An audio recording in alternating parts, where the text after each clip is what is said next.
Okay, I see the live stream is up, just confirming.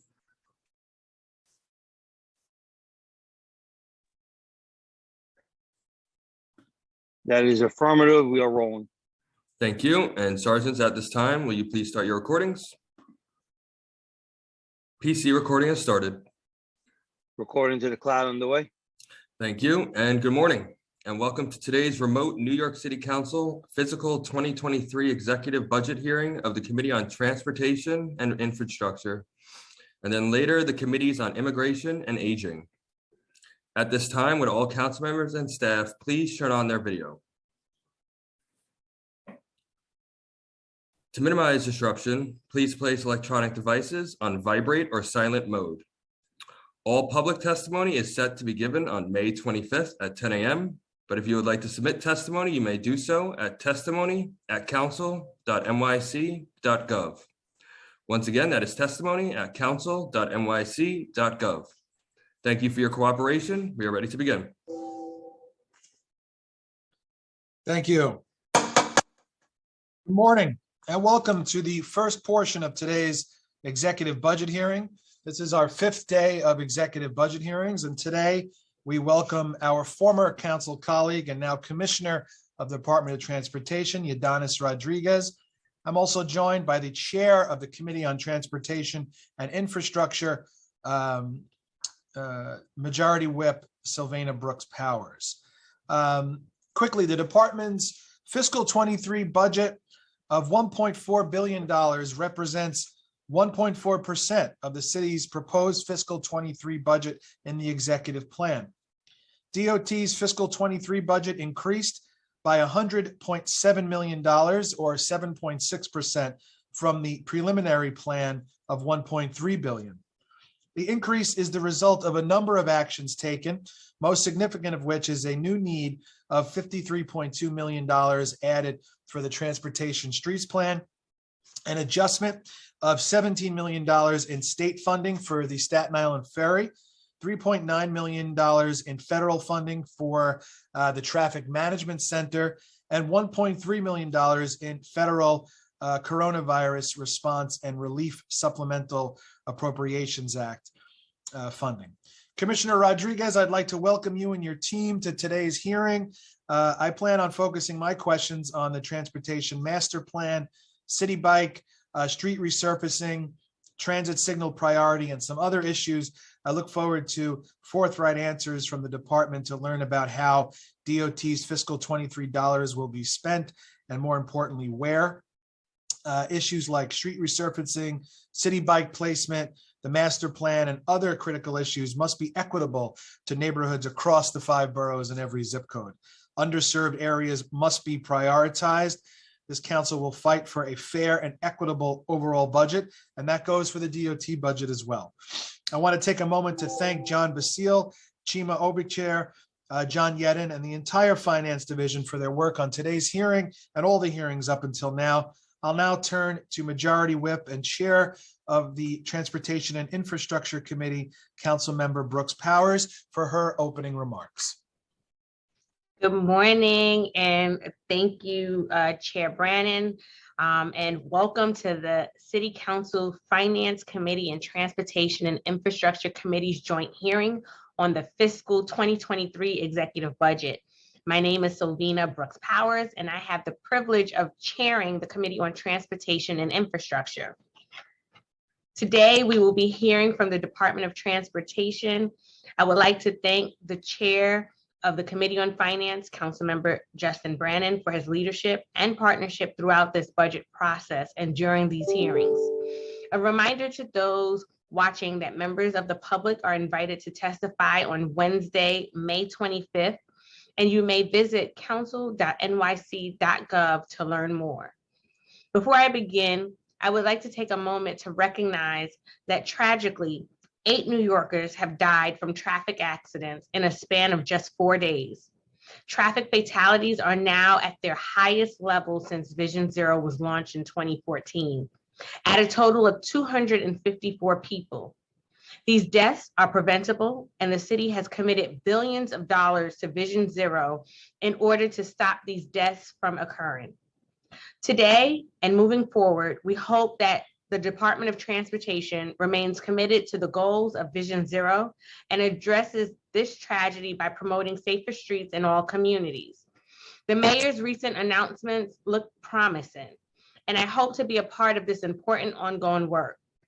We are here today to continue the fiscal 2023 budget process. In March, this committee held its preliminary budget hearing, and we confronted the reality that transportation policy in this city has vastly underinvested in transportation deserts and ignored the needs of people with disabilities. Since then, I have continued my tour of all 51 council districts to hear directly from local communities, advocates, and elected officials on the transportation issues affecting New Yorkers, so that we can work to reverse decades of underinvestment and neglect. Today, we are here to continue the fiscal 2023 budget process with this subject in mind. And it is my hope that this budget process will lead to the adoption of a budget that is equitable and fair to all communities citywide. The Department of Transportation's executive expense budget for fiscal 2023 is approximately $1.4 billion. In addition, $12.1 billion is budgeted for the department's capital program. As a result of our preliminary budget response, which called on the administration to add $3.1 billion to the city's street plan, the administration has included an additional $904 million to enhance the plan. While I welcome the new funding, it still falls short of the council's budget response proposal. Additionally, one-time fiscal 2022 council discretionary funding remains missing for Vision Zero education campaign. We look forward to receiving an update on how this new funding will be used and whether it is sufficient to meet the plan's legislative benchmarks. We also hope to hear how the Department of Transportation is addressing the needs of neighborhoods like mine that are suffering from high rates of traffic fatalities and crashes. It is my hope that the department will look to invest in these communities in order to transform city streets into safe and usable infrastructure. Finally, we look forward to the commissioners updating the committee on the department's efforts to maintain the city's roadway infrastructure, particularly in regard to its 4-year capital plan. I would like to thank the committee staff who have helped prepare this hearing. John Basile, the principal financial analyst, Chima Obichier, the unit head and also a constituent of mine, Elliot Lynn, senior committee counsel, Jessica Steinberg Albin, senior committee counsel, Rick Arbello, senior policy analyst, Kevin Katowski, senior policy analyst, as well as the members of my own staff, my chief of staff, Sydney Renwick, and my policy director, Alex Hunter. I will now pass it back to the Finance Council to continue our hearing. Thank you. Thank you, Chairs Brannon and Brooks Powers. Good morning and welcome to the first agency hearing for May 12th, the Department of Transportation. My name is Malcolm Butelhorn and I am counsel to the Finance Committee. I would first like to acknowledge council members present for the record. We are joined today by council members Brannon, Brooks Powers, Arreola, Velasquez, Farias, Yeager, Lewis, Osei, Kagan, Hudson, and Lee. Unlike in past, council members and members of the mayoral administration will have the ability to mute and unmute themselves. When not speaking, please remember to mute yourself. If you forget to do so and we hear background noise, we will go ahead and mute you. Council members who have questions should use the raise hand function in Zoom. I will call on you in the order with which you raised your hand. Councilmember questions will be limited to 5 minutes. The following members of the administration will testify and/or answer questions. Commissioner Yadanis Rodriguez, Eric Beaton, Deputy Commissioner for Transportation Planning and Management, Elizabeth Franklin, Associate Commissioner of Budget and Capital Program Management, Yogesh Sangjivi, Associate Commissioner for Grants and Fiscal Management, Charles Ugbekbu, Assistant Commissioner for Regional and Strategic Planning, and Rebecca Zach, Assistant Commissioner for Intergovernmental and Community Affairs. I will first read the oath, and after I will call on each member from the administration individually to respond. Do you affirm to tell the truth, the whole truth, and nothing but the truth before these committees and to respond honestly to council member questions. Commissioner Rodriguez, Yes, I do. Associate Commissioner Franklin, Yes, I do. Deputy Commissioner Beaton, Yes, I do. Associate Commissioner Sanjeevi, Yes, I do. Assistant Commissioner Ugekbu, and I apologize if I'm mispronouncing, Yes, I do. and Assistant Commissioner Zach. Yes. Thank you. Commissioner Rodriguez, you may begin when ready. Good morning, buenos dias, Chair Brooks Powers, Chair Brannan, and members of the Committee on Transportation and Infrastructure and Committee on Finance. Annie Danis Rodriguez, Commissioner of the New York City Departments of Transportation. With me today are Eric Beaton, Deputy Commissioner for Transportation Planning and Management, Elizabeth Franklin, Associate Commissioner of Budget and Capital Program Management, Yogesh Sanghvi, Associate Commissioner for Grant and Fiscal Management, Charles Ukebo, Assistant Commissioner for Regional and Strategy Planning, and Rebecca Sack, Assistant Commissioner for Intergovernmental and Community Affairs. Thank you for the opportunity to testify on behalf of Mayor Eric Adams on DOT's FY23 executive budget and FY22-31 capital plan.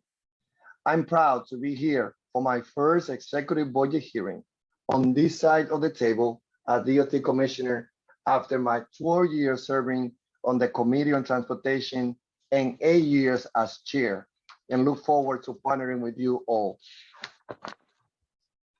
At the first 100 days address, Mayor Eric Adams unveiled his vision for our shared future and this budget that reflects those values. As the mayor said, this budget put people front and center, especially those who have often been left behind. Despite the massive shocks to our system in the past 2 years, our city entered fiscal year 2023 on a strong financial footing, which is the result of effective planning and fiscal responsibility. This budget will allow DOT to fight the rise in reckless driving, enhance safety with intersection upgrade, provide more public space in communities across the city, speed up buses, expand and harden our bike lane network, make the city more accessible for all New Yorkers, including people with disability, maintain our infrastructure, and continue to transport about 25 million passengers each year on the Staten Island Ferry.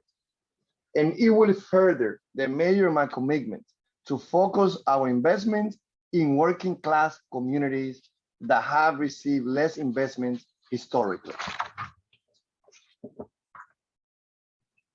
DOT's $1.4 billion FY23 expense budget that, as you can see, include 150 for bridges, 147 for ferries, roadway 216, sidewalk and street management other 304, traffic operation 450, and transportation planning and management 194 million. DOT proposed 26 capital commitment plan totals, include bridges 4 billion, a street reconstruction 4 billion, resurfacing 2.9 billion, sidewalk 3.2 billion. First, as the mayor announced, this administration is making a historic investment of $904 million to advance the goals laid out in the New York City Street Plan and rapidly build out critical street safety and public transportation infrastructure. These investments include nearly $580 million in capital funding, as well as expense funding that ramps up to more than $65 million annually, or $328 million over 5 years. This will fund positions to conduct outreach and community engagement, as well as manage, monitor, and coordinate agency efforts to meet the plan's benchmarks. This funding is both an important down payment for the NYC street plan benchmarks and also fills critical shortfalls in other ongoing work. This investment is critical for furthering Mayors Eric Adams and my commitment to create a more equitable city and our goal of making New York City the safer city for pedestrians and cyclists in the United States of America. As I testified before this committee previously, the NYC street plan lay out priority investment areas that will help focus our investment to where they can have the greatest impact.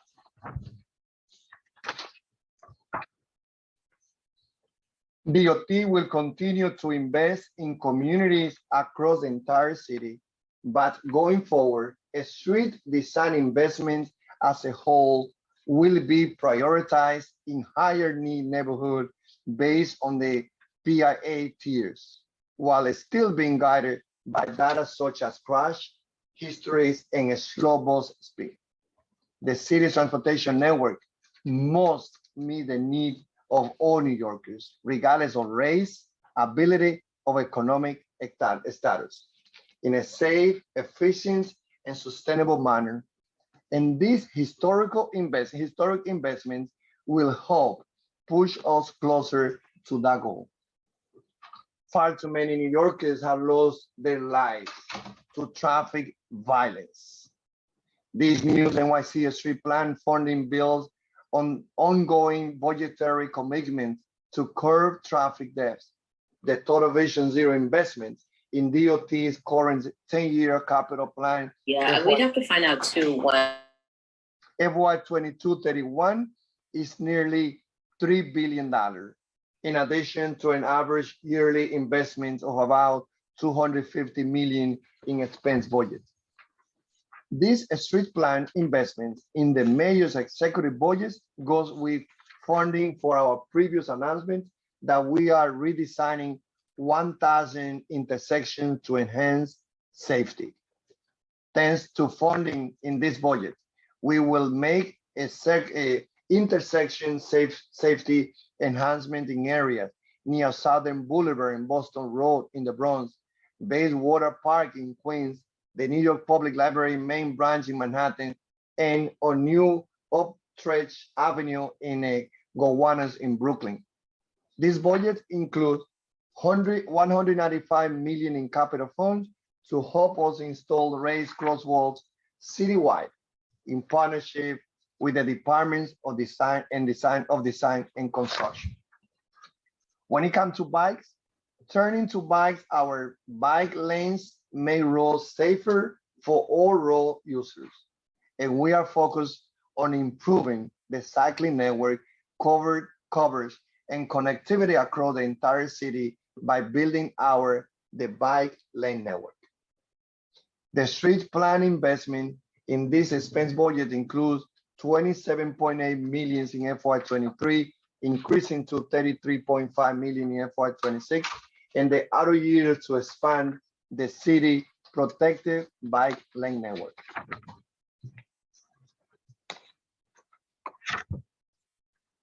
On capital side, this budget includes nearly $26 million that will go towards creating a raised and protected two-way bike lane on Willis Avenue in the Bronx, connecting the Willis Avenue Bridge and Roberto Clemente Plaza, which will also include accessibility, safety, and bus stop improvements. It also includes funding for destination greenways to improve access to parks in Brooklyn and Queens, $30 million to Utopia Parkway in Queens that will allow us to initiate a new greenway connection from Little Bay Park and John Michaels Miles to the wider bike network in this part of Queens. The funding will also allow us to bring significant pedestrian and bike improvements while protecting the waterfront on the parkway's northern end. And in Brooklyn, work is on the way on one of the most critical segments of the Brooklyn Waterfront Greenway, currently planned for completion late next year. This project will create a safe, separate bike path connecting Sunset Park to Red Hook and Gowanus on Hamilton Avenue. Additionally, pedestrian safety, landscaping, and accessibility enhancements will help realize the vision of a connected waterfront greenway for the borough of Brooklyn. The budget also includes funds for hardening existing bike lanes to enhance safety, adding 6.6 million in FY23 and FY24, and 500,000 in FY25 and the other years. DOT crews have already begun work to meet the administration commitment to upgrade physical infrastructure on 20 miles of bike lanes by the end of 2023. Mayor Adams recently announced, in addition, 5 bike lanes that have been selected to upgrade, keeping the city on track to complete 10 miles of bike lane upgrade in 2022 and 10 more miles in 2023. This includes 20th and Grand Street in Brooklyn, Northern Boulevard in Queens, 60th Street in Manhattan, and Southern Boulevard in the Bronx. When it comes to buses, our Better Buses program is speed up buses and shortens commute through dedicated bus lane and busways. These budgets fund approximately 15 million per year starting in FY23, increasing to 23 million in FY26 and the other years to build out more protected bus lanes. It also includes 29 million in capital funds to install bus lane cameras. It is not enough to just speed up buses. We need to continue to improving the bus riding experience for New Yorkers. Annually, expense funding is provided in this budget for bus stop upgrades at 1.5 million in FY23, increasing to 3.8 million in FY26 and the other years. Capital funds are provided in this budget to fund safer and more accessible bus stops on 79th Street in Manhattan, as well as a number of projects in the Bronx tied to the MTA bus network redesign, such as bus improvements on White Plain Road. In Brooklyn, we will start construction next year on improvements to the B82 bus route, one of the largest street projects in our 10-year capital. This project will provide many benefits to bus riders, including expanded and accessible bus stops, as well as safety benefits for all street users throughout the route. Through this project, DOT will also reconstruct the medians along Kings Highway to a state of the good repair. I would like to thank Councilmember Lewis for her financial support for this project. For bus stop real-time passenger information, this budget includes 74 million in capital funds for installation, as well as 840,000 in FY23, increasing to 1.2 million in FY26 and the other year for maintenance and operations. These investments will allow us to enhance the experience of bus riders throughout the whole city of New York. And related to buses and other public transportation, as Mayor Eric Adams and Speaker Adams announced, the Fair Fares program will be expanded and made permanent. This budget baseline, 75 million, is funding for discounted MTA riders and is the first time that the city has guaranteed annual funding for this program. This is a special personal for me, since together with the previous speaker, we also championed the Fair Fare program. On accessibility, DOT is committed to making the city more accessible for all New Yorkers. Many of the bus projects I mentioned include accessibility enhancements, and the agency continue to work with the MTA to make bus stops physically accessible for all users, growing from a long-standing program to upgrade bus stops under elevated subways to now addressing all kinds of physically inaccessible bus stops. This budget also includes $1.5 billion in capital funding over the next 4 years to continue pedestrian ramps installation and upgrade citywide. Our Accessibility Pedestrian Signal, APS program, provide access to traffic signals for pedestrians with vision disabilities and is the largest and fastest expanding in the whole nation. This budget includes $232 million in capital funds for APS installation and expense funds to support this installation. $11 million in FY23, growing to a baseline of 16.8 annually.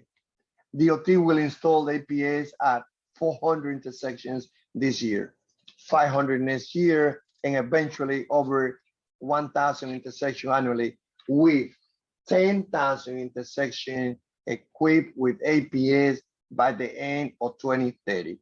That's how we are taking care with a great community of close to 1 million New Yorkers that have physical challenges. Together, this work will make it easier for the approximately, again, 1 million New Yorkers living with that reality. On open space, all New Yorkers should also have access to safe, welcoming, and attractive public space close to where they live. In the lead up to Car-Free Day, last month, DOT launched the 22 Open Street program through which New Yorkers will be able to enjoy more public space on 150 streets, covering a total of 300 blocks. This budget includes funds that will allow us to advance permanent redesign of popular open streets, including $88 million to transform 34th Avenue in Queens. And to support new, vibrant public space in areas that would not have had it in otherwise, this budget includes $5.4 million in FY23 and the outer years for a public space equity program. This comprehensive approach to public space support and management includes partners reimbursements and a contract for maintenance, landscaping, and technical assistance for public space partner organizations in greatest need. This will allow us to continue providing direct support to over 20 open streets, over 30 plaza, and more in the future. We encourage council members, my colleagues, to connect us with community organizations that are interested in becoming public space partners. When it comes to freight, to reduce congestion and competition for limited curb space, DOT will be exploring and piloting micro distribution centers, location of facility for transferring goods from large commercial vehicles to a smaller, more sustainable last mile delivery models.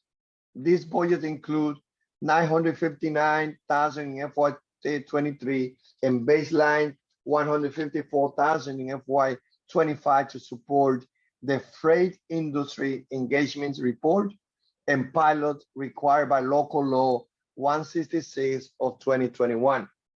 We are excited about the potential of these centers to enhance safety, efficiency in the public right of way while accommodating the growing number of deliveries. When we look to educational awareness media campaign, this month, DOT unveiled Speeding Ruins Lives, a public awareness campaign directed at drivers that aim to counter speeding in New York City. The campaign, which used baseline Vision Zero media funding, is widespread across the 5 boroughs and includes billboards, bus shelters, Link NYC, kiosks, and gas station pumps, radio, TV, print, and digital ads are featured in multiple languages. To ensure New Yorkers continue to hear from us, this budget baseline in additional $960,000 in funding that will allow to expand our education and media and promotional events going forward. This will enable us to reach more New Yorkers and spread important news and educational information to the diverse communities across the city. Example of this type of work include amplifying the city's effort to expand automatic enforcement programs, announcing new or enhanced bike lanes, and celebrating car-free events. On federal funding, turning to federal funding, as the agency testified last month, DOT is working closely with City Hall and our sister agency to go after every dollar available from the bipartisan infrastructure law to advance projects that will benefit New Yorkers for decades to come. Our team has a history of successfully competing for federal grants.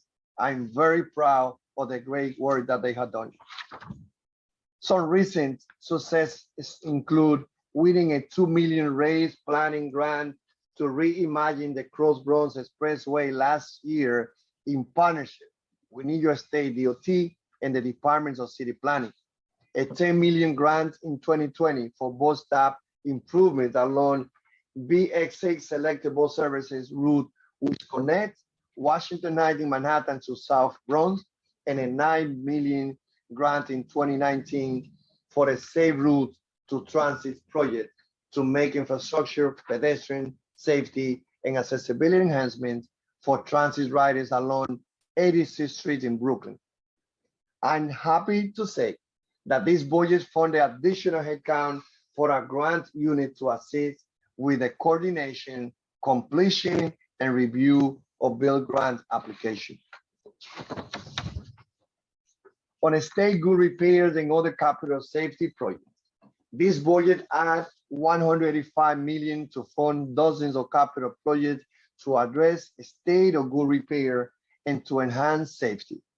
Some examples include a street and sidewalk reconstruction upgrade in Far Rockaway and South Jamaica in Queens, South Shore in Staten Island, and in Clason Point and Harding Park in the Bronx, following a DEP project to upgrade the sewer system. Many critical projects are also ongoing.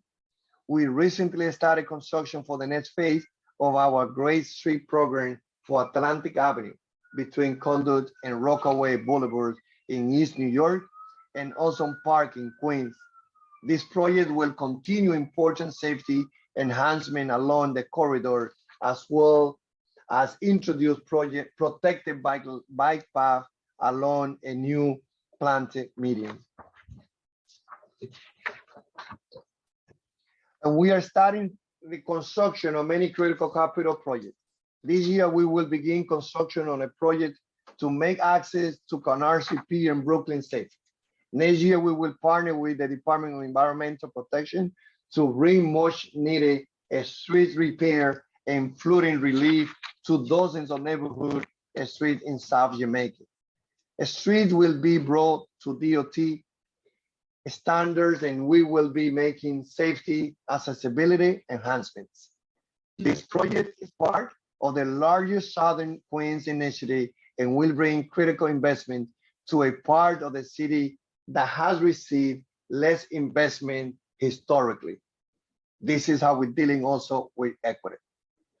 We are also planning to start construction next year on one of several large school safety contracts citywide.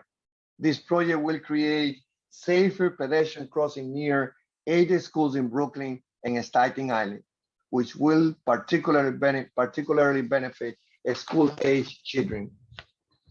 Turning to our bridges, this budget funds the reconstruction of bridge that carries Grand Street over Newton Creek. For upcoming construction, we plan to start construction soon on the Williamsburg Bridge, continuing the goal of maintaining the iconic East River bridges in a state of good repair. This contract will extend the service life of the bridge for up to 60 years and will include rehabilitating the floor beams, structures supporting the subway tracks, and more. In this fall, we plan to start construction on Fifth Avenue Bridge over the Long Island Railroad and subway track, which is important north-south connection between Sunset Park and Bay Ridge in Brooklyn. This project will modernize the 106-year-old bridge to the current design standards and address the factors that are contributing to its decline.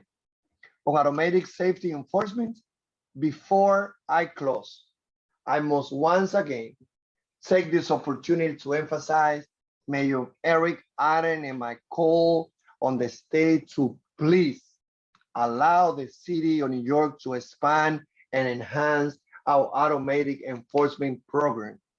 We are speaking for the 8.6 million New Yorkers who are tired and fed up to losing so many great New Yorkers. Our safety projects are critical for enhancing safety on our street, but we need every tool available to us to save lives and fight the rise in reckless drivers. And we need your support, council members, including a home rule message. Without action by the legislature, the council, and the governor, who has expressed her support, these life-saving cameras will go dark on July 1st. We can do it together. New York City deserves to have the expansion of speed camera and automatic enforcement. We can save lives. There's too much blood on our streets from people of all ages, economic and ethnic backgrounds. Together, we must do everything in our control to keep New Yorkers safe. In conclusion, I would like to thank the council for the opportunity to testify before you today, especially the two chairs who are my friends as they were my colleagues. We should all be proud that New York City has the largest transportation network in the nation. And we have great leadership in DOT that they've been working for decades to improve our transportation system. I look forward to partnering with you as we work together to make this network in our city safer, more equitable, and accessible for all New Yorkers for generations to come. Gracias por la oportunidad de testificar ante ustedes. Hoy estamos presentando el presupuesto del alcalde Eric Adams de la administración, donde nosotros buscamos tener todos los recursos necesarios para que la ciudad de Nueva York siga siendo la ciudad más segura de los Estados Unidos de América. We will now be happy to answer any questions. Thank you, Commissioner. It's good to see everybody. I have to give a special thanks to folks that I talked to quite a bit who are very helpful. In the Brooklyn office, certainly Commissioner Bray, Leroy Branch, Claudette Workman, and Rebecca, who I see is there with you today.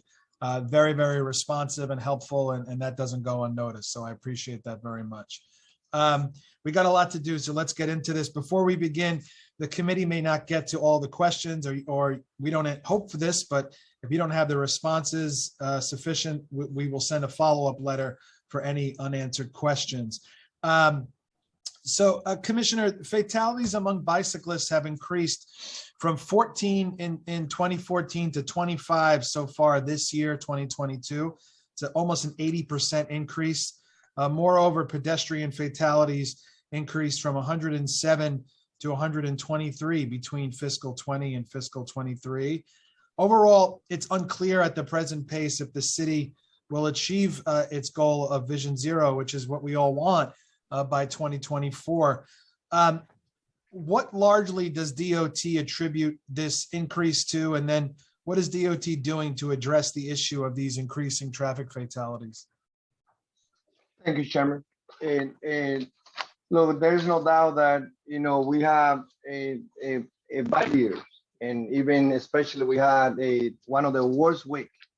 In the last 2 weeks, we had those numbers of more than 10, pedestrians that unfortunately in cycling that we are losing.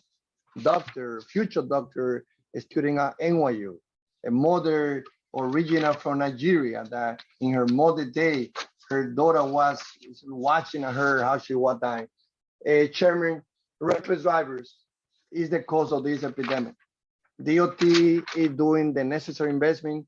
The council is working with this administration to provide, all the financial support that we need.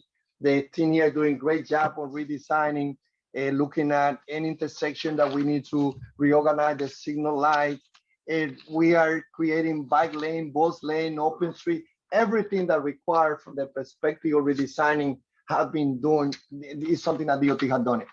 There's a trend nationwide when it comes to, those individuals who are killing pedestrians and drivers. Most of them, they are drunk when they're driving. Most of them, they are speeding. Most of them are not obeying the law.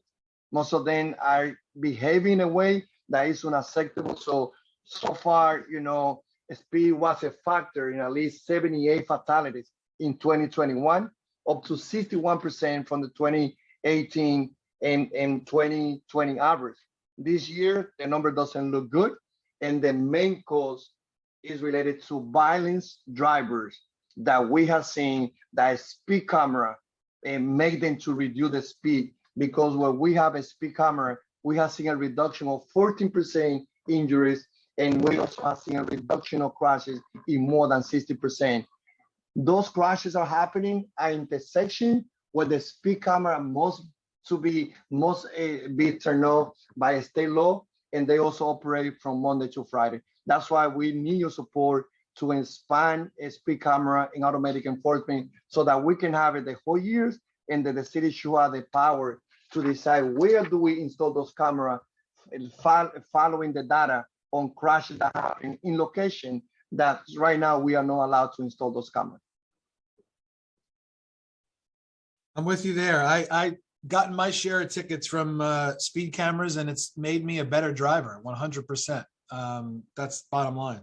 And that's why I support them. Supported their expansion, and we certainly support it now. You'll remember you were our colleague back in 2019 when we passed the Transportation Master Plan. It's legislated to take effect in FY22. As you know, the master plan calls for the installation of at least 250 protected bike lanes, 150 protected bus lanes, bus stop upgrades, the redesign of at least 2,000 intersections, and other major transportation projects that we support. Last month, the council called on the administration to add an additional $3.1 billion to the streets plan in our preliminary budget response. So far, the mayor has announced that an additional $904 million in funding would be allocated. Can you give us an update on the status of the transportation master plan, and in focusing on equity, how will the DOT ensure that the master plan projects are funded and equitably distributed across the 5 boroughs? Yeah, I first of all, thank you, Chair, and I'm proud, to stand here, collaborating not only to share information, but also to celebrate, that, probably I'm the first DOT commissioner that have been a council member that understand the need that each college has when it comes to advocate not only for the constituency that represent, but also the role that you play balancing this budget. I feel that, when we look to where are we today, I think that, the $905 million that the mayor designated is a down payment to this program.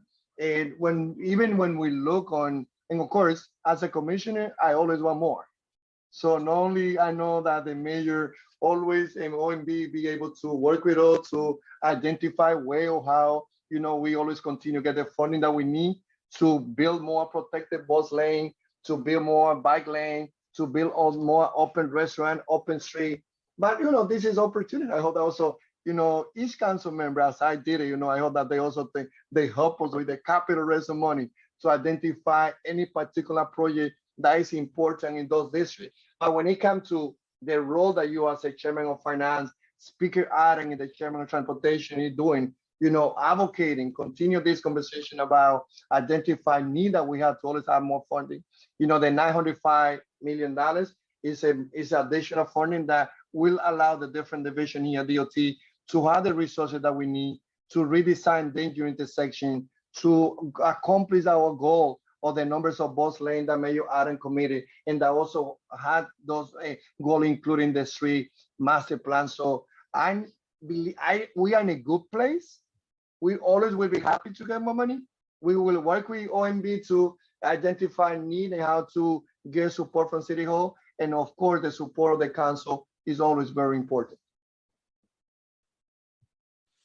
Okay, City Bike, can you update the committees on the status of the City Bike Share Program? And have there been any discussions with the administration and City Bike operators on the possibility of using city funds to further extend its reach citywide? I feel that because we were there together in 2020 when we saw an expansion of City Bike to Northern Manhattan, to South Bronx and other locations.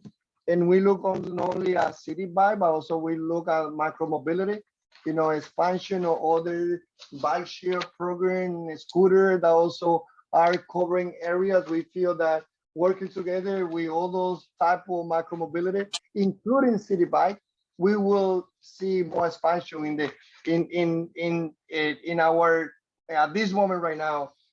While started a City Bike only covering downtown Manhattan, we are seeing expansion of Brooklyn, Queens, Northern Manhattan, South Bronx, and other places. And we will continue again conversation with the partners that live to identify way of how we continue expanding this great program.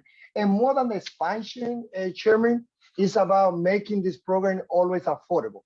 It's been shown that as the program provides a discount to the resident on NYCC, we also want to work together to educate, our especially working class community about the benefit of cycling. So that beside creating the infrastructure, we also want to be sure that those New Yorkers who can get a discount, the resident on NYCC and others who live on the poverty line also take advantage. But our goal is to expand City Bike, is to continue to expand other type of micromobility until we cover every single community in our city of New York. I appreciate that. Yeah, I mean, I think it would be great to see, some other bike share companies being allowed to set up here. Certainly in areas like mine where we've basically gotten to the doorstep of our district, but because City Bike has a monopoly in large parts of the city, and because they're so reliant on the dock-to-dock network, it makes it much harder. And what we've seen is that the company has concentrated its docks in neighborhoods that are already pretty well served by public transportation, but ignored a lot of the transit deserts. So that's something I agree with you. I feel that, we have great opportunity to continue expanding. I love the partnership. You remember that because we were there together when Commissioner Politron also was very helpful to renegotiate, the City Bike, a program that almost failed. And I think that with the negotiation between DOT and the new stakeholders of that industry, and then the last one leave, we have seen a level of expansion, but we are not there where we should be, and we should be able to work together. Look, I think that first of all, I appreciate, City Bike was there on the Car Free Day. They provide, free membership. They've been great partners with DOT. But Mayor Adam also saying in the past that he was open to explore other partners here in the city of New York. I feel that, we will continue conversation, and we hope again that not only we will see City Bike where they are expanding to other area, but also we need to be sure that we don't build any second tier or use of the bike, that we only have one tier, and that the service be accessible and affordable for all New Yorkers. As you know me for years, no one will be fighting more on equity, especially to be sure that City Bike is affordable to working class New Yorkers than me, because that's what I have done my whole life. I appreciate that, Commissioner. Quickly on resurfacing streets and pothole repairs. So DOT previously had a goal to repave 1,300 lane miles annually. which was reduced to 1,100 lane miles per year in fiscal 2020 and 21. The reduced paving level was acceptable at the time because of a mild winter and reduction in traffic at the beginning of the pandemic, which caused less wear and tear on the city streets. And our budget response, the council urged the administration to increase baseline funding of street surfacing by $45 million in the executive budget to allow DOT to repave 1,300 lane miles annually, which was the original goal back in 20 and 21. So given that the executive budget only provided funding to repave 1,100 lane miles, is the resurfacing of 1,100 lane miles adequate to meet the city's need, or has DOT noticed additional damage to city roads after this winter? Yeah, and I will start answering the question, and I will pass it to my colleagues here, Elizabeth or Eric. They also can complement all the information that you need. One thing that first of all, resurfacing and paving, usually as everyone, we need to remind all council members and the audience and members of the public, mainly take place during the spring and the summer, because we have 4 different stations. And this is one thing that, that we also want to remind everyone, especially, as we go directly to the question, but when people look for area that we have, that we will be resurfacing or paving the street, I want for people again to understand that spring and the summer is the time when most of the work are done. But let me pass it to Elizabeth so that she can follow your question, and probably very want to add anything else, but Elizabeth can answer. Sure. The 1,300 lane miles that we did for a few years was certainly extremely helpful to get our streets in good condition. But a big problem in our resurfacing program over time was that we didn't have steady funding. Every year, the budget was very underfunded in the out years, and every year, some council members might remember this, we had to get more funding for the next year.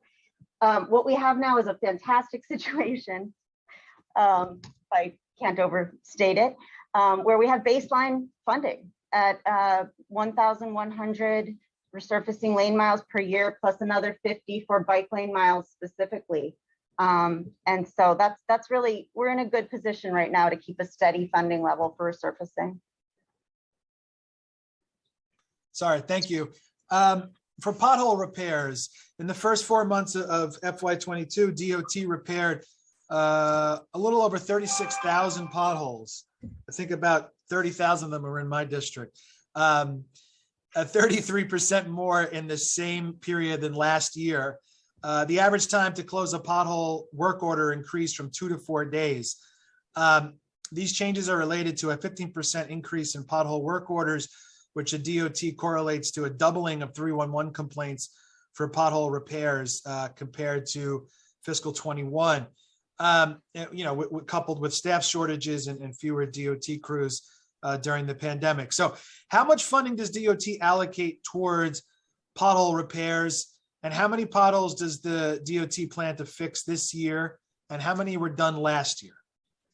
Yeah, the DOT currently allocate over 25 million to street repair, other than resurfacing per year, which include pothole repair. Our crew respond to pothole demand, which is driven by various factors, including freeze, toll, cycles, wear and tear on pavement, and long-term capital investment in roadway. Last fiscal year, FY21, we fixed around 175,000 pothole total. The fiscal year, we have already fixed more than 160,000 pothole, including 11,000 at 2 pothole blitz event last month, when 150 pothole crew workers all day Saturday. I want to thank all of them, because I also joined them in that particular one of those Saturday where we are Rain and Joe and other members of the roadway. They were doing a great job. We just want also to remind all of us that we always will be taking care of the pothole. We have a goal to respond to any pothole in a 3-day time frame, but the more resurfacing and paving we do, the less pothole we will have. And that's what we want to get.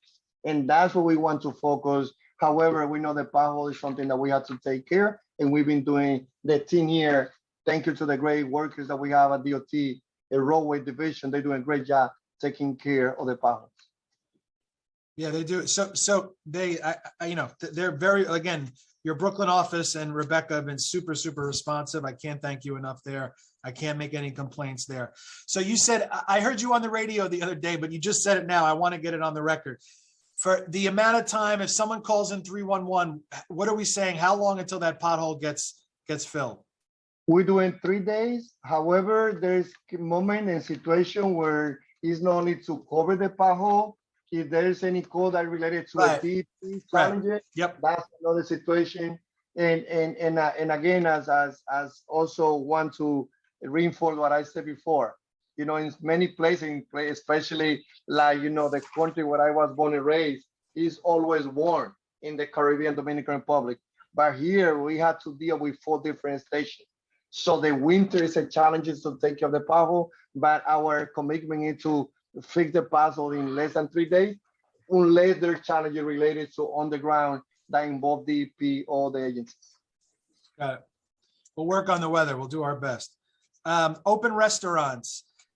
In response to the pandemic, Open Restaurants program was launched to expand seating outdoors for restaurants in select corridors citywide. Wanted to get an update, which was first launched in 2020 as a temporary pilot program. Open Restaurants was given year-round permanent extension by the de Blasio administration in September of 2020. How many businesses are currently enrolled in the Open Restaurant program? And do you have numbers for the total enrollment in each borough?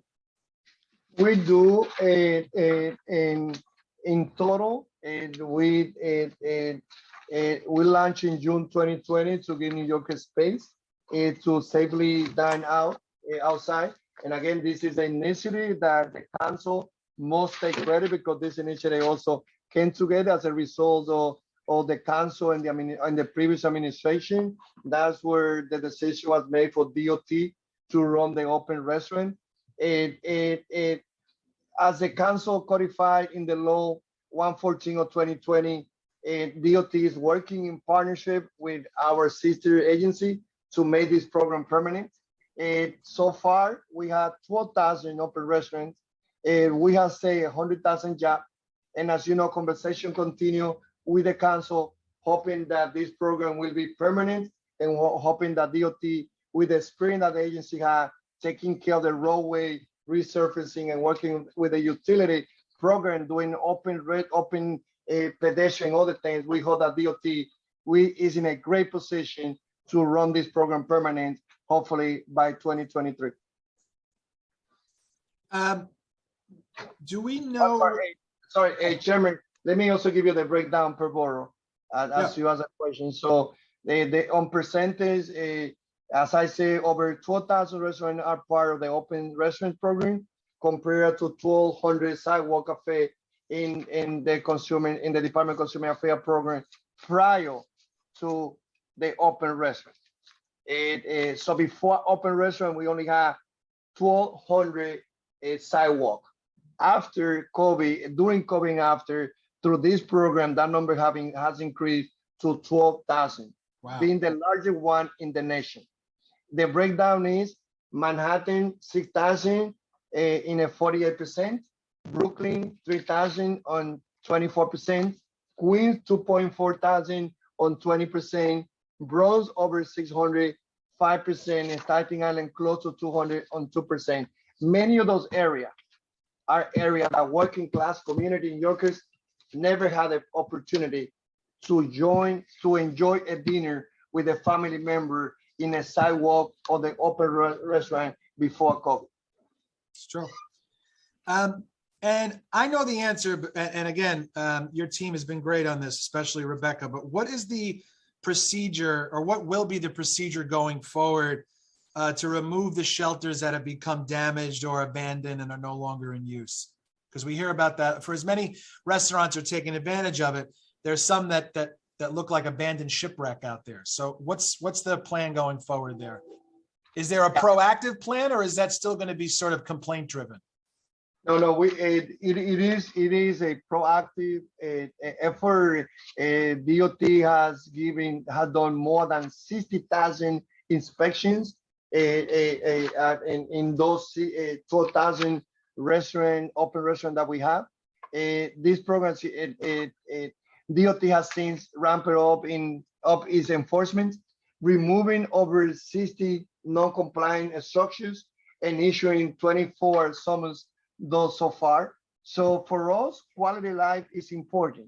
What we also know is that while study as something temporary, during COVID, now that we're moving, hopefully with a plan to be permanent, now we have a director. Kevin, come here. Sorry, go ahead. No, I say now we working at DOT to be sure that what study as something temporary as we moving, hopefully to make this program permanent. Now we have a director. Now we're moving to hire dozens or men and women that they will be working in the open restaurant division, so that we can have the structure that we need to continue stepping on enforcement. We agree with any community board. We agree with any council member.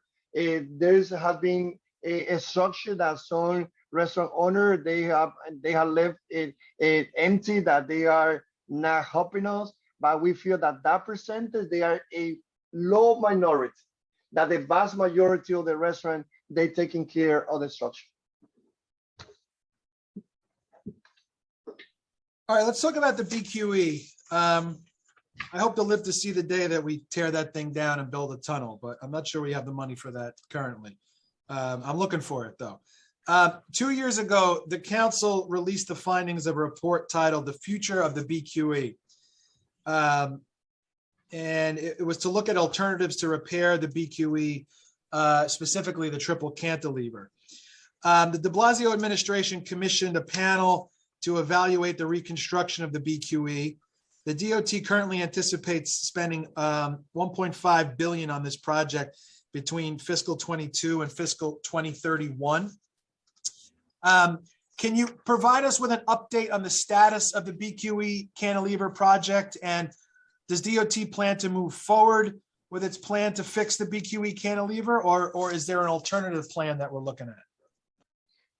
The BQE is the BQE is a critical roadway for moving people and good, and we need to ensure that it is safe. And that's what the bridge division work 24 hours, and they're doing a great job to be sure that it is safe. The new administration has been taking a close look and remains committed to addressing this issue in the long term. We look forward to engaging local elected officials and community stakeholders soon on more elected officials. We already have some starting conversation with Councilmember Lincoln, the Brooklyn Borough President, also Antonio Reynoso, and hoping to continue engaging with more elected officials and, most important, members of the community. In addition to DOT, DOT is continuing to monitor the BQE structure between Atlantic Avenue and Science Street to identify any areas that need to be addressed in the near term. The two spans identified as being in need of repair in the near term, along with a structure unit, will be addressed via an oncoming construction contract to be advertised shortly. Where we are today right now is that conversation is going on between City Hall and the state. We hope to have a good plan to reconstruct the BQE, but we are looking to that area from the north to the south, to the whole area. And conversation will continue. I know that you, in your role in the chairman of transportation, and also the speaker, Are, and the stakeholders, especially in this area, they will be engaged in conversation, not only with us here at DOT, but also with City Hall as we're moving forward, planning for the future of the BQE. Sure. Just a question about the funding, and I know obviously this is very important to my colleague, Councilman Ressler. So funding for the cantilever project was actually decreased by almost 77 million in the preliminary plan when compared to the adopted plan. And in the executive plan, 180 million in capital funding was shifted out of fiscal 23 and moved further out in the plan period, which ultimately reduced the planned capital spending for FY23 from 225 to only 44 million. So I guess my concern is, has it been determined that, with the cantilever reaching the end of its useful life expectancy, is shifting the planned work from 23 into the out years safe? Have we determined that that's safe? Yeah, let me pass that part of the question on the money wide to Elizabeth, our budget director.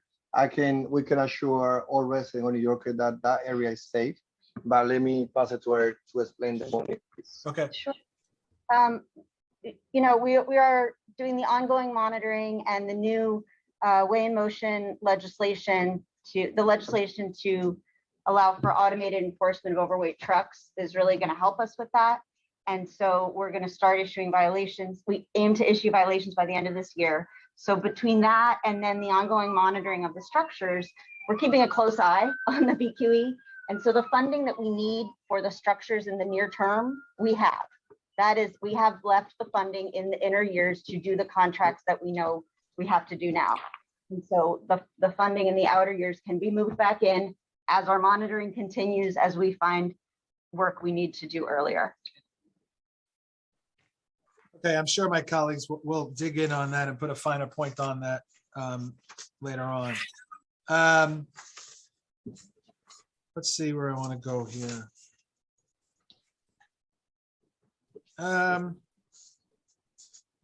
Some of the transportation deserts. For decades, the city has really underinvested in transportation deserts, including in my own district where we've got the R train and that's about it. It took me about 9 hours to take the R train to City Hall today. And this has led to an inefficient and inequitable transportation system, which I know the commissioner knows and certainly cared about as a council member.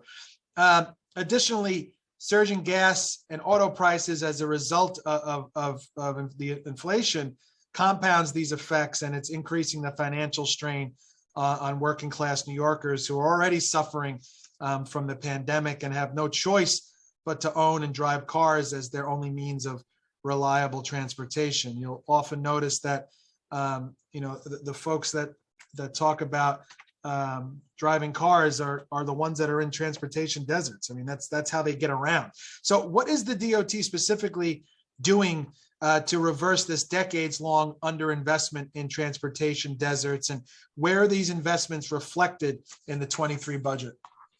Yeah, I'm going to start and answer the question, and I will also pass it to Eric so that he also can add more information.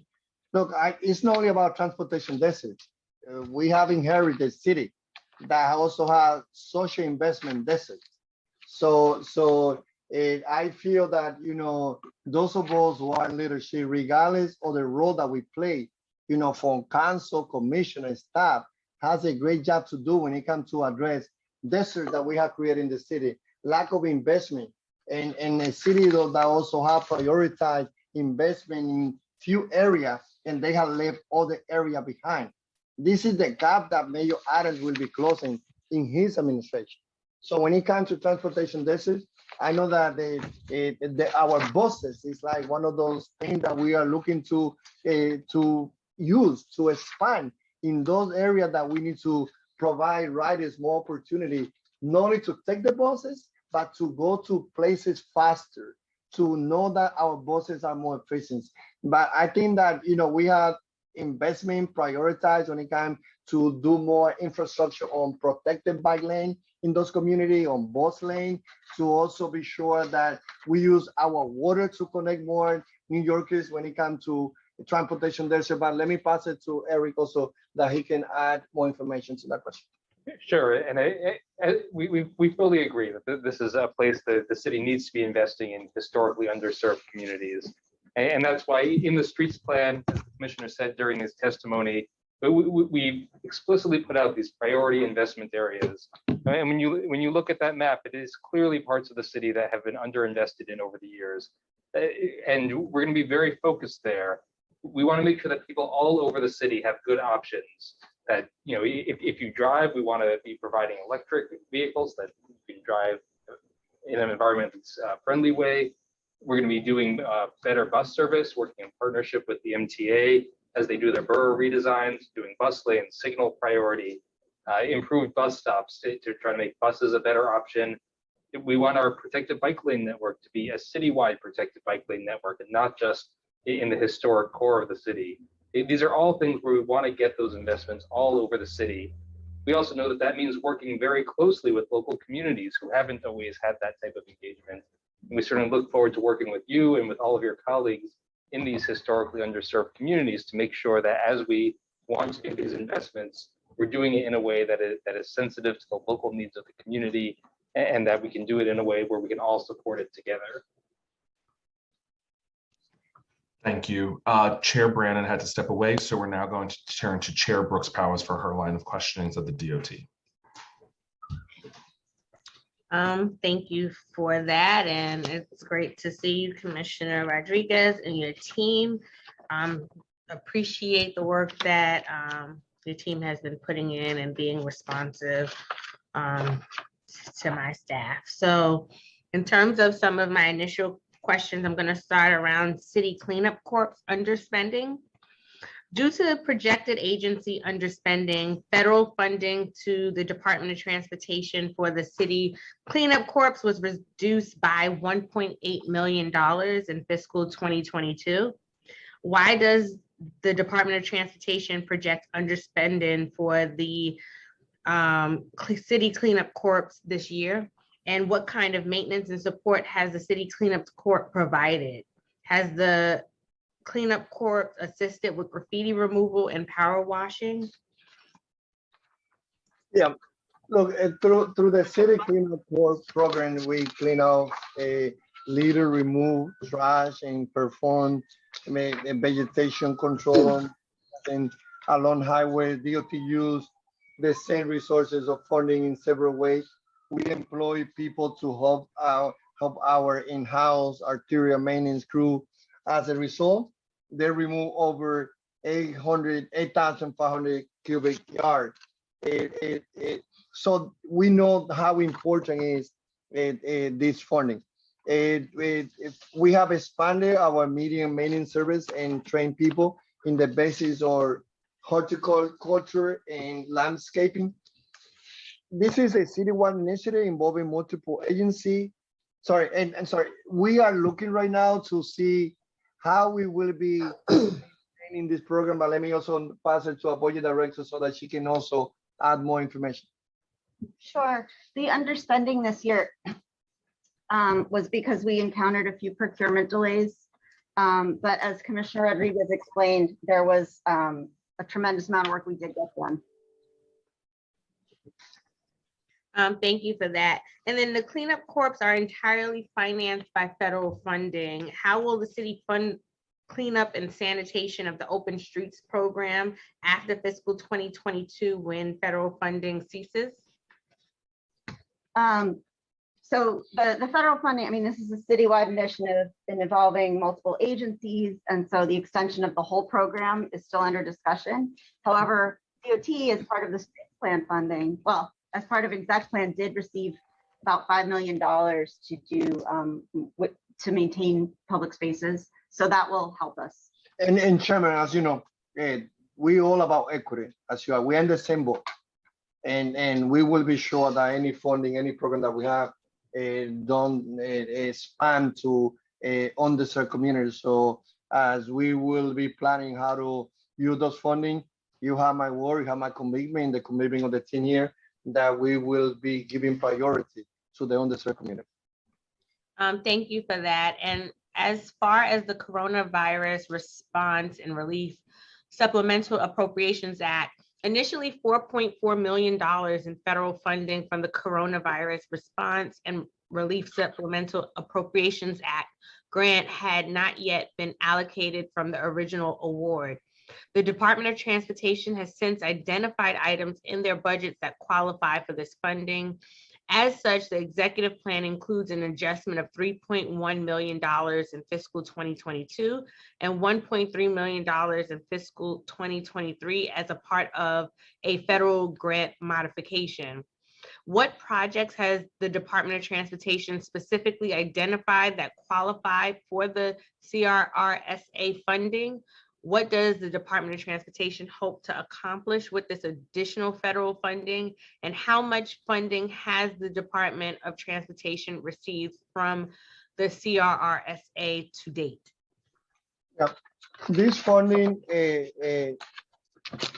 is restricted to transit activities. As such, DOT will use it for ferry operations, including staffing, costs, cleaning, and security contracts, drying, docking, and marine electronic maintenance and repair. DOT received 79 million of this funding and 119 million of American Rescue Plan funding too. So we are using this funding to all those areas where we can apply, and they've been very successful for us. Thank you. And then shifting to the ARPA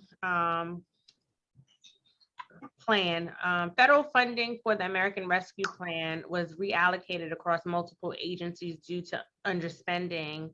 As a result, the Department of Transportation Executive Plan includes a reduction of $6.2 million in fiscal 2022, only due to this reallocation of ARPA funding.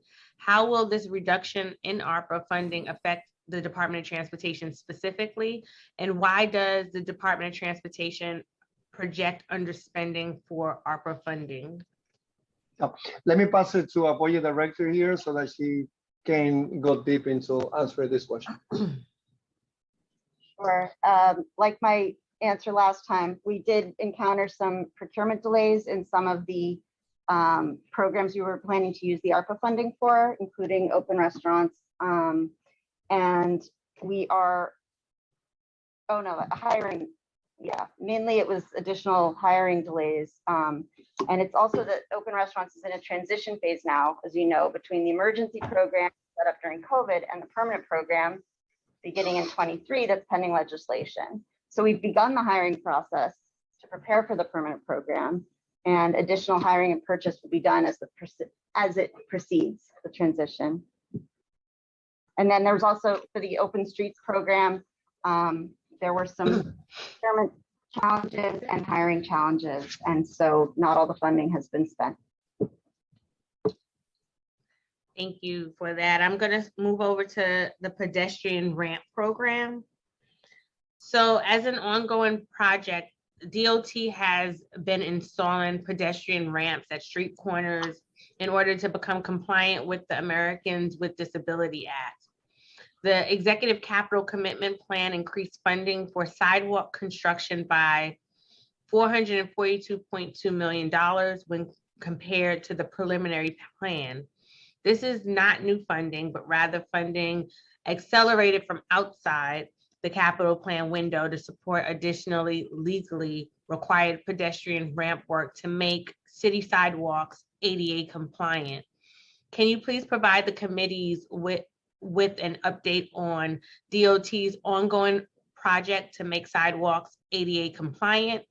How many street corners are currently compliant with the act? How many pedestrian ramps does DOT project it will complete as a part of this funding acceleration? And what is DOT doing to ensure that funding for ADA compliant sidewalks are distributed equitably across all neighborhoods? Can you please provide a breakdown of pedestrian ramp installations by borough? Yeah, let me start with the last, and then I will pass to my team here also to answer the other part of the question. One thing that is clear, as you know, is a commitment that I have for my 3 years as a council member, always working with the community that have physical challenges to make our street accessible. We have 1 million New Yorkers that have physical challenges. And it's a matter of time. If God allowed to live long, at some point, all of us, we need to rely on some level of accessibility when it comes to our street. So, and working together, the DOT, the administration, and especially with the council and the advocate community have been making a lot of progress. I think that New York City is a role model. No one has done the same work that we have done here, using the technology, redesigning intersection, to be sure that our New Yorkers who have physical challenges get the respect by being able to have accessibility in our street. The breakdown of corners constructed, installed grade since July 2017 is Bronx, 5,235, Brooklyn, 10,016, Manhattan, 2,932, Queens, 11,217, Staten Island, 4,167, to a total of 33,667. But let me also call on Eric so that he also can add, or Elizabeth, one of the two, when it comes to what is that we have done in the street to be sure that our streets are accessible. Sure, and just to go to the question, like one of the things the reasons that we need this accelerated funding is because the things that trigger us to need to upgrade the pedestrian ramps, primarily resurfacing, but also all of our street safety redesign projects are also being accelerated. And it's very important to us to make sure that those accessibility upgrades are hand in hand with the other work that we're doing on the street. So by accelerating this funding, we can keep up that as we resurface more streets, as we do more of these intersection safety redesigns, the accessible ramp program can keep up at the same time. So we're absolutely committed to that, and we are continuing to put in the money so that as we do this other work, as we do our safety work, as we do our state of good repair work, the accessibility work keeps up with it and stays right in tandem. Thank you for that. I'm going to move to talk about a project that's actually in my district, Bayswater Park pedestrian access. So Bayswater Park is green space that is vital to residents in my district. This park is scheduled to receive capitally funded pedestrian access work, which is managed by the Department of Transportation. However, $12.6 million in capital funding between fiscal 22 and fiscal 26 was not included in the executive capital plan. Has this project been canceled, or was this funding moved beyond the plan period past fiscal 2026? If the project has been canceled, I'd like to know why. Chairman, let me find out here with the team, and I will get back to you, and as soon as we finish the hearing with any update. But I don't know if Elizabeth has something to share now. If not, then we can follow with you after the hearing. But more than happy, as I say, not only with you, but with every council member, that they have something specific that is important for them, for their constituency. We are here to work together. This is the new day with this administration. For Mayor Aaron and here DOT, we are going to be working closer with all council members. Thank you for that, Commissioner. Next, I want to pivot over to the electric vehicle charging station. So last year's budget included funding for the installation of electric vehicle charging stations. How many charging stations will DOT install, and what is the average cost of each charging station? Yep. Our goal is to get 1,000 by 2025 and 10,000 by 2030. And DOT is doing the great work on advancing that, but let me also pass it to Charles, who is a person that oversees that particular portfolio. With regard to the electric vehicle program, we have the work we have done so far. Actually, let me just set the stage to say we have different levels of infrastructure. There's the fast charging, and then we can charge a vehicle 80% in 30 minutes or so. But then what we're doing at this point, what we've focused on so far is the level 2, which is really the on-street curbside charging, which we're putting on the streets as well as in some of our municipal garages. Thus far, we have 86 level 2 chargers that have been installed, 2 There are 86, but then there are 2 per site, one facing on the other with a long cord, if I may describe what it looks like. And then we have 8 fast charging stations that have been installed under this program so far. We have a plan to much broader level of, we have a plan to install at a more locations citywide. There'll be another 14 level 2 chargers to start construction this spring, curbside, and 1,000 level 2 chargers by 2025. That's part of the vision citywide to a particular number of places. There's a broader vision that we can go into and give details on what exactly it is, but the DOT is very committed with regard to the level 2 charging and electric vehicle charging all through. In terms of the cost of each of the chargers, for fast chargers, 1 hub of installation is about 4 chargers, is around $1.75 million. And these locations are capital eligible locations. For level 2 chargers in municipal garages, each charger costs approximately $20,000 for installation.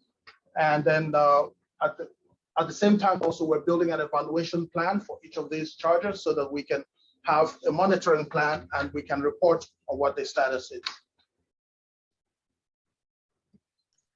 Thank you. Where will the charging stations be located? Well, we are in Charles, you want to start it? With regard to the charging stations, we did an analysis. We worked with each of the community groups. And so we have an equity that is guiding our efforts with regard to most of the privately funded EV chargers in the city are located in Manhattan, in the inner ring, in Brooklyn and Queens.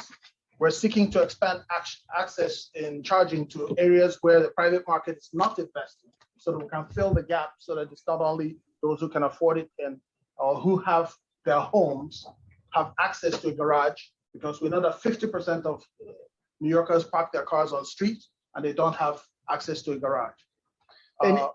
Sorry. So you know, equity is top priority on where we will continue installing those electrical chargers. And you know, having an electric car is not a luxury. This is a way of how we can save, and that not to say, this is one of the way of how we can contribute to save the planet. And we need to combine both. One, hopefully for the electrical car to be affordable, to continue looking for incentive for people to get into electrical car, but also to install those electrical chargers beside middle and upper class neighborhood to also the underserved community. So equity is a guidance for our effort. Most of the privately funded electrical chargers are in the city, located in Manhattan, in the ring of Brooklyn and Queens. DOT is seeking to expand access to charging in area where the private market is not investing, including low and moderate income communities. One focus is on our 30+ lots on garage across the city. We are seeking to create charging hubs with both L2 and DC fast charging. Most of these facilities are in out-of-borough area. So we're looking to identify municipal property, working with any partner that we can have, because electrical chargers cannot be only and will not be only in upper middle class community. We will see them put it in all communities across the 5 boroughs, especially giving attention to the underserved community, who people suffer the most when it comes to asthma, when it comes to obesity. And thank you for that, Commissioner. That was a great segue into my next question, because I guess you all know that I'm always going to go down that lane for equity. And so I wanted to know what the department is doing to ensure that charging stations are installed across 5 boroughs equitably, and what DOT considers installing, or would DOT consider installing additional charging stations in neighborhoods with high asthma rates. I also want to take a moment to say, you know, my observations have been a lot of the pilot programs, which I'm going to get to a question on that as well, have not necessarily been centered in transportation desert communities. And so with the electric vehicle charging stations, As we are encouraging New Yorkers to begin to use electric vehicles, we want to make sure that it is convenient for them to be able to use those type of vehicles so that they have a more environmentally friendly means of transportation. Yeah, well, we are funded to do a study, and we will look at neighborhood where a large proportion of drivers park on the street and where they are limited of a street parking facility. And we welcome feedback and feedback from council member, any input that you and the rest of the council member may have. We are more than welcome to sit down with you, but definitely we will see the expansion of electrical charges from the lens of equity, and it will mean that we will pay attention to those communities that they have not. And even I can say, like, this is a conversation that I've been having as a commissioner here, with my colleague. There's some electrical charges that I have in my district, but even in my own district, those electrical charges had to be spread to the working class area that I have in my district. So as a commissioner, I'm working here with the team to be sure again that we spread those electrical charges across the five borough, by especially paying attention to not paying attention, putting many of them in the underserved communities. Thank you for that. Next, I'm going to pivot over to the camera fines. I know that Chair Brandon mentioned it. You spoke about the home rule. I also am a supporter of the cameras as well. Been someone who's been impacted by it also. But I do want to talk about the revenue that comes from it. And so we know over $200 million in revenue was collected from the city's bus lane, speed, and red light camera programs and are collected by the Department of Finance. All revenue collected goes into the city's general funds, which is then later distributed across city agencies as needed. Does Department of Transportation receive back any of the revenue generated from the city's bus lane, speed, and red light camera program? If so, how much? Yeah, no, I as someone that has been there for 12 years, and it's like in my experience that I had as a teacher that I was before being a council member, I told people when you were a teacher, you will act as a teacher forever. So when you being a council member, I cannot disconnect myself, now being a commissioner, for what I know the role that you have to play to be sure that agencies are accountable, to be sure that when we raise revenue, we use we reinvest those revenue in our community. So what I can say is that the city invests significantly more in Vision Zero than the revenue generated from a speed camera. From FY 14 to 21, the city spent more than, and the city mean council and the administration. So it's not that we're saying that, we are the one doing it. This is a budget at the end of the day will be the handshake as a result of both the council and the administration agreeing on this. So whatever source of revenue we have, regardless if we go to the general fund or no, the question will be, how do we use the money? So when we look at how we use the money, again, the city has spent more than 1.7 billion in capital and expense for in furtherance of Vision Zero, which is allocated to the area that needed most based on Vision Zero Borough Pedestrian Safety Action Plan. Over the same period, revenue from the speed camera total 555 billion. So when you look about the investment that we have made on redesigning our street, following a Vision Zero goal of $1.7 billion, and you compare, yes, we raised 550 billion during the same period of time, from 14 to 21, definitely we are reinvesting the money. Because in order for us to have the money, the $900 million that the mayor was able to allocate, whatever additional funding we can get, that money has to come from somewhere. We don't have limited resources. So I know, as someone that lived in Northern Manhattan since 1983, that the question comes when it comes to equity related, how are we spreading those cameras? How is the money coming back to the community? The answer is, first, The cameras are spread almost equally across all communities. The money that we raise are reinvested on improving safety. In this case, $1.7 billion that have been invested as part of the Vision Zero from 2014 to 2021. And when it comes again to, because I want to appeal again, we are in the stretch where the section in Albany is almost done. They will be done very soon. We need a home rule. We need to be sure that we want in partnership with you as a Chairman of Transportation and the rest of the colleagues understand that we need to expand the speed camera. The data speak by itself. Those 70% of crashes that happen in area where the speed camera are off from 10 p.m. to 6 a.m. is something that we can reduce. Anytime that camera is off, there's a beautiful New Yorkers, a smart New Yorkers, can be a child, can be a senior citizen, can be the daughter, who lose a mother in any part of the city because someone is a reckless driver. So again, having a home rule where the city should have the speed camera 24 hours, the whole years, speeding is a speeding, 25 miles per hour save life. Anyone got, and people get a ticket when they go north at 26 or 27. They just get a ticket when they are at 35. So we are even giving some space for those drivers.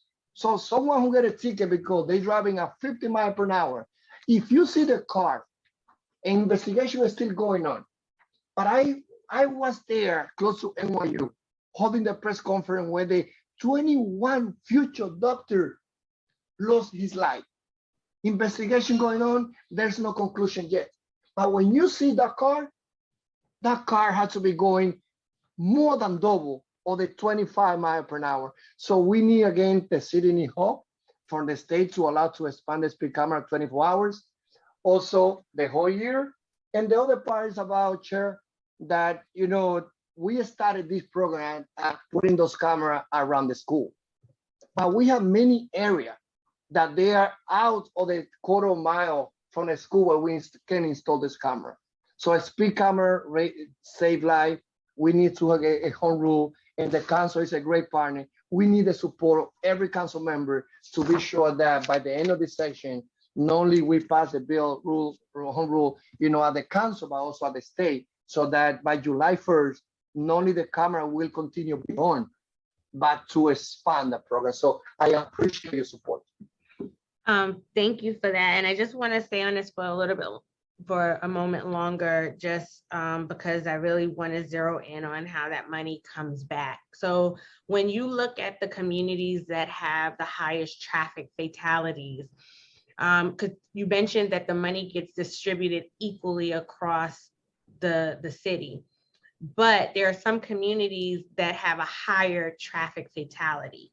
And so I'm interested in understanding if DOT has been investing more than how you sprinkle out the general money, recognizing that there's a need to invest further in the infrastructure, such as speed bumps and daylighting and other means in the toolbox to be able to slow traffic down in the communities.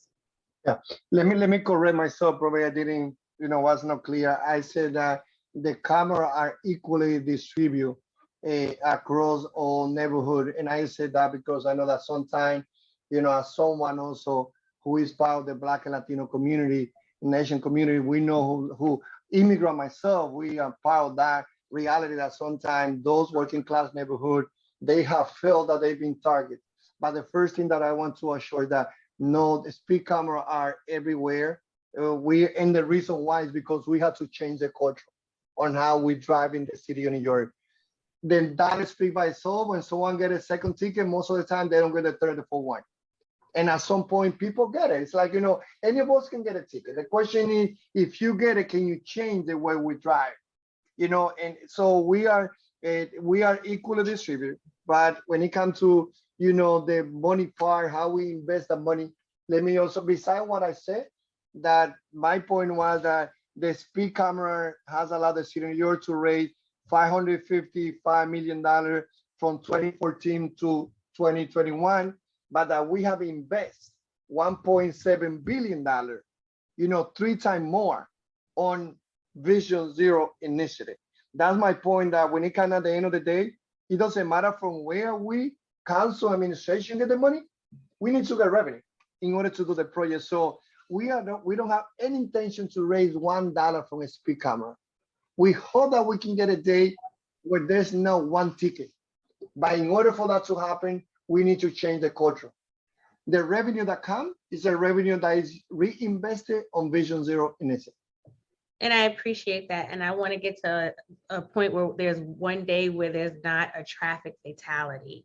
And I think to get there, we have to make sure that we are also invested in the community. So I would love to see a breakdown of the districts, the council districts, in the order in which there's traffic fatalities and how much money in terms of Vision Zero is going to those districts to address these traffic fatalities. And more than happy, Chair, to follow with you. And that's what we want to get. As you heard my testimony, all the data that we share as around a lot of projects that we have done, other that we have online to be done, that include redesigning danger intersection, creating protected bike lane, bus lane. And we also have the data that also we can share with any council member about all projects that we have going on in their district too. No, thank you for that, Commissioner. I'm looking forward, as I've said plenty of times, to working with you and the administration to being able to create safer streets for all New Yorkers. Switching over to the bus lane, funding of the city's bus lane is a key component to reducing private automobile use and alleviating traffic deaths. However, implementing a successful bus lane system takes coordination between DOT, sister agencies, and most importantly, local communities. Is the Department of Transportation working with the state and MTA to ensure city bus routes and lanes are benefiting local communities? Does the Department of Transportation solicit feedback and conduct outreach with local communities and businesses and business improvement districts to ensure that bus lanes are not disrupting neighborhoods and businesses? And I'll just say that, as the Department of Transportation knows, I've been convening a citywide transportation infrastructure tour and visiting the districts, especially where there are merchant corridors, like in Councilmember Williams and Gennaro districts. We have received feedback that our small businesses have been, in some cases, negatively impacted, and they have ideas of how we can reach a middle of the road. So I'm just interested in seeing how the sister agencies are working, so we're not addressing one issue but creating another issue for a sister agency. Yeah, so DOT support MTA's effort to redesign the bus network to better match the travel needs of New Yorkers. But let me also pass it on Eric so that he also can expand the answer to this question. Sure, and Chair, you're exactly right that these projects work correctly when they work with the city and the MTA and local communities all working well together. And when we do our bus lane projects, we work very hard to do that. So as the Commissioner said, as the MTA is doing their borough-wide redesigns, we're working hand in hand with them. They run the buses. We know that nothing works without them. So bus stop placement, making sure that they run the buses quickly, try to provide more service. They're good partners in all the work we do. We also work within the city family with all of our sister agencies. Small Business Services has been very involved in a lot of the bus work that we've done, but also sanitation, all of our other agencies come well together. And we know that bus corridors are often the very busy business corridors in a neighborhood. And we know that we don't just want people taking the bus through a neighborhood. The buses need to be part of a vibrant local economy as well. So we work very closely. We have a team that will go door to door and talk to businesses about their parking and loading needs. We try to make sure that we very carefully design the street so that where parking is needed, where truck loading is needed, we can accommodate that. But we also don't do these projects and then walk away. we put them in and we stay in very close contact with businesses, with bids. And if adjustments are needed, we always are willing to go back and talk about that, to do that. We've measured these projects over the years. One of the first ones we did on Durham Road, we looked at tax revenues, and we found that overall, we think these projects, are not harming businesses, but we also know that it's a terribly tough retail environment out there, and anything that can push a business over the edge can be a problem. So we want to stay in very close touch as we do these projects to make sure that we're providing the benefit for the 2.5 million New York every day, but also doing it while being responsive to the very local concerns on a particular block or a particular business. So it's a lot of work. We spend a lot of effort on it. We think mostly we get it right, but where we don't, we want to keep working and make sure that we can improve what we have out there. Thank you. And I'd encourage you to reach out to Councilmember Williams to meet with her and her bids in her district, because there were some specific concerns there. Switching over to the scooter share pilot. Last spring, the Department of Transportation launched a scooter share pilot program that was scheduled to last at least 1 year. Can you please provide the committee with an update on the pilot? What vendor was selected and how DOT decided what neighborhoods would be selected for the pilot program? Look, we did a competitor selection process. Burr, Lime, and Bio were selected as operator. The pilot launched with 3,000 scooters in phase 1, including Eastchester, Walkfield, Pingham Parkway, Cobb City, and so over 530,000 rides taking the first 8 months. DOT and operators plan to expand to phase 2, including Thornex, Parkchester, Sunview, and increase the total pilot fleet to as many as 6,000 scooters in June 2022. DOT selected the East Bronx as a pilot service area based on population density, existing transit and bike infrastructure, and relationship to the city bike service area. And this is something that micromobility is something that we're looking to continue expanding as a pilot project is showing how successful they are. Yeah, I think we need to make sure is getting and reaching the communities that have a great need for it. I know, like in my district, we don't have that ability in some parts of the Bronx, but I would love to see that expand out. I'm just more than happy, Chair, to work with you and the partners on the micromobility, and let's also include it as one of the items. As I say, that we can have our bi-weekly conversation of things that is important for the members on your leadership that we can talk about it. So yes, let's follow up. Awesome. And I'm just going to ask one more question on my end, but then I'm going to ask a question on behalf of Councilmember Narcisse. So truck parking and idling. Parked idling trucks adversely affect the health and well-being of neighborhoods like mine and others across the city. One, what is DOT doing to address this issue? And two, would DOT be open to looking at unused parking lots as areas where trucks could idle? Yeah, so Charles is the best person to answer that question. He's been our leader leading that area here at DOT. I can say that for me, it's as important as any council member that has to deal with a number of trucks parked in the residential area. I personally have one of those trucks parked in the same corner where I live, in the same block. And I had to, take the photo, push, do whatever, call the prison, do anything that as a resident. I'm not going to share the photo when we meet so that you can see, how I also deal in my community. But this is something that, we have to deal about. Charles can also expand on this.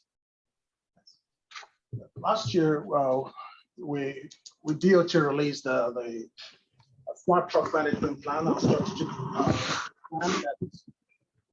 that covers most of the scenarios that we understand with feedback that we receive from various stakeholders. The concern you have with regard to truck parking and idling trucks is really one of those things that has been brought to our attention from various even the neighborhoods, as well as what you just raised in this case. one of the, we do have a task force with NYPD. Our freight unit does have a task force with NYPD where we meet every quarter to go over issues as they come up. And we also go on site visits to these communities to address the issues. One challenge we have with regard to truck parking is we do know that commercially plated vehicles are not supposed to be parked on the street. So we need a partnership with the NYPD in order to adequately enforce. We do have adequate signage, but if there are any locations where there's a concern with regard to maybe we'll be willing to address it. One of those. And of course, if any observations such as those are brought to our attention, we'll investigate. But we do need an active partnership with the police department in order to effectively enforce. And we're having that dialogue as we go. And then in terms of the second part of the question, and for unused parking lots to be used as areas, what about that? Well, listen, we've been meeting with the trucking association. This has to be a combined effort that should include only the initiative that very successful. Also, DOT been running, which is to bring incentive for a delivery that use those heavy truck to do delivery at night. But also when it comes to respecting the law on no parking residential area, this is something that we express, have expressed to the industry that we need their support too. They need to be sure that they work with the drivers and for those who can stay in the throughway in Jersey area, they should stay there and not come here, not come to the city where they don't have to. And also not only for explore together potential area that we have in the city, but also there's also members of there's all the other private sector that they have big parking garage that they also use those trucks. So we hope again that conversation continue with the truck industry. And we work with NYPD not only on enforcement, but also to identify all the area where they should be able to park, not to use residential areas. No, definitely. And looking forward to working with you on that too. I actually met with someone recently that spoke about an innovative way that I believe Seattle has adjusted their infrastructure that can weight the trucks, and there's an app with how they can find parking and everything. So we should explore and see what other cities are using also, so that we can find a resolution. So the last question that I have, if you don't mind, let's add also to a chart to also span a little bit what EDC is also. Yes. We also speaking to another sister institution here in the city and see how they can be helpful too. Yes, I also wanted to add, yes, we're working with the EDC, Economic Development Corporation, they do have private property or some, not necessarily city properties, not a public right of way, but they do have relationships with real estate industry that they can help us with that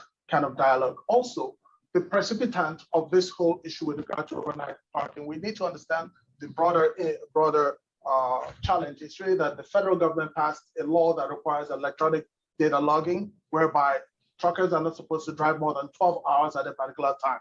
We do lack public parking locations here. There's only one, and so it's actually a district by JFK Airport.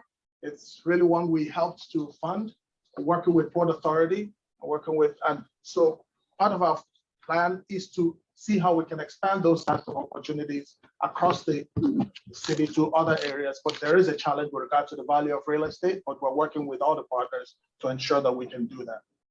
No, absolutely. And I think that it needs to also be a part of their business model to include an additional driver. My dad was a driver for many years for Greyhound buses and Comfort buses. And when he drove long distances, they put an extra driver on there so that they could be able to continue the course. So we do want them to get the rest that they need so that they could be safe and return home to their families. But they shouldn't shortcut it and then put the burden on these communities where the trucks are parking. Okay, so I'll ask a question on behalf of Councilmember Mercedes Narcisse. She indicated the last 2 years have been incredibly deadly on our streets, and we know that fatalities and injuries are higher in areas that have not received as much investment. DOT has a large budget and we know what kind of treatments will improve safety, but so often these investments are not made or take years to implement. What are the holdups and obstacles to quickly and efficiently invest in safety infrastructure? Again, Eric also can expand on this one, but what we can say that we are more than happy to share with any council member, as I have done it with in any of those that I have met, or a physical walking the district or having some Zoom meeting, or as I did it with Council Member Williams, that also I met here at 55 Water. So we are engaging directly with myself and the rest of the team with council members to talk about what are specific needs that they have. We are following crashes. We are following data. No, we are proactive. Like the investment that Mayor Adams did, and I know as we will finish this budget as a collaboration between Speaker Adams, you and Chairman Brannan and the mayor, I know that we all of us are in the same, have the same commitment to provide DOT the financial support that we need to continue investing in danger intersection, danger area in the city. So I can say that I personally have been able to spend these 4 months expanding my knowledge that I have as a previous chair, knowing that DOT with the support of the council also been getting the funding to address danger area that we have in our community. If any, again, a council member has any particular need, if they have seen any area that they numbers of injury, number of crashes, and they believe that we have not responded, they can call me directly and they can call my team. They can call the intergovernmental division, or they can call the board of commissioners. We are here to save life. But let me pass it to Eric so that he can also start. Yeah, I mean, the commissioner said it well. Like we're absolutely data driven, and spend our days going after the places that have the most crashes. But what we've added to that as part of the streets plan is those priority investment areas where we make sure that we're not only looking at high crash areas in sort of the central parts of the city, but that we're addressing those safety needs absolutely all over the city. And as the commissioner said, you know, so we are happy to meet with any council person to go through the borough safety plans in their district, talk about where the crashes are in their district and what we're doing to address them. Thank you, and I'm gonna kick it back to council so that we can get questions from my colleagues. Thank you, chairs. For the record, we just want to also acknowledge, excuse me, that we've been joined by council members Sanchez, Stevens, Ayala, Carr, Barron, Narcisse, Rivera, Brewer, Ressler, Williams, Ung, Krishnan, and Joseph. Hands have gone up and down, but I've maintained an order. So the order for questions is as follows: Barron, Brewer, Rivera, Carr, Osei, Areola, Sanchez, Ressler, Ayala, Stevens, Lee, Hudson, and Williams.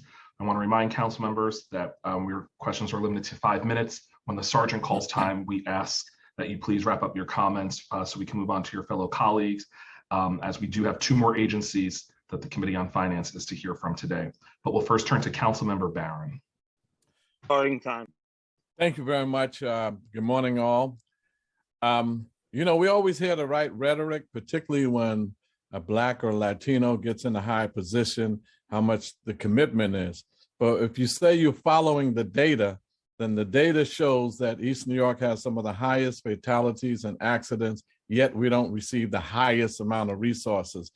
And this is long before you've come in. We've talked to Department of Transportation on certain street issues, but the rhetoric, the resources have to reflect the rhetoric.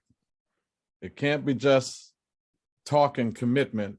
The resources has to show the commitment. So I thank Chair Brooks Powers for bringing up the fatalities and the accidents, because we have some of the highest in the city. And we need to sit down and talk. You need to come out to East New York and see the situation for yourself. I know Chair Powers is coming, and we appreciate her.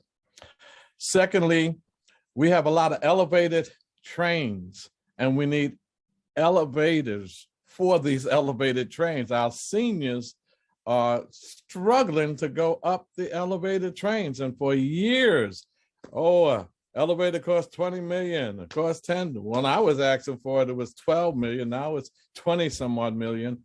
We need elevators for our elevated trains because our seniors are having difficulties. The resurfacing and the fixing of potholes, they need to have a kitty on the side to give to residents whose cars were almost destroyed by potholes, particularly the rims of their tires. And sometimes the resurfacing and the fixing of potholes is a shabby job because they seem to just fill it up with something, and then about a month later, the pothole is back. So we need to look at that. We need more lights, traffic lights and stop signs, particularly in those intersections near our schools to bring down the dangerous intersections, the redesigning. We need that to happen more in our communities. And we need a way to extend some kind of a train service or something out to the Gateway Mall. The buses go out there, but I know when they wanted to go to JFK Airport, they extended and put another train out there to go. So in the Gateway area where we have a bunch of housing coming in and new commercial businesses coming there, we need to look at train service to Gateway and also the transportation. Well, the MTA deals with the buses, but to that our train station out there, it stops at Ashford and New Lots and it ends there. But to this whole new community coming out there, we need to look at transportation as it relates to that. Councilmember, it's nice to see you. Yes, sir. And thank you for your leadership and the great work that you do also, always standing and fighting for social justice. You know that there's all my respect to you and my great colleague, former Councilmember Barron too. So I agree with you. And first of all, I'm more than happy to schedule a walk in your district. More than happy to, sit down with you and identify, areas that we feel that we have to give priority that we have not paid attention. So I, that's you got my commitment on those two following. I'm following in those two directions. One, walk through there and see, like, whatever challenges we have in your district, as we do in the 51 council district to do the same thing. We have an ongoing transportation study of Gateway area. A recommendation later will come this year. I feel that, everything that you mentioned, looking at traffic lights, let's get our team from the office, from our team to identify area near the school that you have seen. We're doing the best we can. The team here is doing a great job. But if there's any particular area that you can help us by bringing to our attention that we are not seeing, let's do that. On the elevator part, as you know, that's on the MTA. So I lived the same experience. It took me years and years to get an elevator when I was a council member at the One Trend Dynasty. But more than happy again to advocate together with you, bring it to the MTA attention. But MTA is the one who do the elevator. But overall, I think the summary that you have made is something that I agree when it comes to identifying area that you have in your district, and let's schedule a walk that I would do together with you. Looking forward toward it. And one particular block between New Lots and Hegeman on Pennsylvania, we have cars that are up on the sidewalk. I had to ask the police department not to give them tickets because we have a narrow two-way street. and the cars were getting, damaged when they were parking on the side of it. So that one I'll bring you to when you come out to the district. Thank you, Councilman. Thank you. Excuse me. Thank you, Councilmember Barron. Councilmember Brewer. Starting time.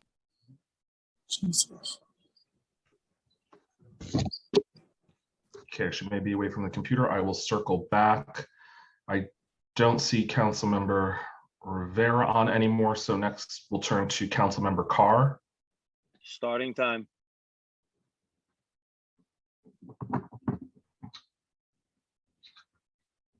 Councilmember Carr, you're up. Oh, I apologize. Thank you, Commissioner, for being here today. Thank you to our chairs. I just wanted to ask a few questions relating to road resurfacing, piggybacking off of Chair Brannon. In FY21, DOT was only able to surface around 900 plus lane miles citywide, which was far less than the great strides that had been made earlier in the decade. I can criticize the past administration for a lot, but they invested a significant amount in road resurfacing. I think 1,300 lane miles was the peak in FY16. And so, given that we're still staying at baseline levels, I'm wondering why and I know you touched on it earlier, why we're not going to push for the 1,300, because in the previous decade, under the Bloomberg administration, DOT lost a lot of ground because it couldn't resurface roads faster than they were crumbling. And we had to catch up. That's why we had those significant investments in the past several years. And after the COVID budget in FY21, we were only able to do 900 plus, far lower than the 1150 you're looking to do now. We have an opportunity to kind of make up lost ground while we have revenues. And so, well, I understand baselining funding is great. It's wonderful that we don't have to haggle below that. But I'm wondering, if we can get a commitment to really try to reach for that 1,300 lane miles per year. And in the event that we do, will we get over 200 lane miles resurfaced on Staten Island as happened previously when we had those numbers? And will you also commit, if we're only going to be at the 1150, that we'll at least get the 155 to 160 lane miles for Staten Island if we maintain the baseline levels of funding? First of all, Councilmember, Staten Island is not the forgotten borough anymore on the Mayor Adams administration.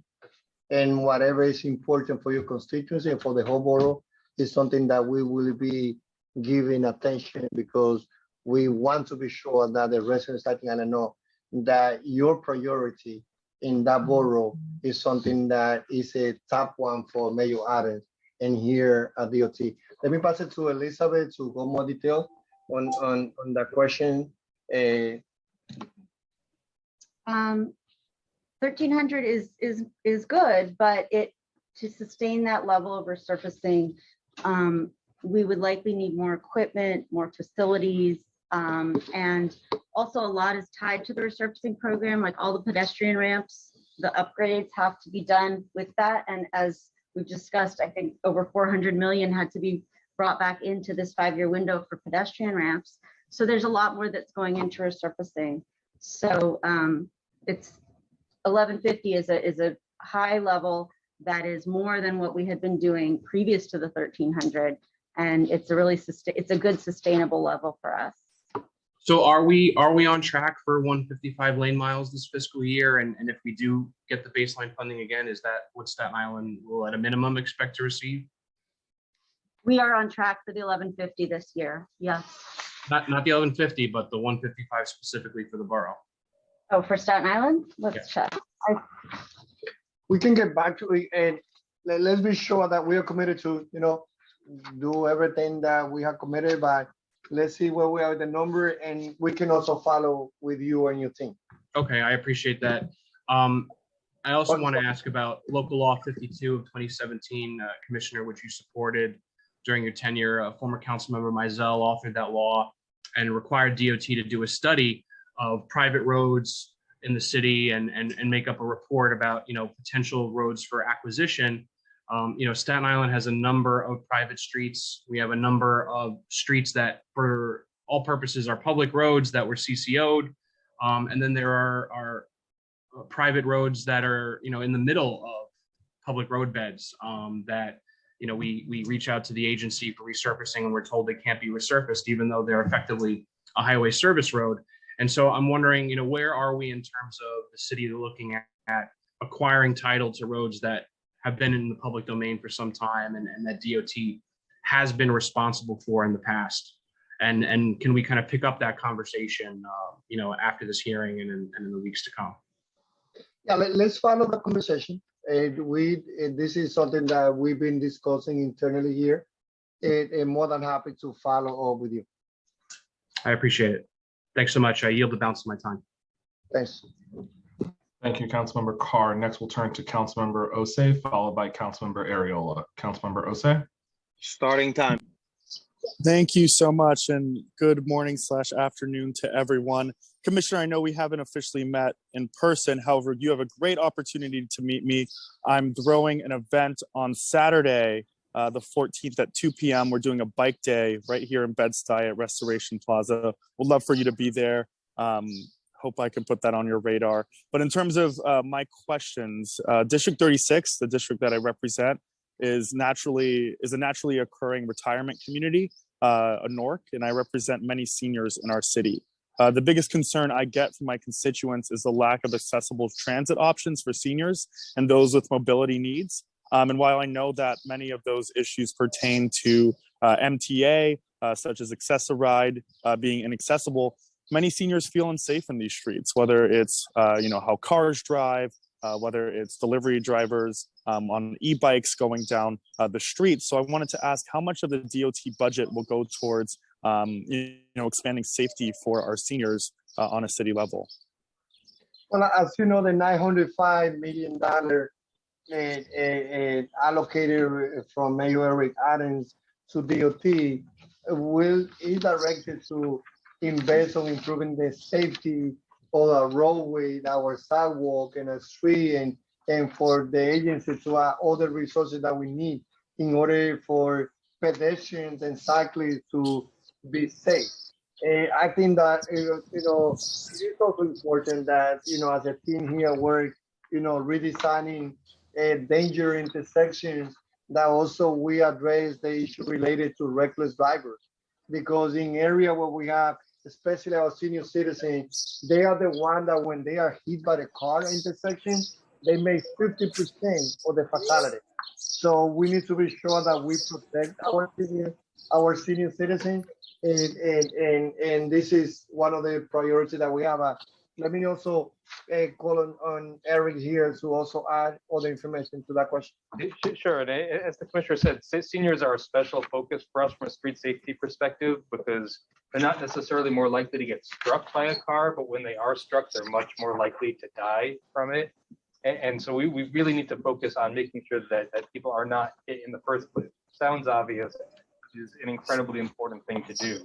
And so we focus on things like turn calming, people turn at slower speed, and some of the speed camera program, everything we can do to increase ability for everyone to react, not have the car strike the pedestrian, is really where we need to focus, and to spend an extra effort in those senior heavy areas to focus on that type of safety improvement.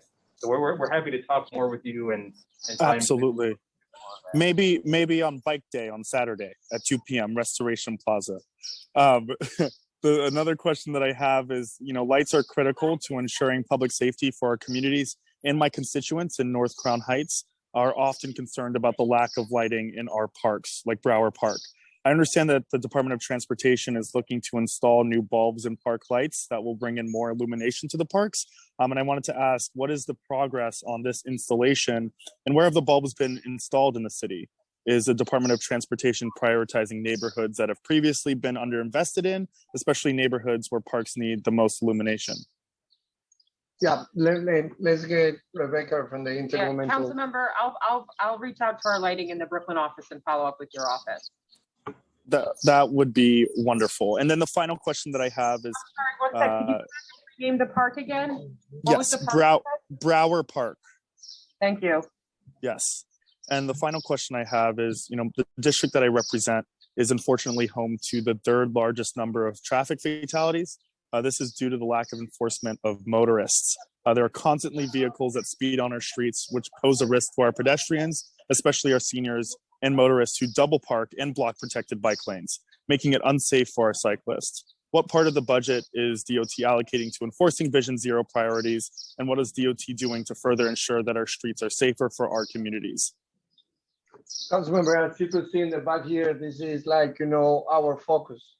This is about, we are focused on Vision Zero, following the major goal, which is to build a safe city. We want to build a safe city when it comes to looking at traffic fatality, not so far from traffic violence, it's not so far from gun violence. So definitely, speeding is an epidemic. Is hitting the whole nation. There's a trend that we have on numbers of pedestrians and cyclists.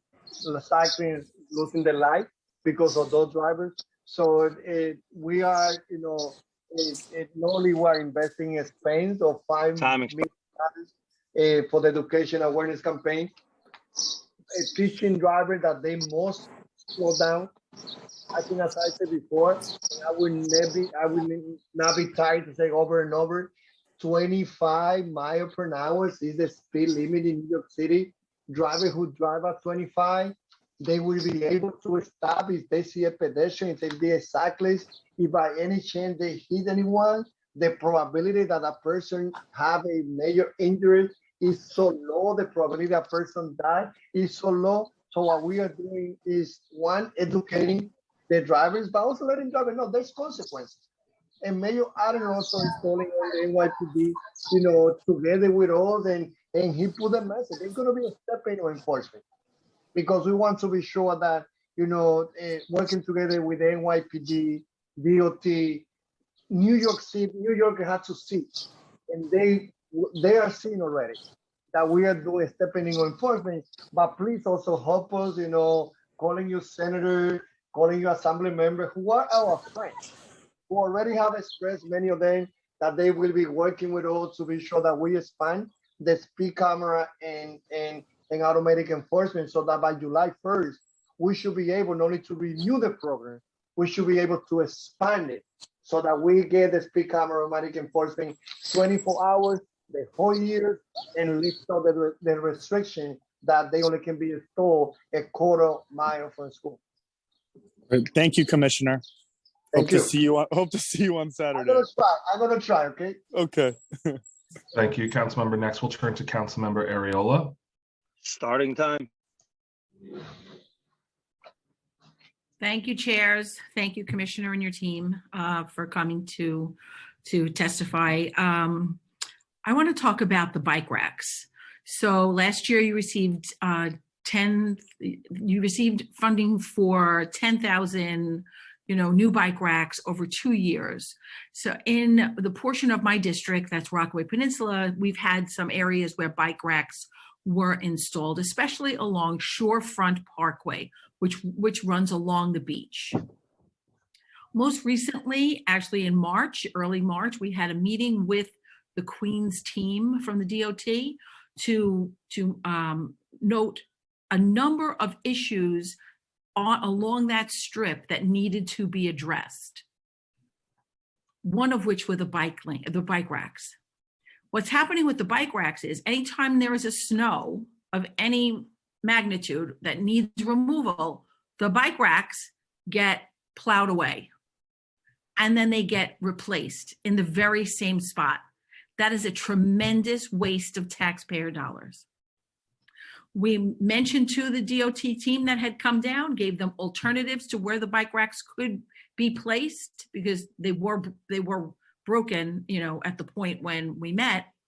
And they came back and replaced the bike racks exactly where they were, only adding enormous boulders, which I will email to you, Commissioner, in an area which is considered, it's almost to be like a buffer for the bike racks.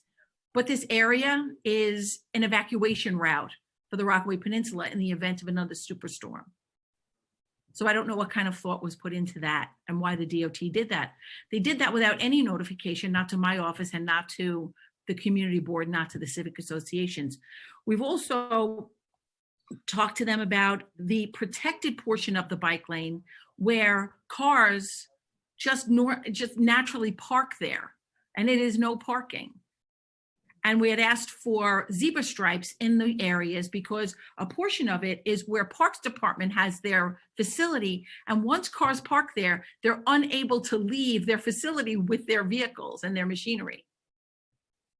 None of those questions, not speed humps at entrances to large multifamily dwellings where it should be installed, not the bike racks, not any type of remedy for the illegal parking and the fact that Parks Department cannot either access or leave their facility because of illegally parked cars.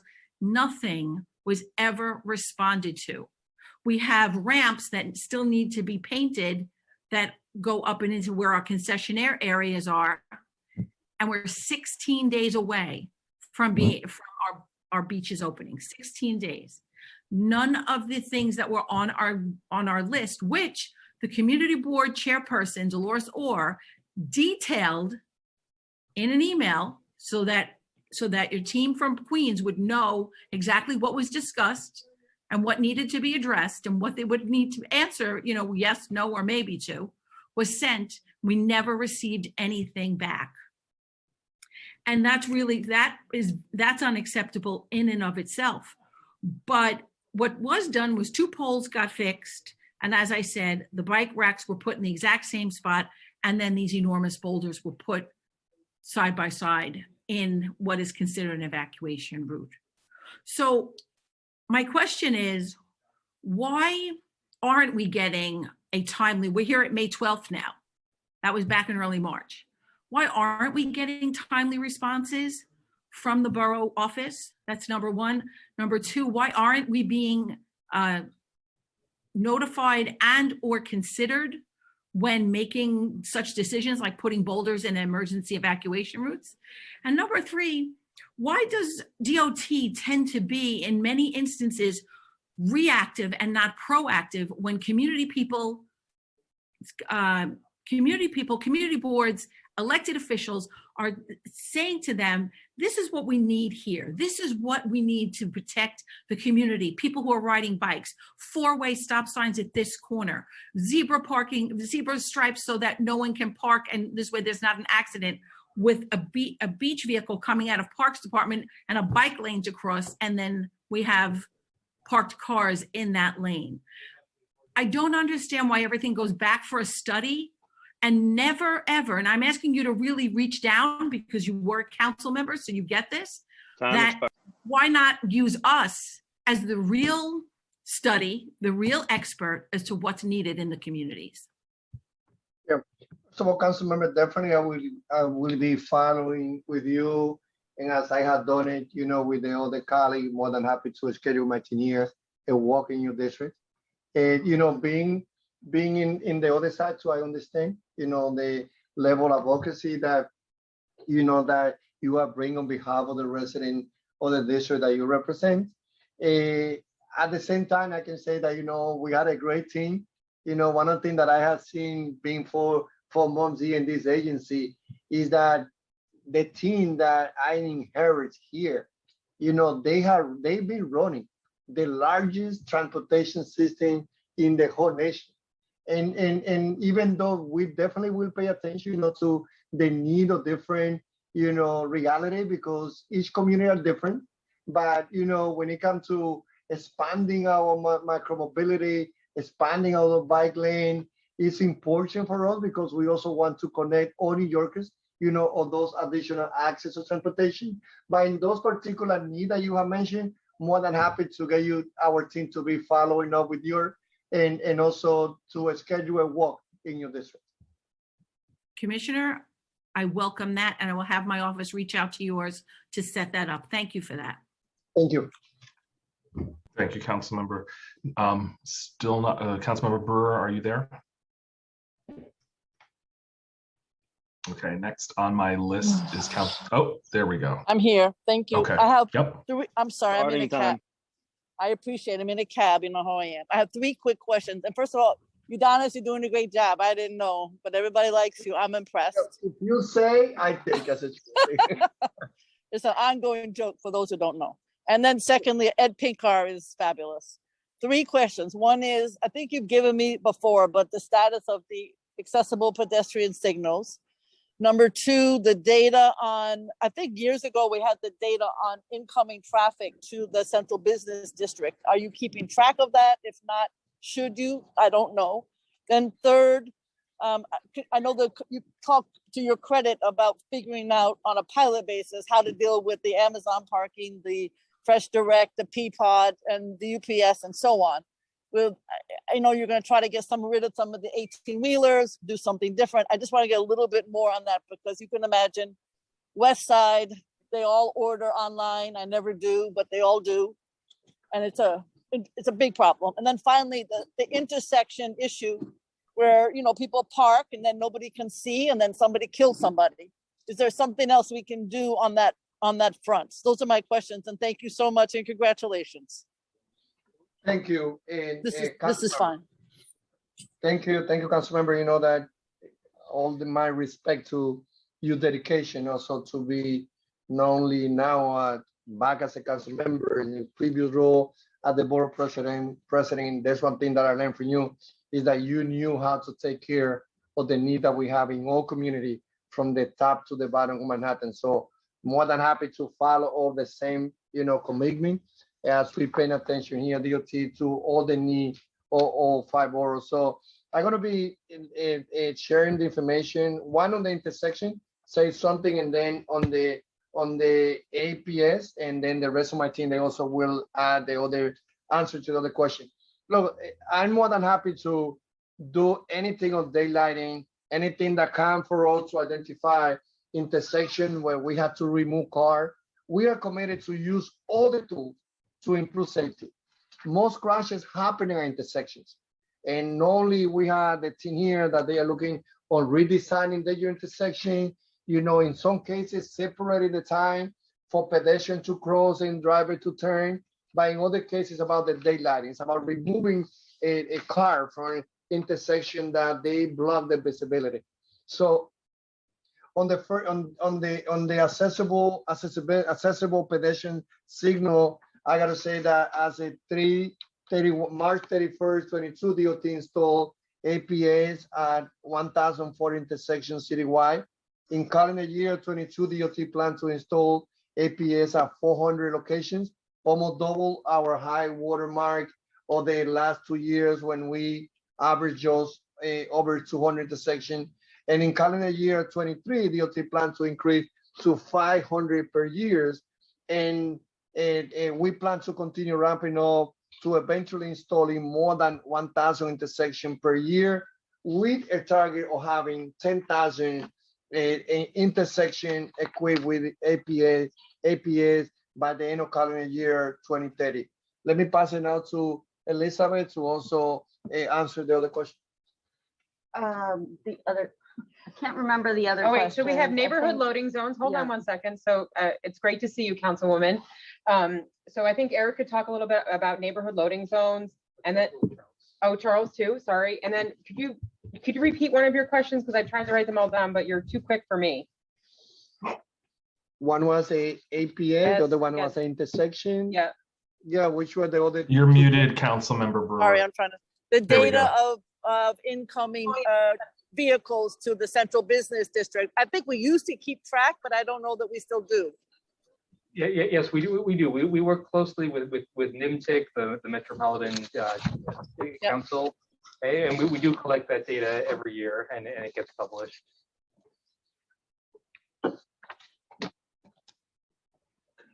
You want to talk about those loading zones? Charles, Yes, your other question had to do with loading zones, especially with regard to, you specifically mentioned Amazon.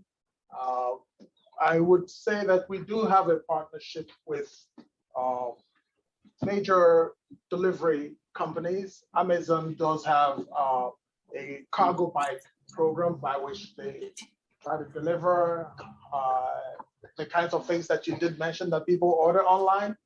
But our goal with regard to encouraging the cargo bike pilot program was really to take as many substitute cars from our trucks, to make sure that that delivery goes in the most sustainable, environmental friendly method from the last mile some cases last foot of delivery. So Okay.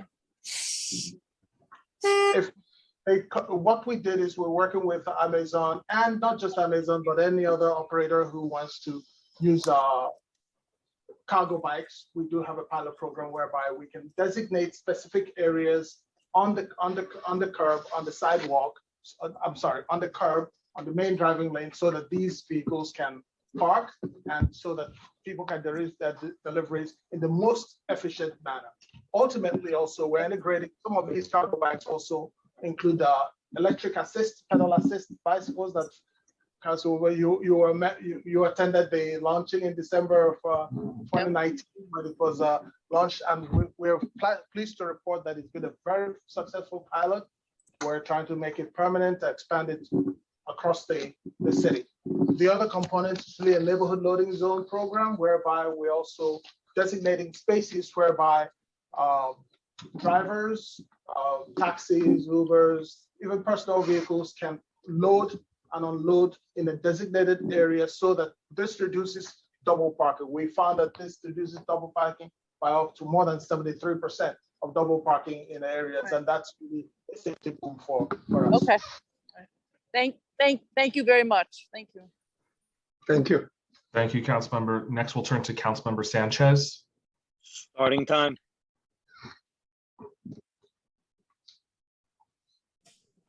Hello. Hey, Commissioner, and hi, everybody at DOT. So great to see you all. Very, very excited to be in this version of things. So my question is around street safety and micromobility. So very, very excited to see the deep investment that the administration has made in the New York City Streets Master Plan. But I think, as you all know, and many people know, I was personally hit by a moped over the summer. We know that they are driving on the sidewalks. We know that they are they're posing a safety risk to a lot of our seniors and elderly people and all of that. And so in the Streets Master Plan, the Bronx has 3%, currently has 3% of New York City's bike infrastructure, right? We're severely behind. It's not representative of our population, and more people are needing the safety and security that could come from expansion of bike lanes. So can you just tell me a little bit about DOT's approach to safe micromobility, right? I'm not one to push for enforcement. A lot of these folks are working, they're delivering and all of that, but they're also using the sidewalks largely because they don't feel safe on the streets, because our streets are so dangerous. So can you tell me a little bit about plans for improving bike lanes, improving micromobility options? What are the tools in DOT's toolbox to address this issue? Yeah. First of all, congratulations, council member. As I saw each other yesterday, we expecting the baby. I know that's very important for you and your partner. So congratulations. Thank you so much. We're excited. And I think that we all know that we have to continue expanding micromobility. Our consciousness and our heart go together when it comes to being sure that working class community get all the motor transportation, so that we can use the mopeds and all the bicycle and buses as to move around, especially those of us who know what it is to be living in community that they have transportation deserts. Pursuant to local law 67 or 27 is because prohibit the operation of a moped share system in New York City without prior reaching authorization of DOT, and require operators to adhere to DOT rules regarding operation safety and data sharing. So we at DOT also make those who are the operators of the mopeds accountable to the law that already we passed at the council.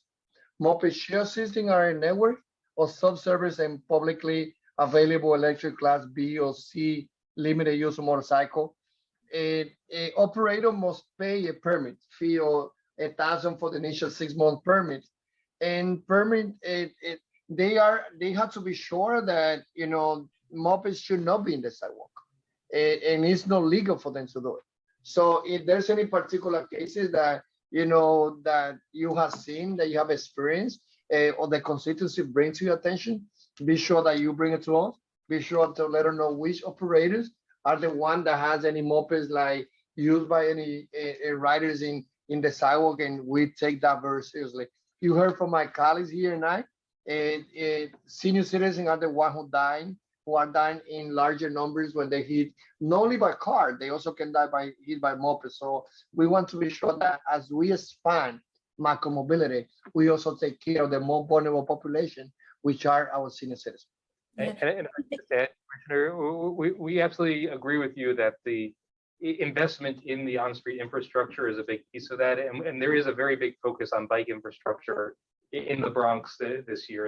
In the Fordham area, we have University Avenue going on right now. There's a whole Fordham area bike network that we're implementing, and we know that we don't want it to just be an enforcement solution. We want to put in the infrastructure that lets people feel safe in the right places on the street. Yeah, no, thank you. And I just want to clarify, we don't have any operators here in the West Bronx yet. What we have is individuals who are using these different devices. And I understand, and maybe DOT can clarify, I understand that if your moped is underneath 100 pounds, then you don't need a license. But if it's above 100 pounds, then you do need a license. And so there's kind of like just a very confusing and difficult to enforce regime going on. But I think that's one part, is the enforcement questions. Time expired. Laws are there, but the other part is really about, how we're making the street safer so that folks can feel comfortable and feel like they can be on Fordham Road and, not going through the parks, which they're doing, and not being on the sidewalks. Yeah, more than happy to follow with you, council member, to share more details when it comes to what is the weight of those mopeds that are allowed in the city and which are not. But definitely I understand why you bring to the table the question that you asked, because that's something that affects your district. That affects also the other side of the district in Inwood, in many other areas in the circle community. So. And I don't think I'm lying when I say this. I think we have a one-pager that clarifies the mobility and the moped, so I can get that to your office. And congratulations. Thank you. Thank you so much. And congratulations, Commissioner, and everyone. Thank you, Councilmember. Next, we'll turn to Councilmember Ressler. Starting time.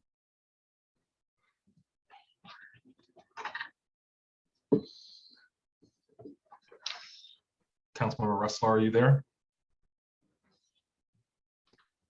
Okay, I will circle back. Next, we will. I'm sorry. Okay. Go ahead. I'm sorry. I'll come back later when I can. I apologize. Okay. Next, Deputy Speaker Ayala. Starting time.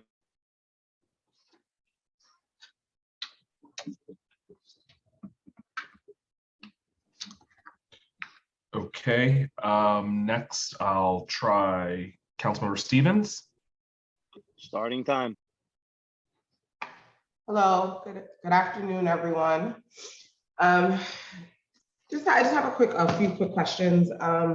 And it was something that the commissioner had said earlier. Hello, Edonis, how are you?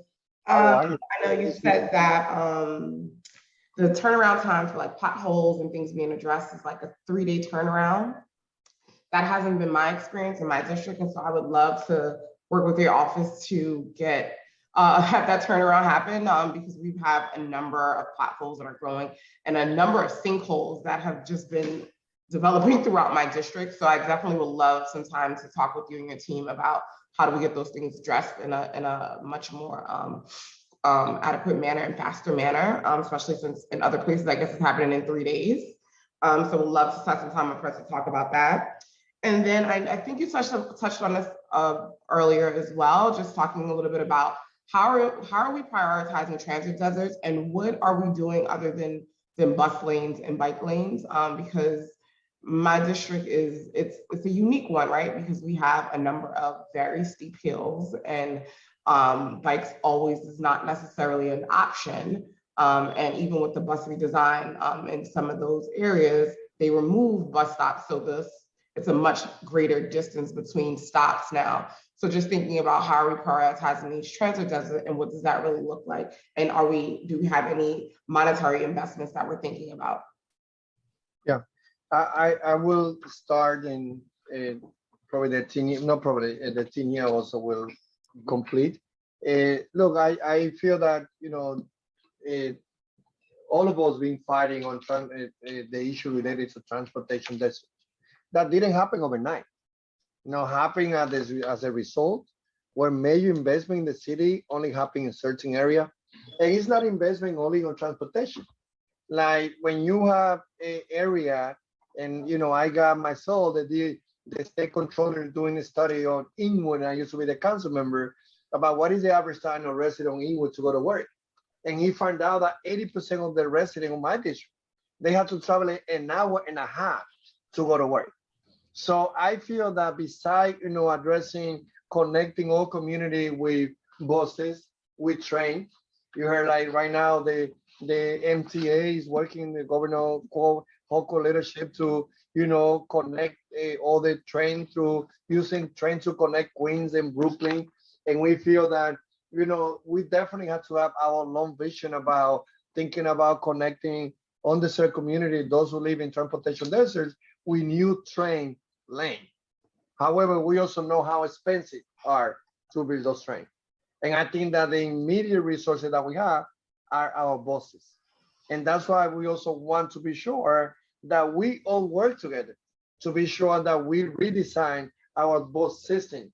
This is the opportunity that we have to use what I call the above the ground train system into something that can move New Yorkers faster, where we can turn our bus services more safer and efficient. So yeah, and I was going to say that's where my issue comes in, right? Even with the bus redesign, the solution was to remove stops. So now we have longer walks in between the stops. And so, you know, even with that assumption, it's like I'm hearing this like, oh, we're improving time, but no one is really talking about how these longer stints is going to really harm the disabled and seniors who live in the community who are really struggling for those things. And then a lot of times the push is, oh, they can take a bite. That is not always an option, especially with our seniors, people with young and small children. And so that's why this is my question, because I don't hear any real investment around what the alternatives are, especially when they're removing stops. So you know, I don't have much time, but I think that we should definitely spend some more time just kind of exploring that, because I don't really hear what that plan is. Yeah, and we will follow with you. And again, as I said before, with any council member that we have to spend more time, you know, visiting the district with my team, you know, myself, more than happy to do it. But you know, when it comes to the buses, you know, we build the infrastructure. The MTA run the program.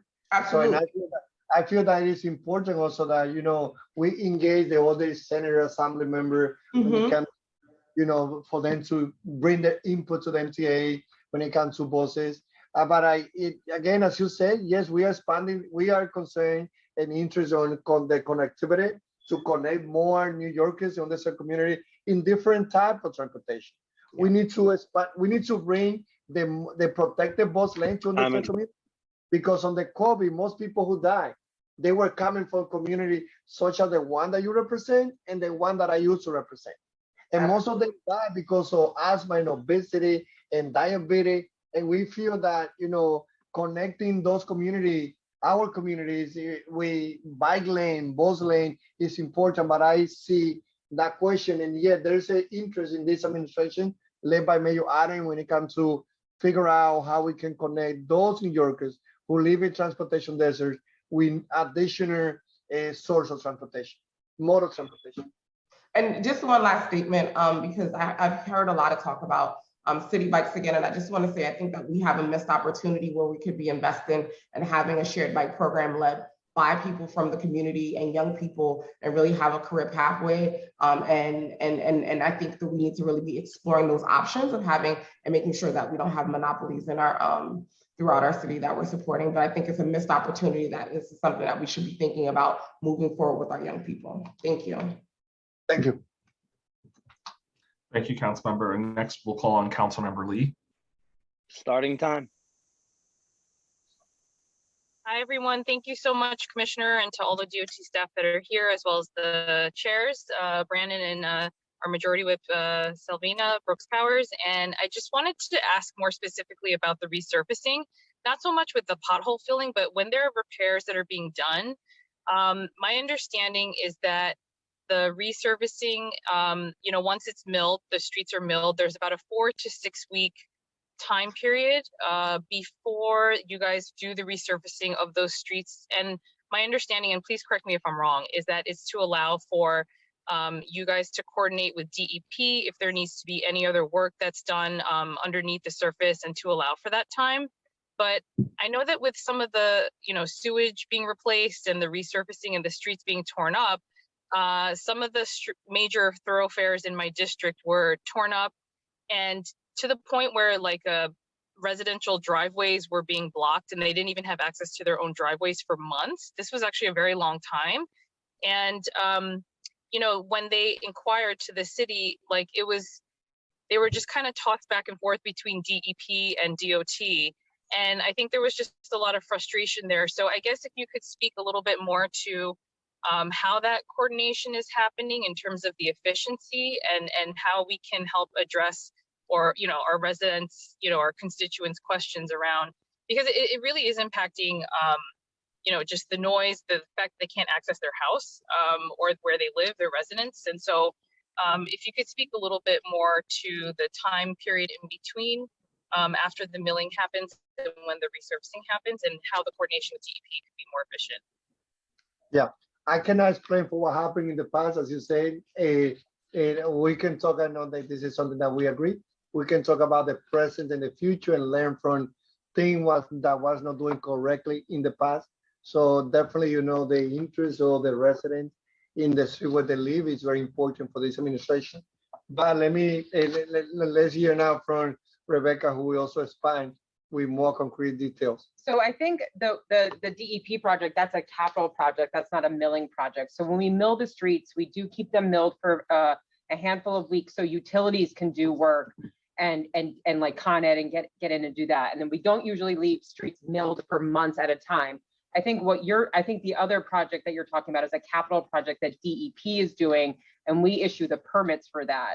And I think the Queen's office has been, and I think the blocking driveways I've heard before, but I can follow up with your office in terms of how we coordinate on capital projects, but I don't think that's a milling project if I have that right.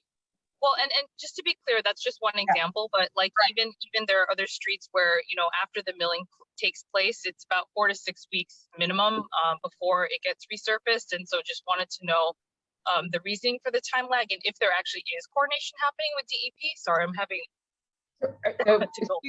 we do extensive coordination with the utilities. I hope you're okay.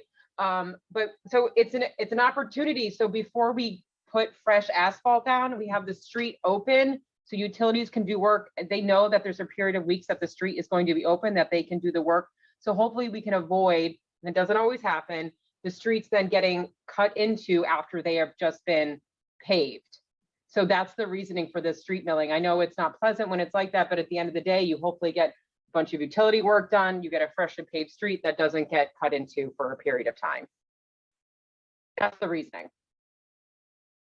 And definitely we will look on let's be sure that we continue communication, and see any specific thing that we can do to, address things that we can do better, faster. It's important for us here at DOT too. No, I really appreciate that. And I just wanted to reiterate, I think what Council Member Brewer said earlier about, we have a lot of folks, we're a transit desert, and we have quite a number of disabled in our community. And so the signals and the lights, if we can get that, or if you could let us know how we can implement those more so in our district, that'd be great. Thank you. Thank you, Councilmember Lee. Next, we'll turn to Councilmember Hudson. Starting time. Hi there. Thank you, chairs, and hello, Commissioner. A lot of my colleagues have already asked some of the really pertinent questions I had in mind, and thank you to Councilmember Osei for uplifting the needs of older adults as it relates to transportation. I wanted to ask a question about residential parking permits. I'm wondering if DOT has considered the effectiveness of such a program, like what many other municipalities, including Washington, D.C. have, and or what the city would need in order to implement and enforce a potential residential parking permitting program. Yeah. So what I can say, we at DOT is always open to look for any new innovation idea. There has been some concern, that DOT has on how the program can operate, but we will be more than happy to discuss with you further on these ideas. Great, thank you so much. Thank you, Councilmember Hudson. And next was Councilmember Williams. But she hopped off for another meeting, so she hopefully will hop back. Next, we'll turn to Councilmember Lewis. Starting time. Good afternoon. Thank you, Chairs Brennan and Brooks Powers, for this hearing. Good to see you, Commissioner Rodriguez. Most of the questions I had were asked, and I don't know if you covered this already. I apologize if it was, but I wanted to have a quick conversation about the Interborough Express. Though the Interborough project is an MTA project, I wanted to know if DOT could comment on their role and how you all will be able to add funds in the FY23 budget regarding research or any type of any part of the project. The second question is in regards to Kings Highway. I want to thank DOT for their unwavering support for Kings Highway and for applying for federal funds. I wanted to know if DOT could outline its Vision Zero investments regarding Kings Highway and how the agency will continue to support one of the biggest and most integral arteries that we believe in Brooklyn that goes between many council districts. Thank you. Thank you. And let me get into the first one, and then Eric will also take on the second one. Governor Hochul announced this transit expansion proposal in January 2022, which would connect Jackson Heights with Sunset Park using existing freight rail right of way. And the MTA is currently exploring both rapid transit, light rail, or conventional rail similar to LIRR, each of which will have different costs, service level, and performance. Currently, ridership estimate can go from 74,000 daily riders to for BRT, 85,000 for conventional rail, and 88,000 for light rail.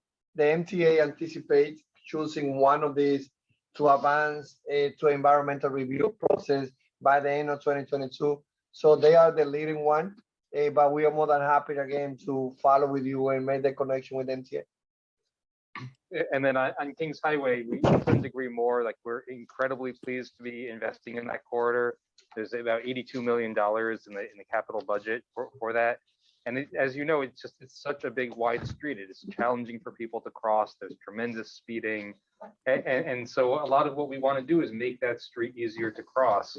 So you see, we've done this already at a few medians, so really do it the whole corridor, expand those medians into the crosswalks so that pedestrians have a place of refuge if they don't make it all the way across, slow down the turns, redesign all of those bus stops to be accessible to everyone using them, and use fencing to guide people to the crosswalks to get to those bus stops.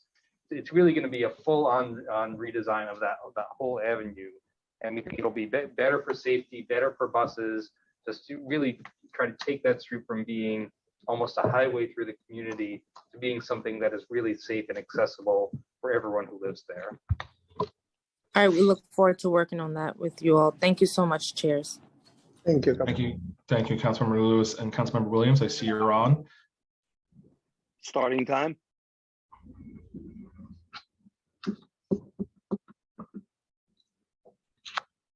Councilmember Williams. Okay, I will go to Councilmember Ressler next. Hi, can you skip over me? I come back after, because I thought I was way last in the queue. So I'm Okay, here. we will. Thank you. All right, we'll come back. Councilman Ressler. Thank you so much, Malcolm. And thank you to my distinguished chairs, Brooks Powers and Brannon. I really appreciate both of your tremendous leadership. And I want to thank Justin also for shouting out many of the great staff at DOT who are so responsive to us and helpful day to day. He shouted out lots of great folks from the Brooklyn office like Keith and Claudette, also Rhonda and Emily in our part, as well as Danielle Zuckerman, who does so much to help our office day to day. I also just want to commend Commissioner Rodriguez. I really do believe that you care deeply about addressing safety and violence in our streets, and that you're doing everything you can and pushing as hard as you can to try and improve the situation. So I want to thank you for your leadership there.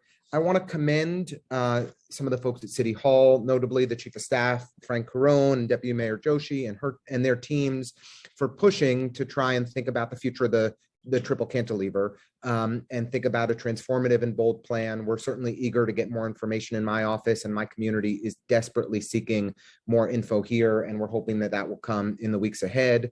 I do have to say that I have been really disappointed, though, by the Department of Transportation's lack of urgency in advancing the preservation strategies to keep the triple cantilever safe and functional for the 20 years that we're hoping to have before renovations or transformation needs to occur.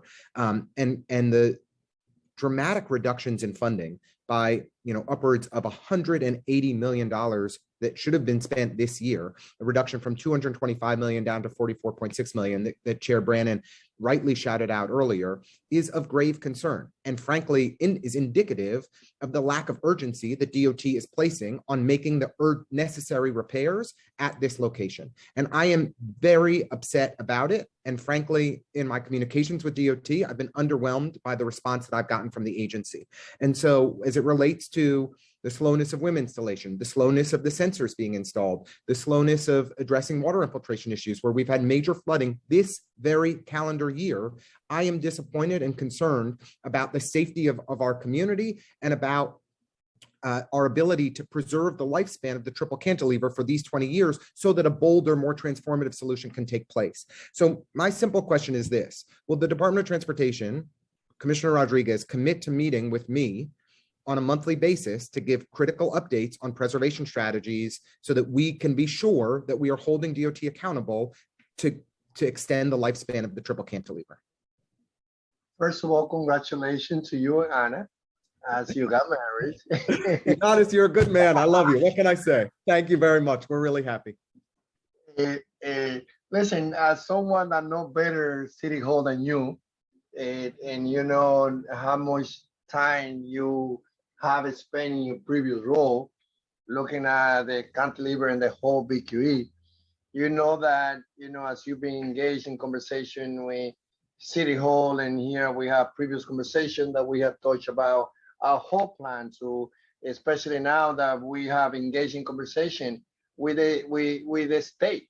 And we believe that, we have a big project to do. We will do it together. We will continue doing the planning. There's no issue related to safety here at DOT, and Elizabeth can explain when it comes to, how we move money. None of the decision move any money, put anything at risk. So we have our team of bridges. They have the resources that they need to be sure that safety is taken care.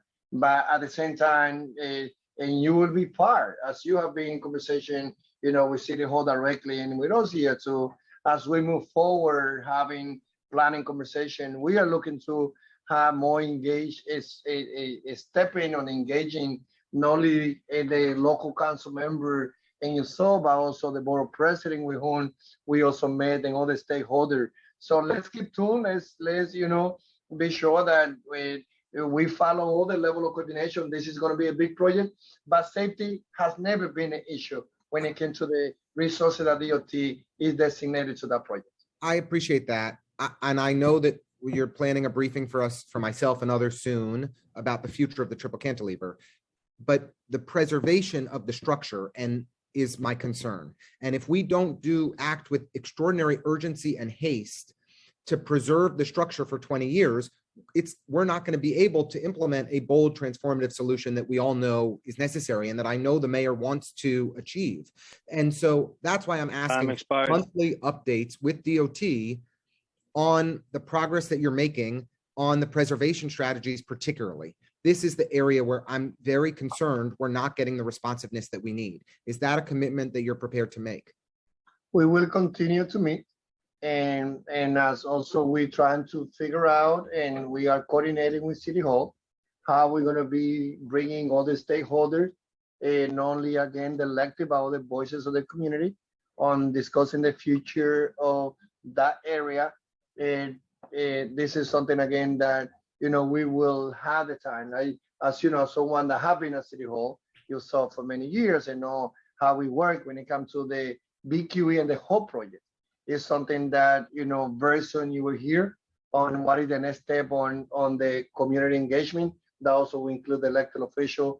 When it comes to meeting monthly, whatever, like I will have no issue again of coordinating our meeting between your office, myself, and the team here. But I prefer to say that we're working with City Hall.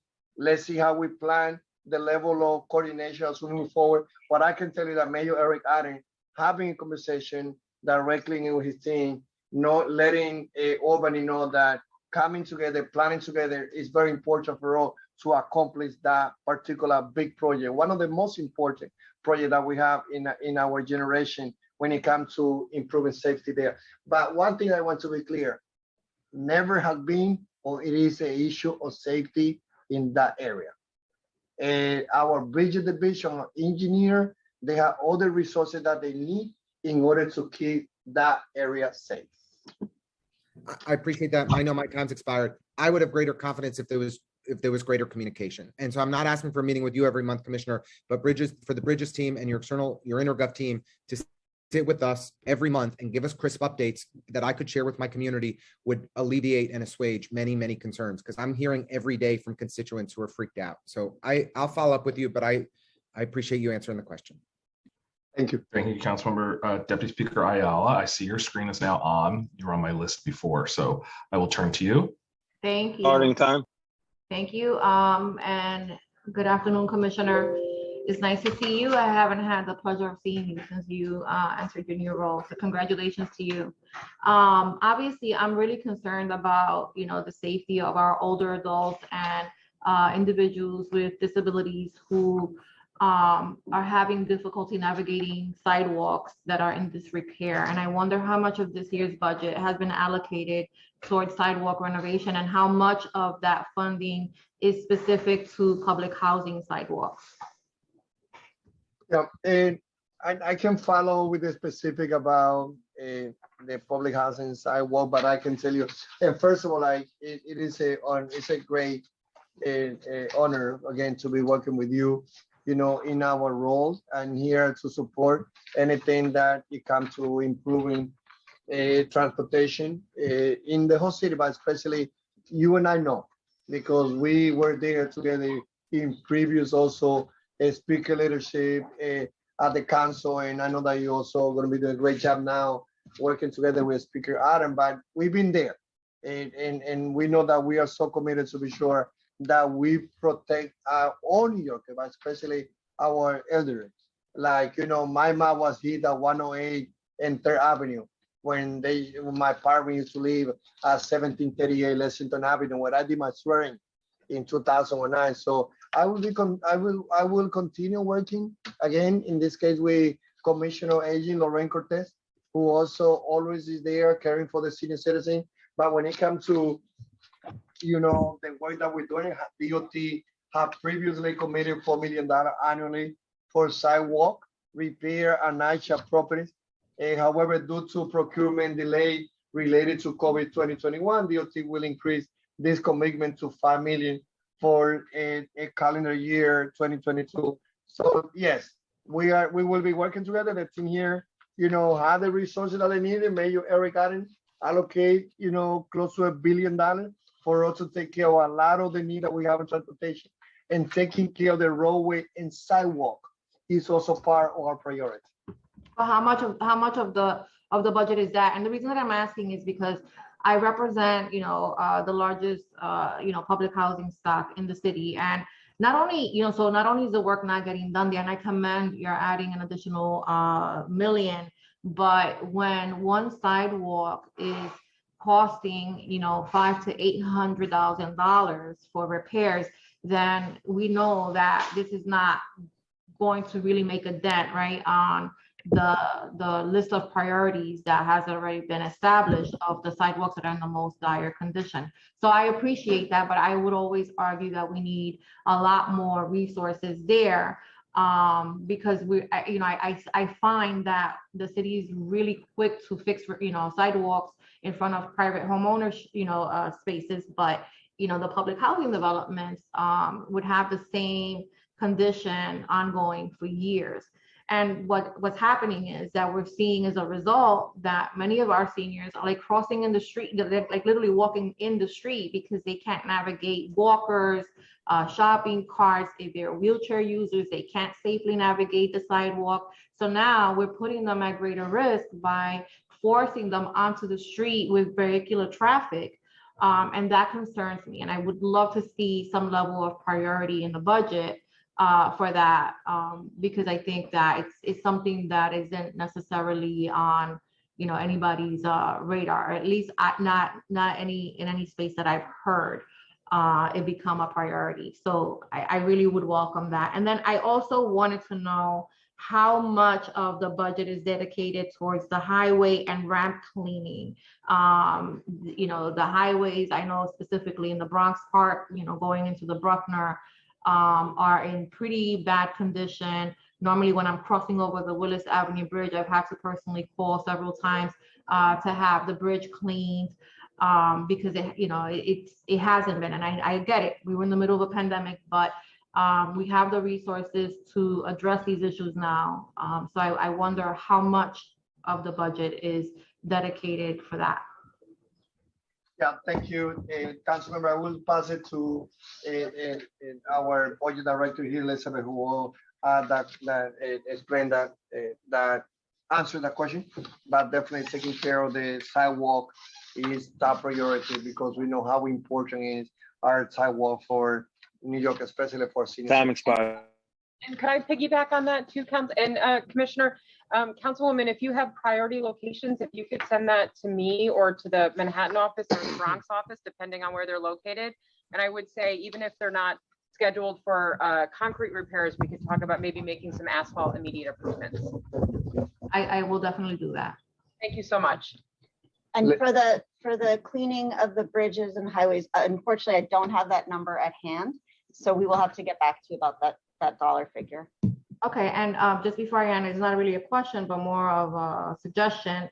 Recently we went through a situation in the South Bronx part of my district where Jackson Avenue was converted into a bike lane, leading to the connector that connects Bronxites to Randall's Island, which is great in theory. However, that street is very, very narrow, and it's also home to 3 schools. In the Bronx, we have serious retention issues with educators, and most specifically, the highest rates of educators that are coming from out of state, from New Jersey, from upstate, whatever, to teach in our schools. We don't have adequate parking space, and that was not something that was surveyed. So we had great difficulty, trying to mitigate the impact of the bike lane. So, as we continue to have the conversation of how we introduce bike lanes, into the city streets, we should also, there should be some study dedicated to that particular community to see what the impact is going to be. For me, it would have been pretty serious. And I think that the idea that cars are a luxury for everyone, specifically for people that are living in, in communities where transportation is not as easily accessible, is a disservice to that community. So I would love to have more conversation, with DOT around this, and I would welcome the commissioner as well to come out to the district to do a little tour so that I can show you some of the issues that are of importance to us. But I think that on a greater scale, as we're talking more and more about inclusion, the inclusivity of bike lanes, that there has to be an overall assessment of what the impact of that bike lane is going to be on the immediate community. Yeah, more than happy, Councilmember, to follow with you and to do, a walk around and see what is important there. I also want to, to encourage you and to see how we can work together, because I feel, and again, I say because we know that we have many conversations on things that are related to the cycling community, and I feel that also we need to educate our community about the benefit of cycling. I think that, it is no need to build the infrastructure, I said before, but it's about how can we also, be able to work with the local institution for them also to do their part, teaching especially our youth about how riding a bicycle, is good for the health too. So, but when it comes to the parking and it's something that they came around, and usually when we also expand our bike lane, I'm more than happy to have a conversation with you.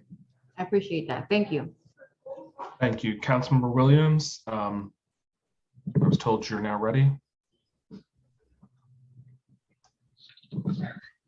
I am. Thank you so much, chairs and commissioner, for your patience.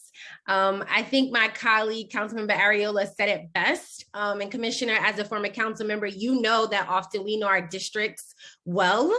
And for a very long time, the Department of Transportation often does this cookie cutter model where they have this bright and amazing idea, which is probably bright and amazing, but doesn't necessarily fit in every community in the ways in which maybe the agency intended it to fit. And so that said, one of the first things I want to talk about is the bus lanes in my district in the downtown Jamaica area.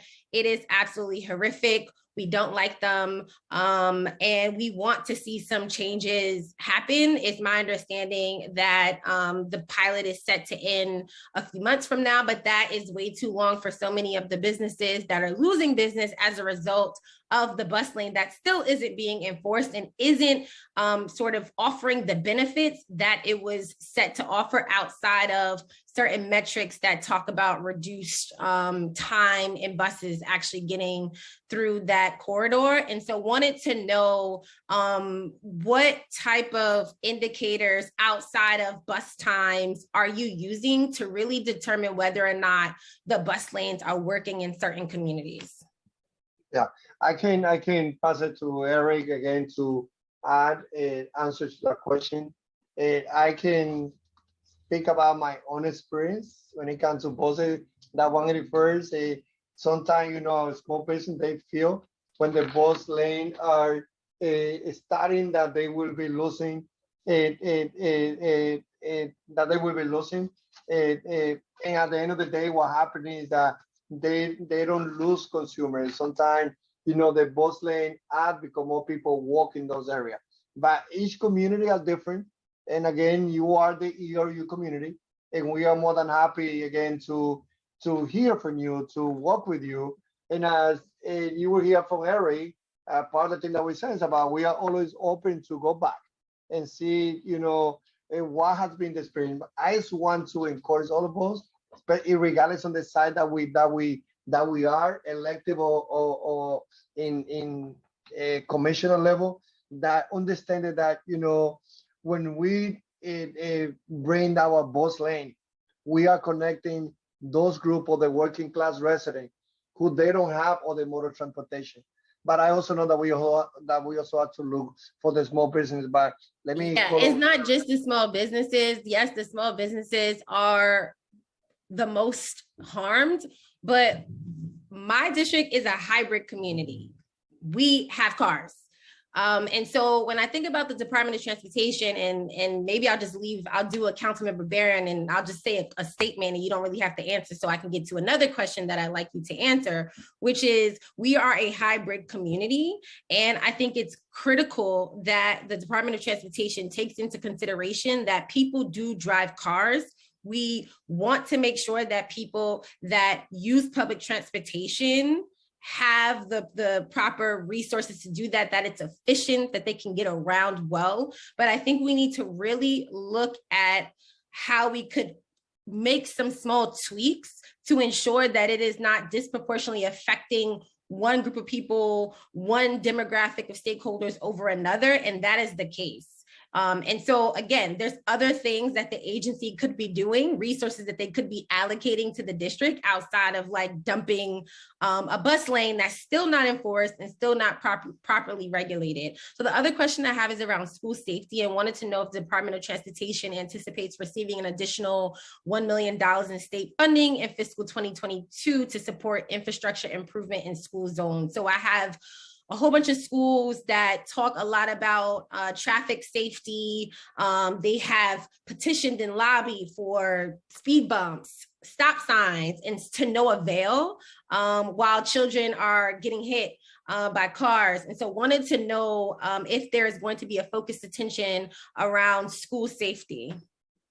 We are using all the tools that we had to use in order to improve safety in our city, especially the surrounding school. So we go from redesigning danger intersection to looking at any of the tools, including to install the speed camera. The level of New Yorkers, especially the youth that we are losing, children on the school, there are too many. There's too much flow that we have. So we're using all the tools, but let me pass it to Eric, that he can also add more information. Absolutely, and I know we've gotten some information on some specific schools. We were working on PS 116. We put in some new all-way stops there. We've seen what more we can do. PS 176, JJ8, IS 59, PS 134. But we're working at all of those places because we agree safety in and around schools is incredibly important. We work directly with the schools. We talk to the principals. We work with students. We have a robust school safety program, and we will make sure we address those locations and any others that you bring to our attention. Yeah. More than happy. The pavers in the downtown Jamaica area, DOT issues permits to different utility companies, and oftentimes they do not properly replace the brick pavers. And so would love to know, if any, how much it would cost to remove the pavers and just put regular cement on the sidewalks. So that, I don't know, I'm sure you don't have the question now, but that is something that I would like to explore because it is a major issue in the downtown Jamaica area.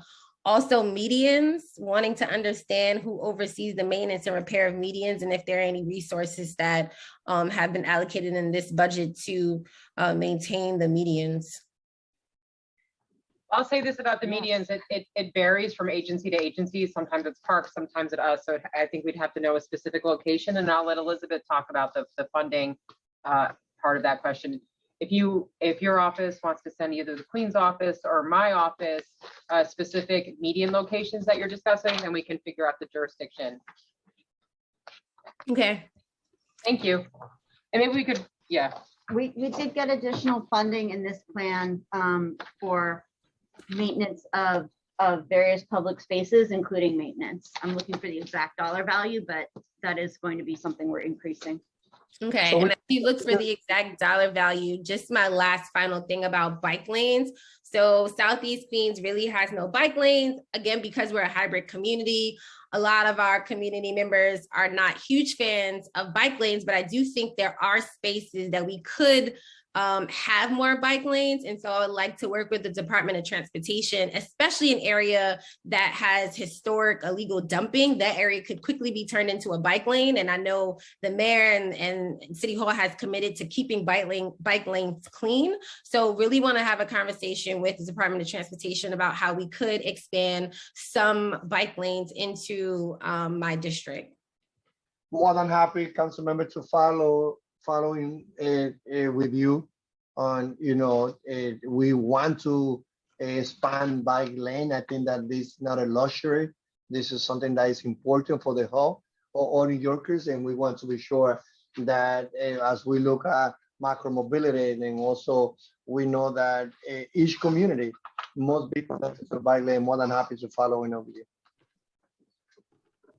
Thank you so much, and thank you, chairs, again for your patience. Thank you. And next we'll call on Councilmember Farias, followed by, we've also been joined by Councilmember Moya. So Councilmember Farias, then Councilmember Moya. Perfect. Good afternoon, everyone. Thank you, Commissioner and Team DOT, for being here. I will be brief. I just have three quick questions. In the council's budget response, we had requested 3.1 billion in DOT funding to transform our streets to be safer, more accessible, and equitable. This included 500 miles of dedicated bus lanes and 40 miles of car-free busways. Can you share, if you haven't already, and if you have, please tell me to refer back to the record, because I have been hopping in and out. Can you share what projects are included in the mayor's 900 million budget, and will any of the council's expanded goals be met? Are there any potential cuts? Yeah, first of all, we working with the goal of Mayor Adams on building the numbers of bus lane that you mentioned. We are happy the support that we've been getting also from the council, and we feel that the $905 million, almost $1 billion that the mayor designated to DOT as a down payment, we allow all division here DOT to have the resources that they need in order to advance, you know, the street master plan, to have the bus lane, the bike lane. So we always, as I say at the beginning, we always welcome more, but we feel that as we're going to be working with OMB, they always will be there and working with us to be sure that we continue having the resources in a city that we have limited resources in order for us what we need in order to continue turning New York City as a safer city when it comes to pedestrians and cyclists. Sure. Thank you so much. The mayor's administration has also committed numerous times to exceed the legal requirements of the NYC Streets Plan by completing 150 miles of bus lanes in just 4 years rather than 5, which is great, and we love to hear that. But we haven't yet seen a plan for completing the 20 miles required in 2022. Do we happen to have any bus projects planned for 2022 to meet that goal? And is DOT on track for completing those 20 miles by the end of the year? We do have it, and our goal, we will get there. Let me figure out the breakdown. I think that I can share with you now. So some of the upcoming projects involve University Avenue in the Bronx with new bus lane, new protected bike lane, Golden Hill Road in the Bronx. Initial community advisory board meeting was held on March. Fordham Road in the Bronx, the first SBS project from 2008. 21st Street in Queens, and also BX6 in South Bronx, Crosstown Capital Project in design in 2022. Yes, we will be building the numbers of the 20 bus lane, and we are working to accomplish the goal of the numbers of bus lane that Mayor Adam committed himself. Great, thank you so much. And the last thing that I'd like to ask about, recently Chair and Council Member Salvina Brooks Powers and I did a quick walkthrough of some of my major corridors, transit corridors, and arteries throughout the district. And one of the main concerns that I have and that I brought up, and I'm sure we're dealing with citywide as well, is the absence of bus shelters throughout our communities. You know, while we were touring through, and I know Commissioner, you and I want to do a walkthrough as well, so we'll be able to see this when we plan on our walkthrough. We have a lot of elderly folks that are like leaning on hydrants or, you know, sitting on the sidewalks, kind of waiting for the buses to make their way to that stop. So I just want to know, going forward, is there a plan to look at aging communities or highly utilized stops within communities to add any additional bus shelters? Yes, Council Member, that's our goal. And we are in conversation with JC the Coast regarding potential opportunity to add additional shelters that have been on hold since COVID. But just for your information, we had 3,320 bus shelters in the JC design are currently in service. 3,558 bus shelters in JC the Coast design have been installed, but some were placed out of service to accommodate construction or staff being moved by the MTA and other permanently removed due to the MTA service code. We know our community, and when it comes to the underserved one, and we know that we need to have more bus shelters, not only in your district, but in other area. I walk in the Queens. I know that it is important for the Queens resident also to get more bus shelters.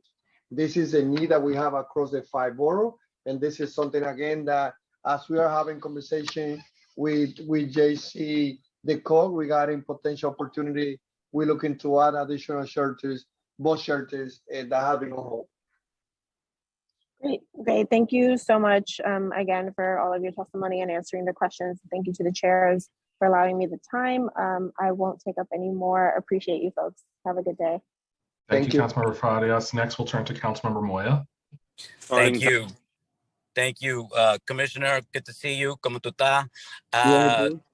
Listen, I want to just quickly talk about the open plazas. One, what is the budget for the direct services that the DOT has for public plazas? Two, what's the total cost of the contracts to external organizations for operation maintenance? And then also, what is the average length of those contracts? And what are the mechanisms in place that you have to see if they're actually fulfilling their obligations with the public plazas? Yeah, give me 1 second, Councilmember. As I announced, give me 1 second. Let me go back to make sure that I get the right information here.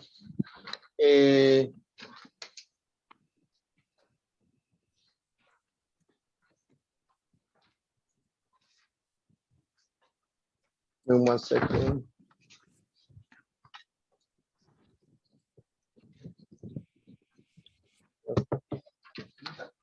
So Councilmember, the One NYC Plaza Equity Program address the need for NYC plazas in under-resourced neighborhood where community-based partner organizations face challenges to maintain high-quality public space. 31 plazas receive support through the equity program. 17 high-need plazas receive a full suite of maintenance service. 40 million need plaza receive financial subsidy of up to $20,000 per year to support maintenance operation and programming. And all plaza in the program receive technical assistance to help with fundraising, operation planning, and programming. So we feel that we are in a good place when it comes to providing those communities that doesn't have the resources to have the technical and financial support to maintain those plazas. But let me ask. So wait. Is it? You said it's $20,000 a year that the DOT puts in there to maintain these open plazas? So it depends on the need of the partner. If it's a high need partner, we take care of. But define what's a high need partner. Basically, if the partner is not able to take care of the plaza themselves, we still partner with them, but if we and our contractor will do the maintenance for them. If the partner is able to take care of the plaza themselves, but just need some financial assistance, then we do that up to $20,000. So for a high need partner, we don't put a cap on it. We do the services that are needed for that plaza. If it's a partner that just needs some financial assistance, we do that up to $20,000. Okay, and what is the average length of the contracts that you have with these partners in the open plazas, and what are the mechanisms that you have in place that you look at to see if they're actually fulfilling their obligations? Yeah. So through the one NYC Plaza Equity Program, DOT has supported a new and public space, and based on the lesson learned over the past 5 years of our One NYC Plaza Equity Program and our recent open street work throughout the city cleanup corp. Right now, we are restructuring our program to be more supportive on a wide variety of public space and funding across the city. And we had the question related to the funding. DOT was pleased to receive an average of $5.4 million for public space management and maintenance on top of the system baseline open street and other funding. So I feel that our focus on providing the support, especially are those plaza who are mainly in the underserved community, who are in more need not only on technical support, but also funding for programming too. What is the length that you have with these operators? What's the average length of these contracts, and what are the checklists that you have that continues to renew the contracts with them? What are those mechanisms that you have in place to see whether they're doing their job or if they're not doing their job? Because I have a big problem, and you came to see my district, Corona Plaza, where the city invested over $5.6 million in redoing that plaza a number of years ago. And it is a problematic place there. I need to know exactly like what we're doing here. You still haven't answered the question of how you go about getting these contracts done. What are the length of times? The one in Corona Plaza in particular was given a 9-year contract. I've never heard of that. That a 9-year contract is given out to a vendor that comes in here with no real community vetting whatsoever. It was just that I was told that they had enough money for insurance.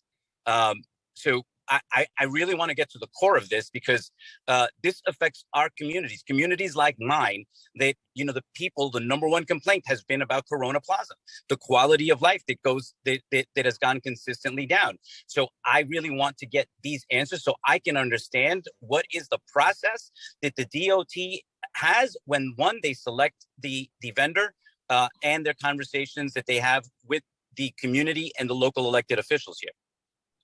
Right. And Councilmember, we will follow with you with the details that are pertain to, the time limit and other need that you have as you follow up from the work that we did together in the plaza. So let's follow up with your office when it comes to providing the opportunity. One of the things that I can tell you is about that it doesn't matter for the numbers of years that any institution who run a plaza get a I think that there would be a requirement, just like the city, that who determines the amount of years that you give a contract to. Like, I've never heard of a 9-year contract being awarded just like that for a vendor. Yeah, so the answer is that we will revise that particular length of time that was given to the institution that is running the plaza in your district. But what I can say is I know that any institution running any plaza, regardless of the year that they have to run it, DOT, and I will check with legal and follow with you, will always have the right to revise any or in anyone that is running program, and if the program is sufficient, we will go with the year that they get a contract to run it. But if anyone is not doing the job to run any plaza efficient, especially responding to the need of the community, we at DOT will revise it. So, but I will follow with you. I don't mean to interrupt, Commissioner, but this isn't something this isn't something that is new to you. I already spoke to you about this. You were actually there. I still haven't heard what are the mechanisms that you have in place that actually determines whether or not they're doing their job. Your response to me is, well, if they're not doing their job, then we'll review that. Well, if it's under your purview, and you've already heard from me, the local council member, and the community, I want to know what are the mechanisms in place that you have already that does spot checks on the vendors that the city has actual contracts with.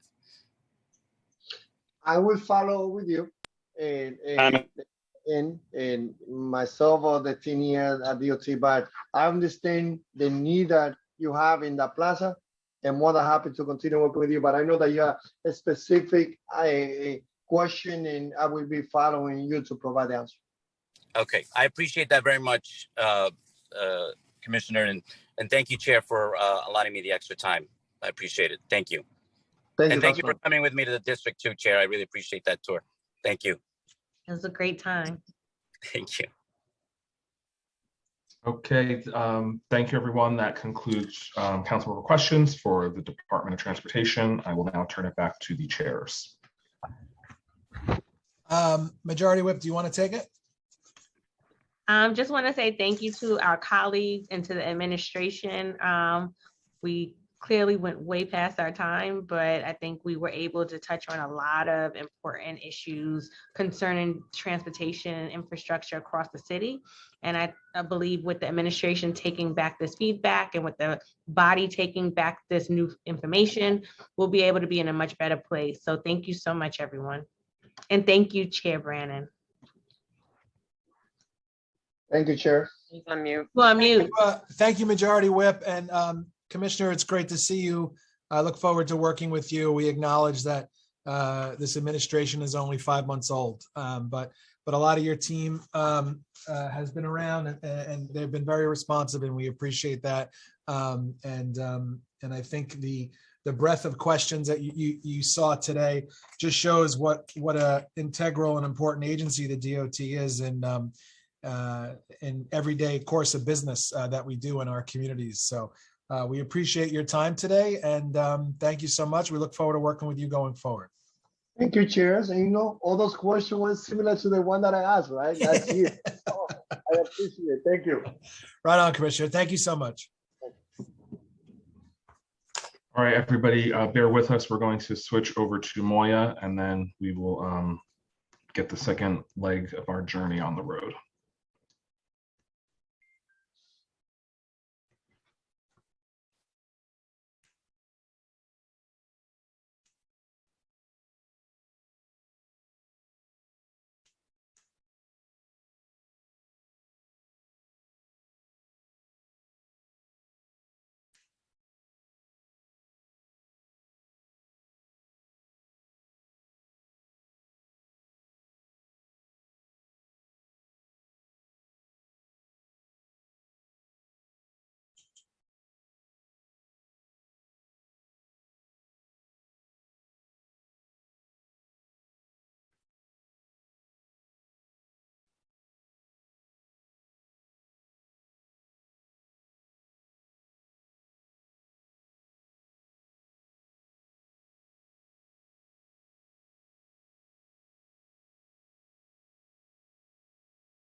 And good afternoon to Director Tortorici. If you'd like to test your audio, you can do so now. Good afternoon, Sergeant. Testing. Coming in loud and clear. Thank you. Thank you.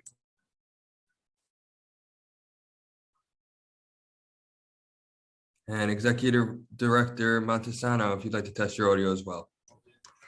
Testing. Coming in loud and clear. Thank you.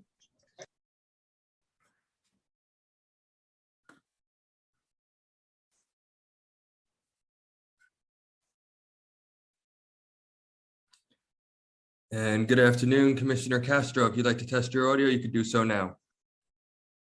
You should have Hold the on. ability. Yep. All Yes. good. Can you hear me? Great. Yes, sir. Thank you.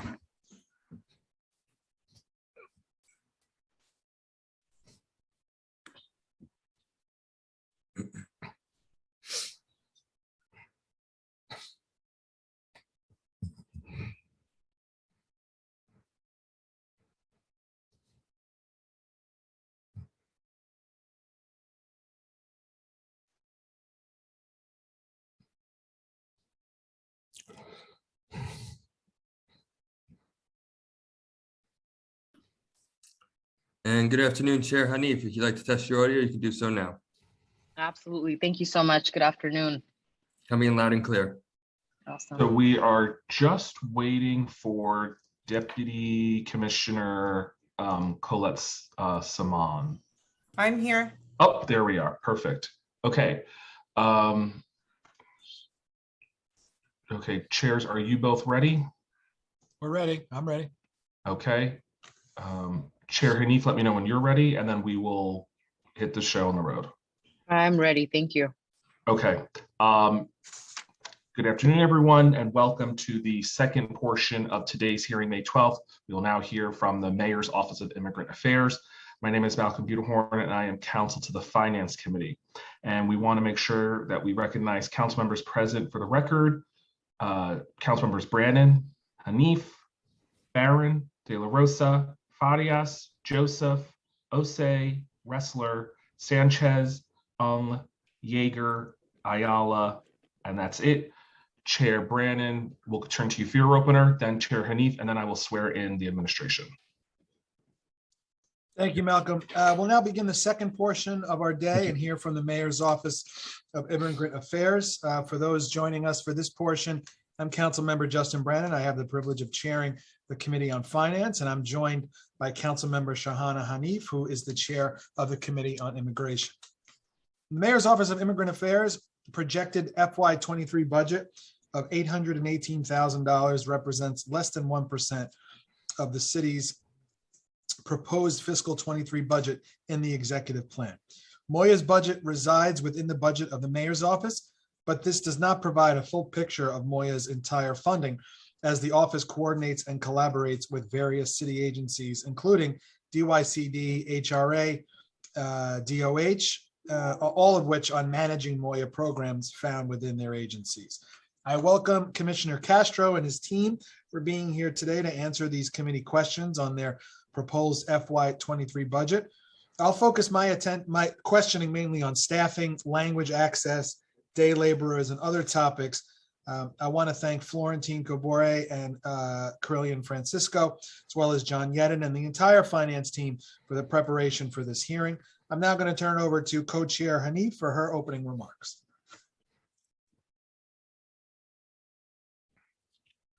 Thank you so much. Good afternoon and welcome to the fiscal 2023 executive budget hearing for the Mayor's Office of Immigrant Affairs, Moya. I'm Councilmember Shahana Hanif, and I'm the chair of the Committee on Immigration.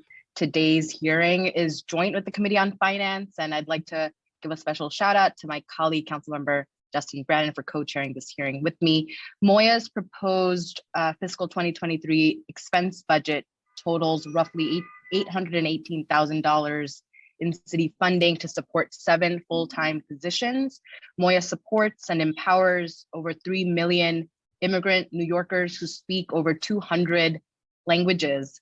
The office collaborates with various city agencies to deliver essential immigrant services. However, Moya recognizes that, quote, it cannot be the only office that seeks to serve our immigrant communities. Furthermore, all city agencies must think about the needs of immigrants when engaging in their work, end quote. Funding for the immigrant services in the fiscal 2023 executive budget is fully allocated to several agencies' budgets, including the Department of Youth and Community Development, the Department of Social Services, the Department of Education, New York City Health and Hospitals, the Department of Citywide Services, and the City University of New York. At today's hearing, we will examine the components of the immigration program budget with a particular focus on, as mentioned, language access, legal services, adult literacy, IDNYC, and healthcare for all. Because Moya manages these programs along with the agencies, it is my hope that Moya provides clarification on the funding included in the executive plan. Additionally, due to the nature of Moya's mission, the committee is interested to know whether Moya's headcount limits the office's ability to carry out its work efficiently. As we move close to the budget negotiations, the committee is calling on the administration to restore funding for immigrant services and to enhance the adult literacy initiatives, all immigrant legal services, and the Day Labor Workforce Initiative. The committee urges the administration to invest $25 million in the Our City, Our Vote to support community-based outreach to all New York City eligible voters, regardless of their citizenship status. I look forward to working with Moya and all other city agencies to deliver adequate services to immigrant New Yorkers. I also want to thank Speaker Adams and Tanisha Edwards for ensuring that we were able to host this vital hearing. I want to thank our committee staff for their hard work, Krillian Francisco, the unit head, Florentine Cabore, the financial analyst, and the committee counsel, and my legislative and budget director, Alexander Liao, and all others behind the scene. Thank you.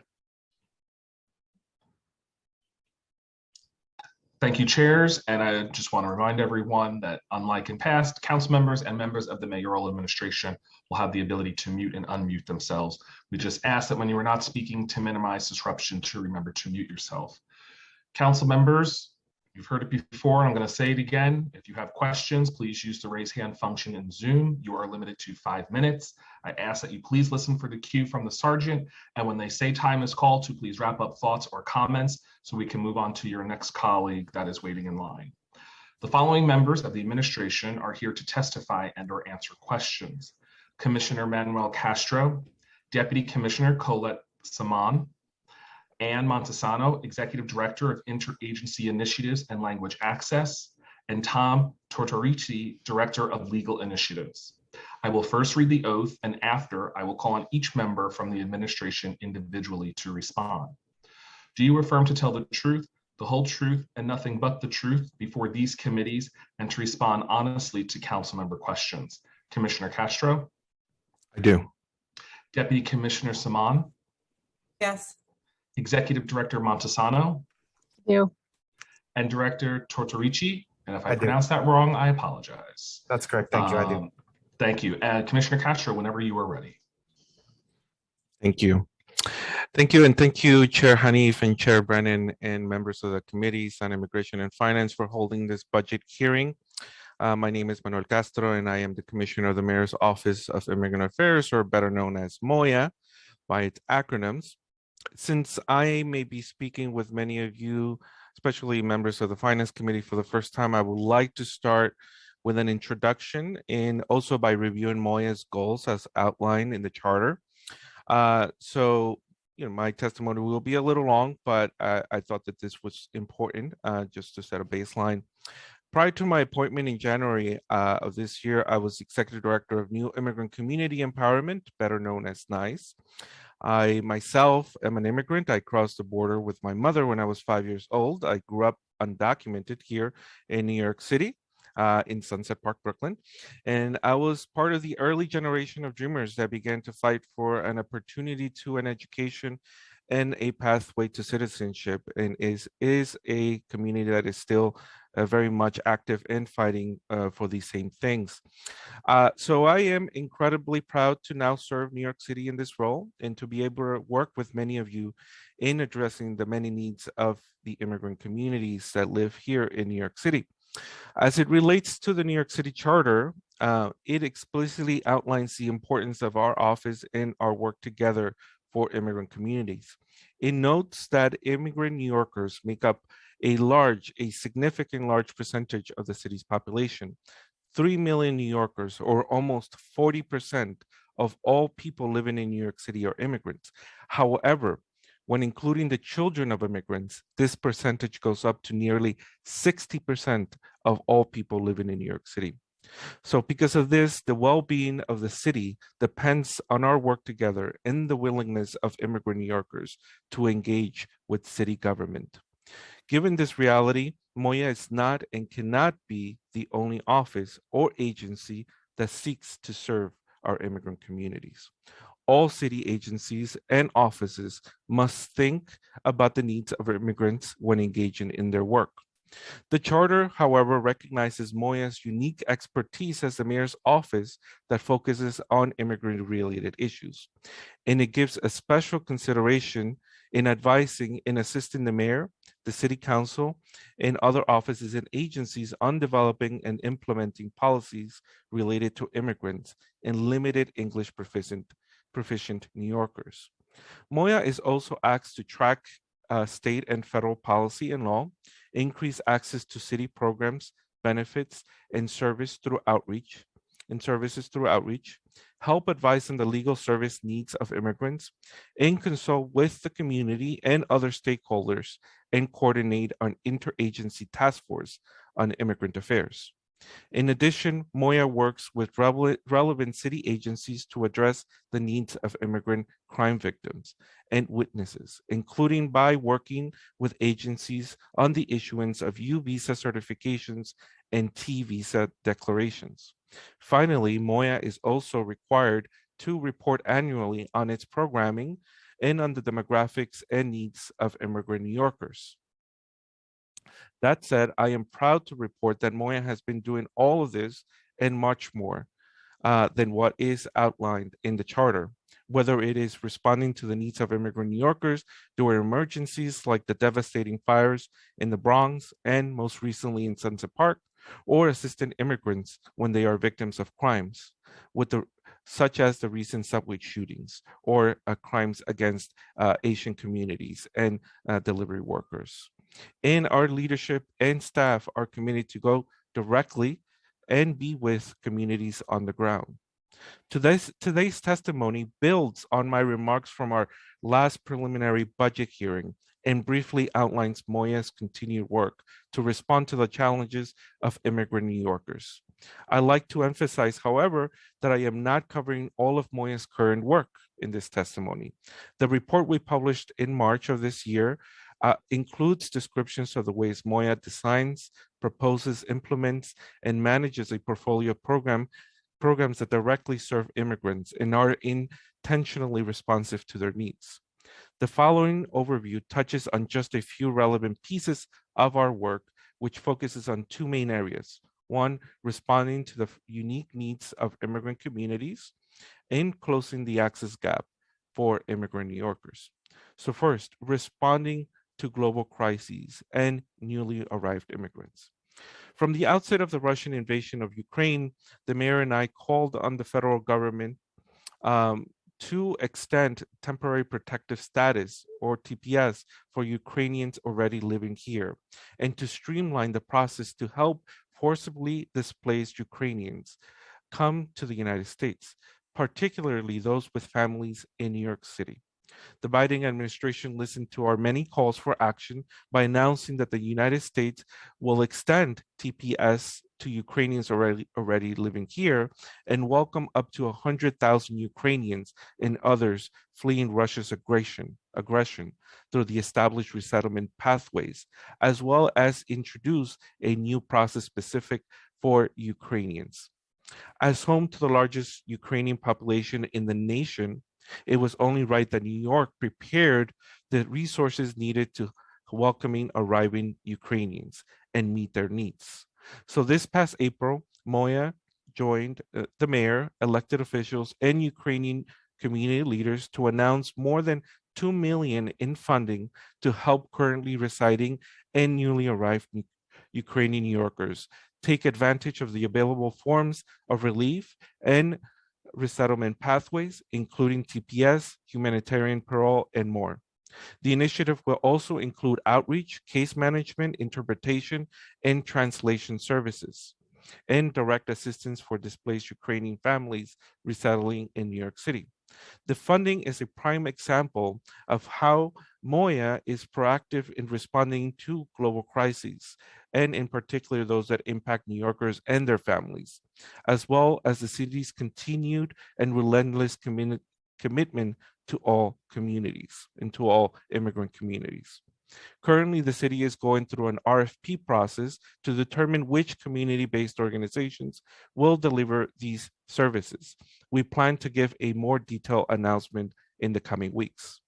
In FY23, we will also continue to fund and coordinate the Haitian Response Initiative, which is a coalition of community-based service providers who are equipped to provide culturally and linguistically responsive services and information to Haitian community members and newly arrived Haitian immigrants.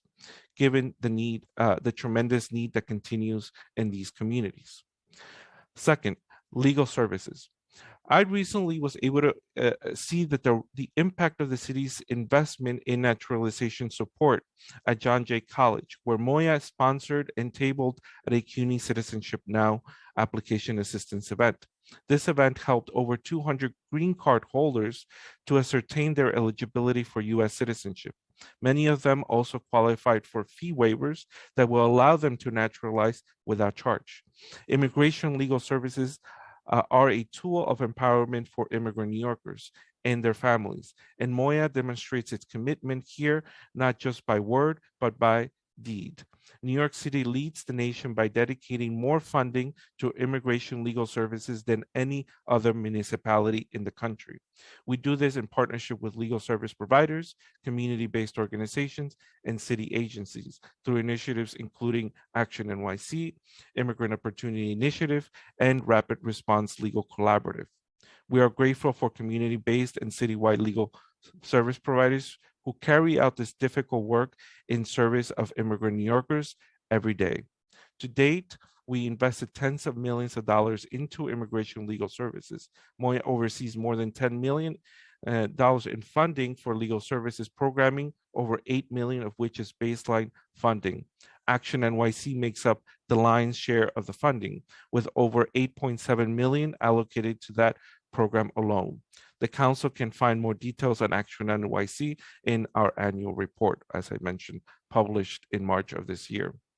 Third, language access. While ensuring language access is a large and significant undertaking, I am very personally committed to language access. About 22% of New Yorkers have limited English proficiency, and about half of immigrant New Yorkers have LEP.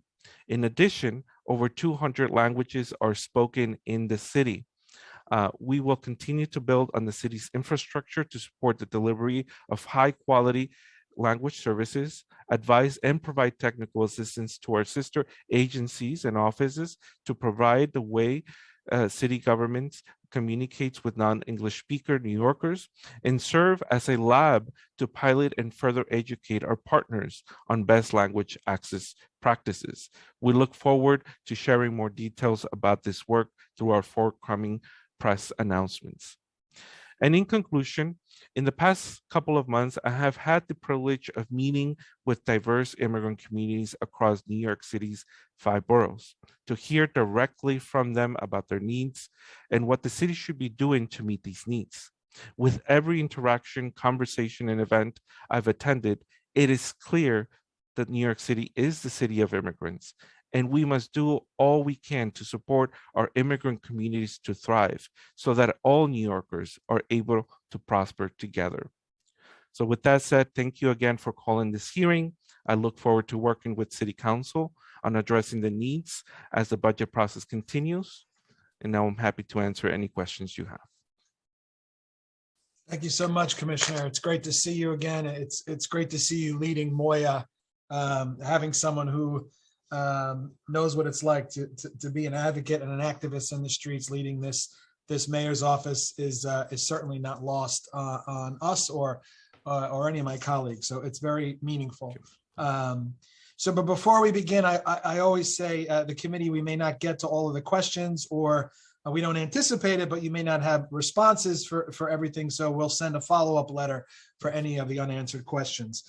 So let's dive right into staffing. So the Moya total budget is roughly $818,000 to support 7 full staff positions. The New York City immigrant population totals over 3 million and continues to grow. The executive plan does not include additional staffing from Moya headcount. So how is your office carrying its mission efficiently? Yes, it's a great question, and as you know, as I began my role here, these are some of the first questions that I asked myself. And in piecing it together, I've now understood better, how we partner with different agencies in order to be able to address the many needs that the immigrant community has. And so in the last hearing that I participated in, I mentioned that we had about anywhere between 50 and 70 staff lines. And those are the ones that we rely on to do this work. And I said it in my last year, and I always welcome additional funding and staff line to be able to conduct this work. So, Commissioner, you said 50 or 70 staff lines, 50 or 70? Yes, currently the headcount is at 72, but of course there are many vacancies that we are working to fill. Okay. Mhm. So have you requested an increased staffing from OMB? And if so, are there certain types of positions that you need more than others?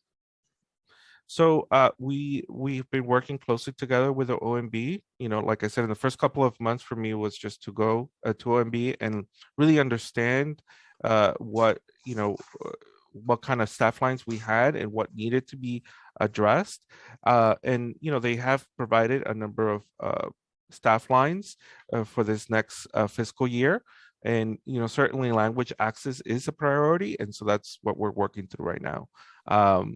And our outreach team is something that we're also carefully rebuilding, which is a core or an essential part of our work, because we take pride in making sure that we have a good representation of outreach staff so that we're able to communicate and work closely together with the many immigrant communities that we have. So we're working through that, and we're certainly happy to provide more information and of our approach in trying to fill these lines.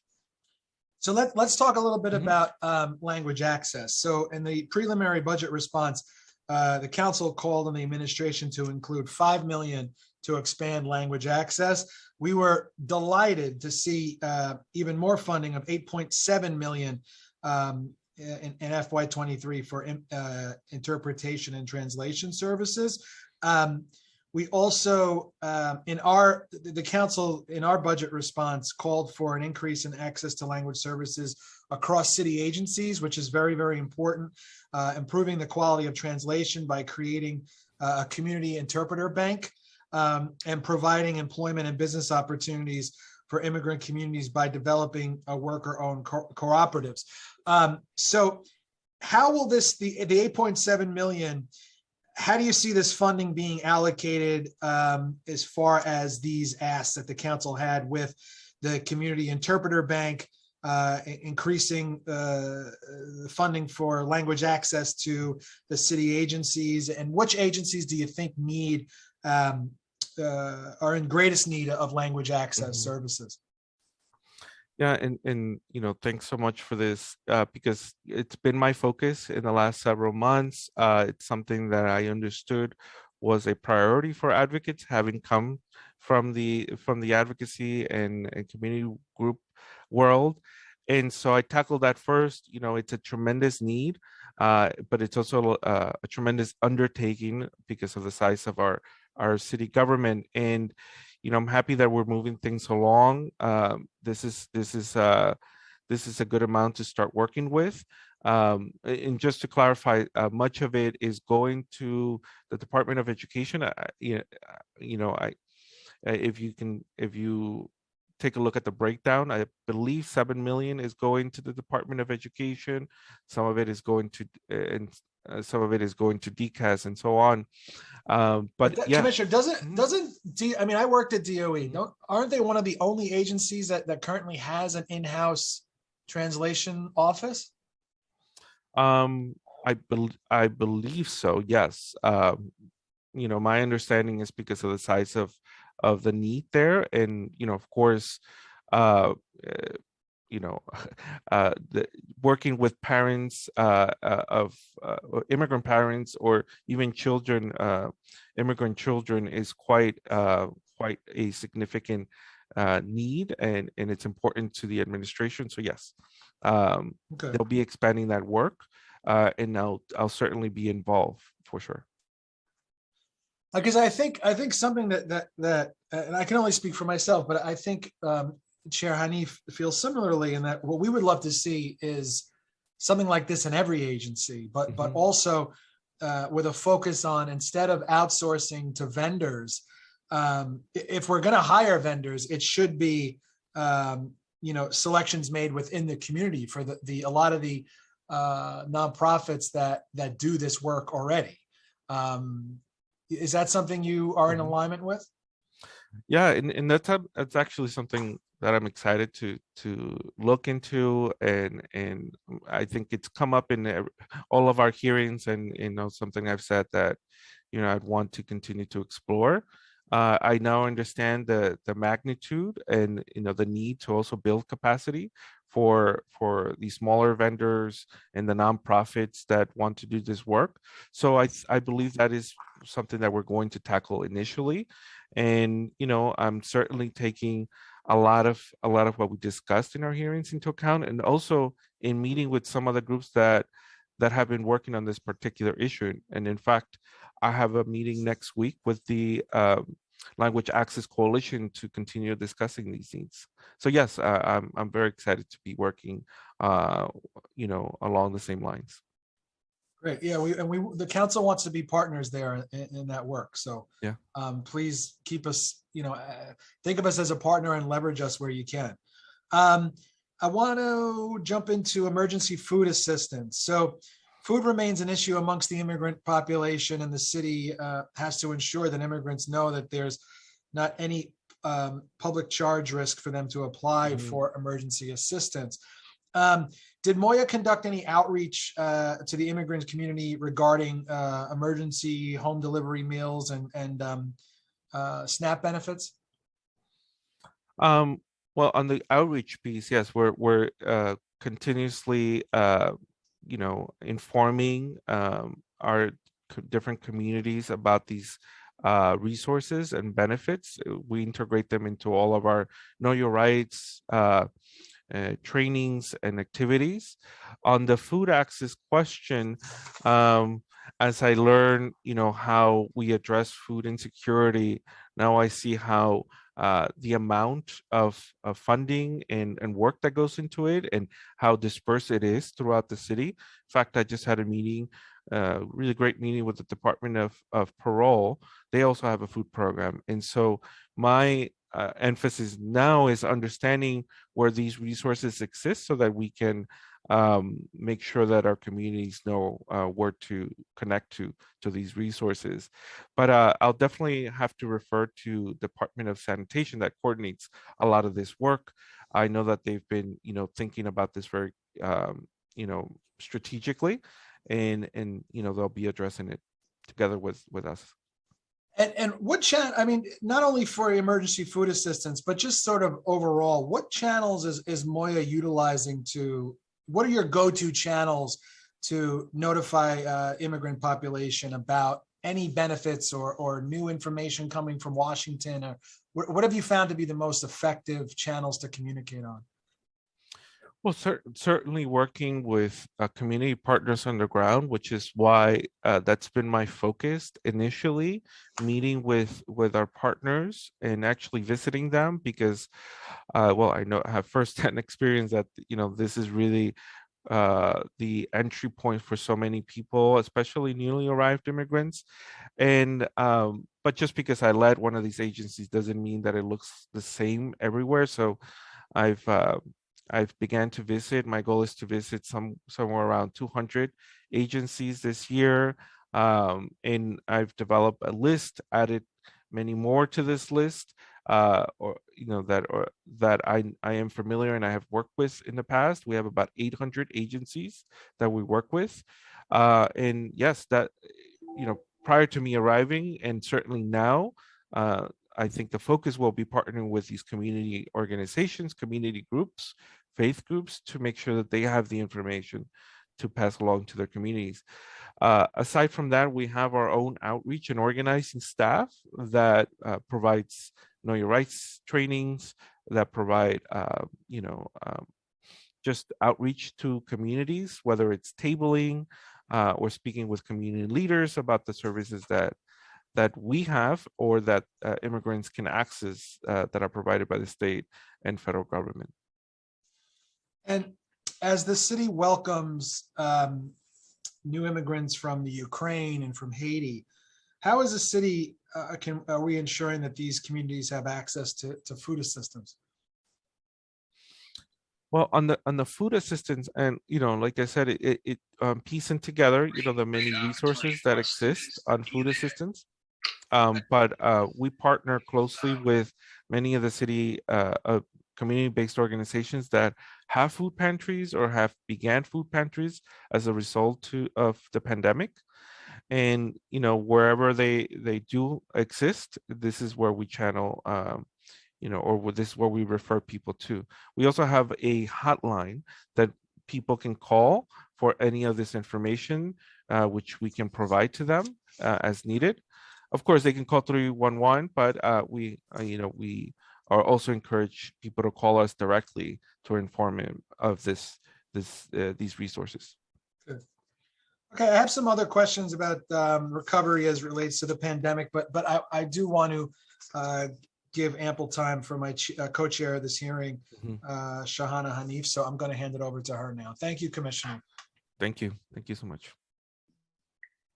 Thank you so much, Chair Brannon. And it's always good to see you, Commissioner Manny, and a pleasure to learn more about you in each of these hearings. It is a deep honor for our city to have you as the Commissioner of the Mayor's Office of Immigrant Affairs. So I'd like to first follow up on language access, and a yes or no would be sufficient for this. Does the 8 million, which is an incredible amount for language access included in the executive budget, include funding for the Community Interpreter Bank and worker cooperatives for language access? Yes and no. Well, but more details to come. We certainly want to, sit down with you and other council members to discuss what we're thinking. But certainly, we want to make sure that we're prioritizing, the needs on the ground and what we're hearing from agencies, from community partners. So just to clarify, there is a plan. There is a plan and you'd like to present it to the council and get feedback. Okay. Yes, we're working through details. As you know, we also learned that we were able to secure these funds, and we want to make sure to have these discussions and continue to think strategically about how to use these funds. But yeah, I'm happy to report back on those discussions and as details are firmed up. Great, that would be great, given I know that the bulk of this language access funding is going to the DOE. So the initiatives that advocates are pushing for, and which were included in the council's preliminary budget response, are more comprehensive than just the DOE. So I just want to put that out there as well. So one other priority that I didn't hear you speak about is Our City, Our Vote. So I'd like to start my questioning with that. In the council's response to the mayor's preliminary fiscal 2023 financial plan, the council recommended a $25 million investment by the administration to support community-based outreach to all New York City eligible voters and to effectively implement this legislation. However, the executive budget does not recognize any new funding for this proposal. Could you share what is the administration's plan on implementing this legislation when the law goes into effect in December of this year? Yeah, no, and one of the reasons I did not include this in my testimony, in my remarks, even though it's incredibly important, largely because it's still under litigation. We're waiting results on that. But I'm also mindful that we need to start preparing now, because this is something that we're very confident will be reality. And so I know that my colleagues over at the Board of Elections, at Campaign Finance Board and at the Civic Engagement Commission have been doing quite a lot of work, particularly, studying, like the different communities that this will be impacted, how to navigate, some of the challenges. But yeah, I don't want to say something that, that perhaps, I shouldn't be saying while this is under litigation. And, as someone who advocated for this for many years, as you know, I share this in previous testimony. I began working on this issue in 2004. It is something that is very important to me, and I it's something that I'm definitely going to have an interest in being part of, and making sure that our communities impacted will be able to engage appropriately with this initiative. That is a little disappointing to hear, given December is merely 6 months away. And so what I hear from your response is that there isn't even a kind of preliminary plan to ensure the success of this historic legislation. And while you've mentioned that you are working with some of the agencies, I'd like to know which agencies, and I don't want the litigation to be what pauses the work that needs to get done. So just to clarify, I should have said that I defer to our colleagues at the Civic Engagement Commission who is charged. Well, actually, it's the Board of Elections who is charged to implement this. And I know they've been working with the Civic Engagement Commission to come up with a plan. I don't want to disrupt their work by saying anything perhaps that they're not ready to say, or that may impact the litigation. But I know that they've been working very diligently on this, and my hope is that they will be able to announce something soon. But yeah, I'm happy to share more about who's working on this. But like I said, Board of Elections, Civic Engagement Commission, Campaign Finance Board. We want this to be a success once we're able to implement it. And I certainly want to make sure that people are able to register, to be able to vote in municipal elections and address any challenges that they might have. Thank you. And I just want to reiterate that the law is indeed in effect, and we have got to be a city that treats it as such, and move forward regardless of the nature of the lawsuits being filed against this law. And so I urge Moya, I urge the other agencies to take this very seriously, because you've mentioned you've been an advocate since before its passage, as have many of us on this call and those listening in. It's vital on the city to be proactive about this rather than regressive. So I had other follow-up questions on get out the vote activities. We really need to set aside more than 6 months to ensure adequate, equitable outreach, address all of the language needs, ensure that we are particular about the community-based organizations selected to carry out the outreach efforts, and then to, of course, improve or revise the Speak NYC videos to reflect this change. Are you able to speak on whether Moya plans to update the Speak NYC videos to reflect the Our City, Our Vote legislation? We are engaged in new script development for videos for the We Speak program, and I would be happy for this one to be there to be one dedicated to this for sure. Large part of our preparation has been around the mechanism, but in thinking through language access, but certainly this would be one of the areas that I'd love to work on together with you.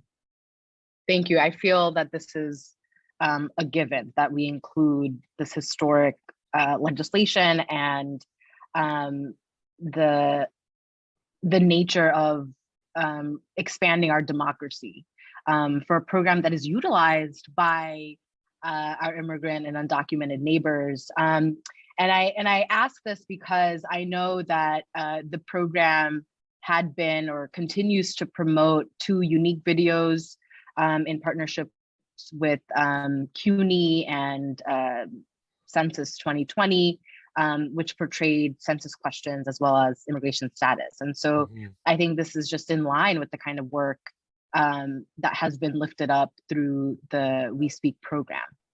So I won't go into further questioning about our city, our vote. I am disappointed, just to put that out there again, that we haven't been doing our due diligence to this fight that was brought to passage by our immigrant community. And so this is a disservice. This is us again regressing, and it is unfair to our democracy. I want to move into some more questions about legal services. The council is experiencing difficulties to receive clarification on immigration services that are located in the other agencies' budgets. Because your office collaborates and coordinates with these agencies, I hope that you will provide some answers to my following questions. So could you share what is the current budget and fiscal 2023 budget for immigrant legal services? I know you mentioned that 8.7 million is allocated to Action NYC. I'd love a breakdown per budget cycle by service.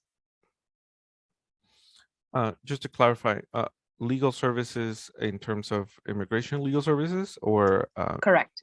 Okay. So let me pull up some of the data.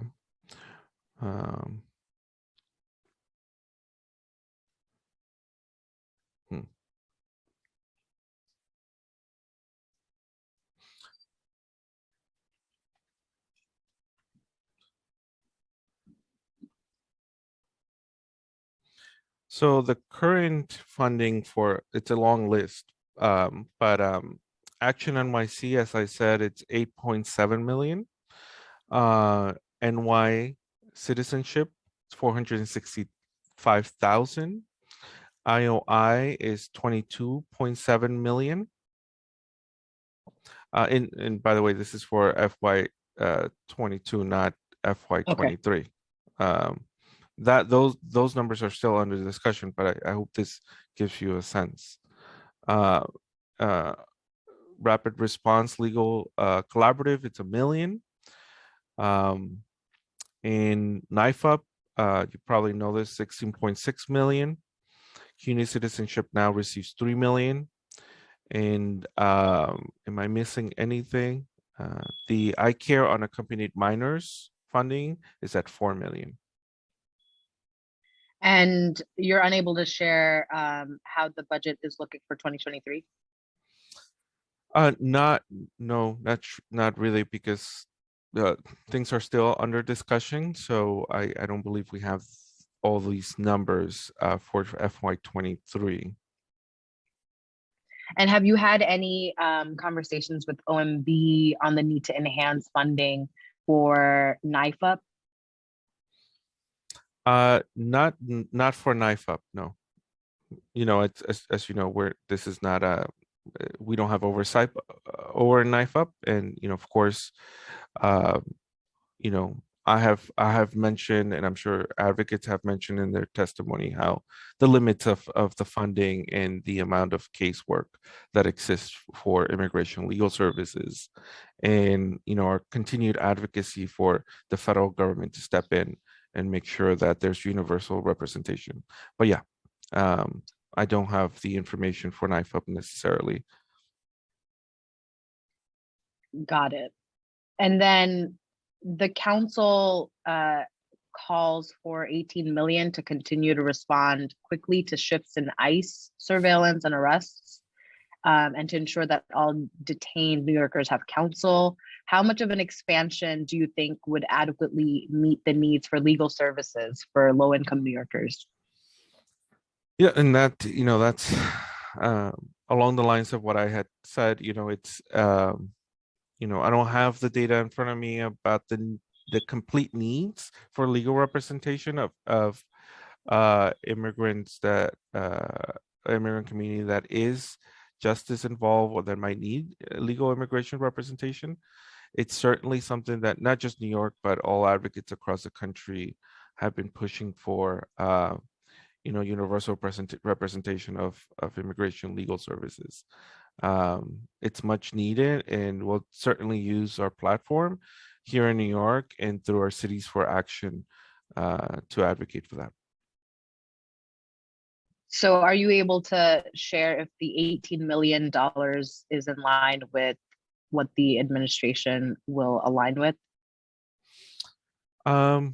No, I don't think I can say that right now, but again, these are ongoing conversations, and we certainly want to hear from our current partners providing this work, legal representation to immigrants. But yeah, I couldn't weigh on it right now. But we're in conversation with OMB about these issues.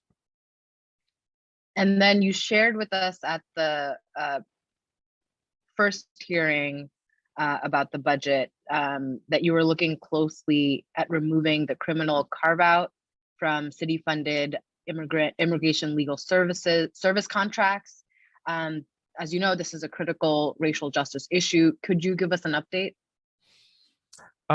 No updates currently. I continue to look at this and other issues. As I said, as a new commissioner, I want to revisit many of these policies, and especially those that make the work of our partners more difficult, unnecessarily difficult. And certainly we want to make sure that all communities are able to be adequately served. And yeah, I continue to look into this and having meetings with colleagues internally to see if this is going to be to explore how we can make this happen. Thank you, Commissioner. When will we have answers to any of my questions? On this specific on the numbers, on this, this hearing was close to not being. This was not on the schedule, and I pushed for it to be on the schedule because we need our immigrant communities deserve answers to programs that are meant to service them, particularly in one of the most vulnerable moments in this city's history. And to not have a single budgetary amount on the biggest need for immigrants is a big blunder. I'm disappointed. And I don't know how soon you can get us the answers to this, but we'll be following up proactively to make sure that the initiatives across the legal services not only remain at their baseline, but that they're enhanced. Yeah, and no, so I hope I can count on you to be an advocate here. Yeah, I certainly am also looking for to have concrete answers and concrete, guidance as it relates to fiscal year 23. It always helps with planning. But as you know, these negotiations and conversations often, go down the wire. So, I'm hoping to be working closely with you and, with our community partners to be able to have, more concrete answers for you soon. Thank you. So in the council's budget response, we called for a doubling of the baseline funding to $27 million for adult literacy programming. This is not what we got in the executive budget. Could you share how much is included in fiscal 2022 and fiscal 2023 executive budget for adult literacy programming? I'm trying to find this information for you, although not to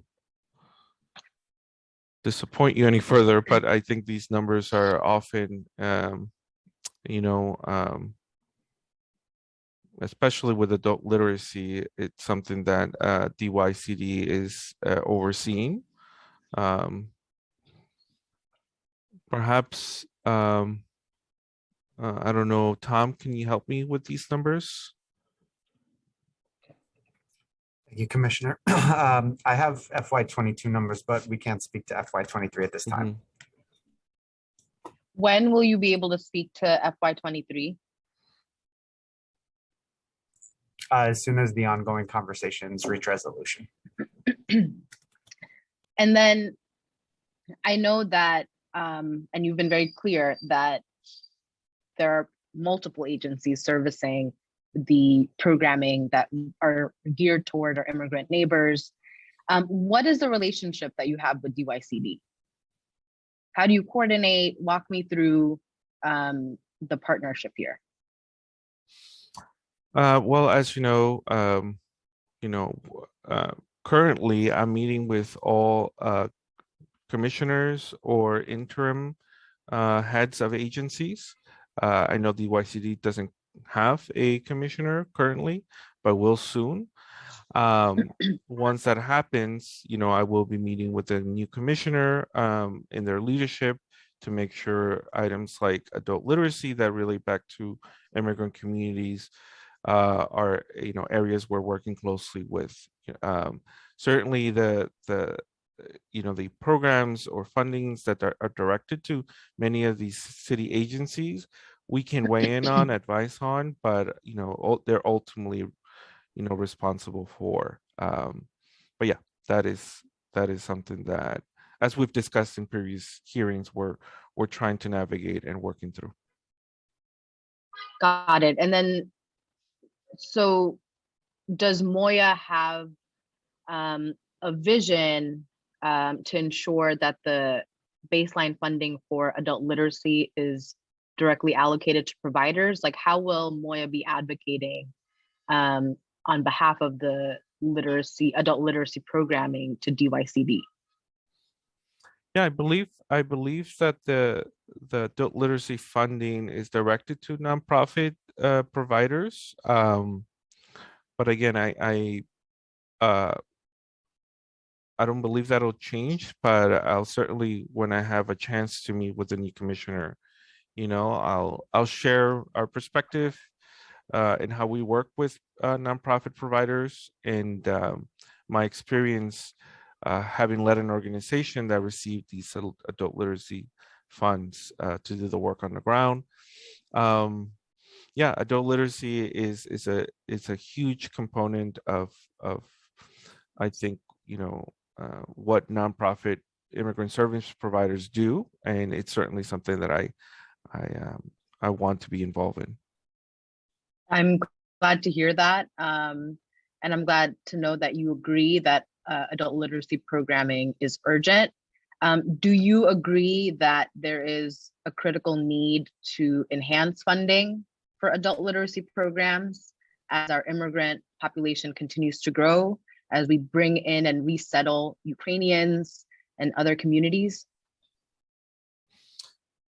Like I said in the past, I welcome it, if it's directed to Moya, I welcome funding, and additional resources, especially, as we, like you said, serve newly arrived immigrants and communities that are, displaced due to crises. Those services are always in high demand. And again, these funds go towards other agencies as well, but I certainly, as it relates to We Speak, which is where, we have oversight over adult literacy, I certainly welcome additional resources.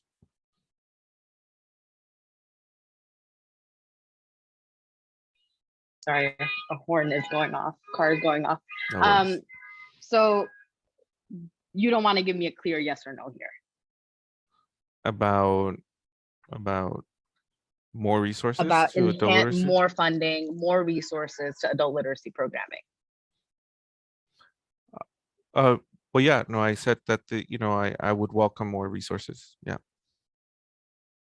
Great, thank you. I want to move into Moya's advocacy work. Could you speak to how Moya engages with the state and federal governments on immigration issues, including but not limited to closing immigration courts and decreasing the number of people in ICE custody? Yeah, well, as you know, we're very limited in ways that we engage with the federal government. Where we limit the amount of collaboration or no collaboration, right? Let me rephrase that. We are certainly advocates of improved laws that are welcoming to immigrant communities. We do this in large part through our Cities for Action coalition of cities that are aligned with our policy priorities. And so you see that, reflected in the campaigns that we're engaged in currently. We engaged in a campaign to lift the Title 42 policy, which was successful, although, there's been a delay in that. But yeah, we have been tremendously involved in that. It's an area that I'm very passionate about, and we are certainly going to be focusing on that kind of advocacy during my time here for sure. And I'm looking to grow our presence or leadership nationally in being able to push for these policies, especially for comprehensive immigration reform, which is an ongoing issue, and things change quite often. And we're certainly monitoring those changes and submitting policy recommendations and weighing in on these changes.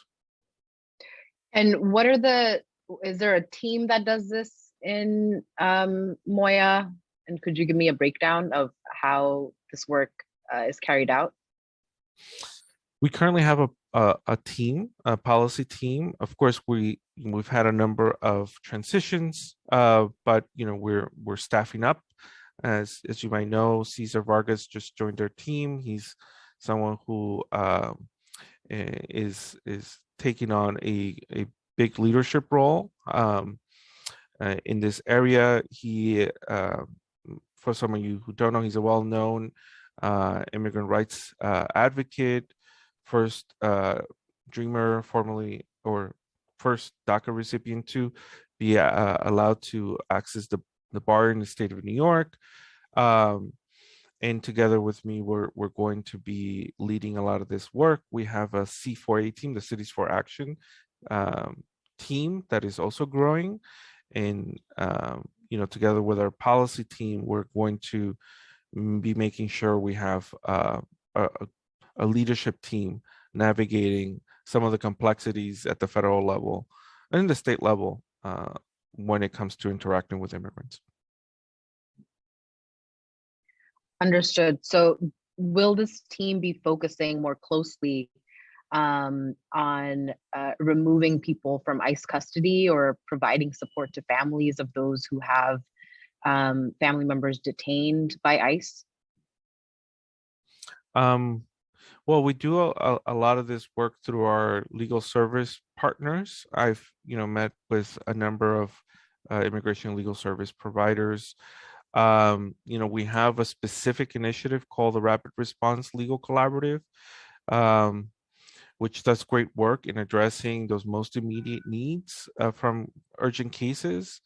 And that's actually something that I know the team is very proud about, because of, there's so many cases, and we wanted to identify those immediate urgent cases, and this is how we've been addressing them. And Tom, who just weighed in, can share more. Tom, Tom, do you want to give a bit of an overview of what RLC does?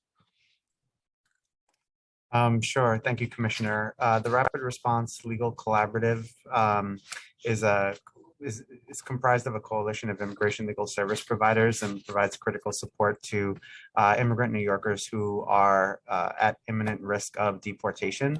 Oftentimes, these folks can't find suitable services from other providers because it's such a niche and an intensive category of work.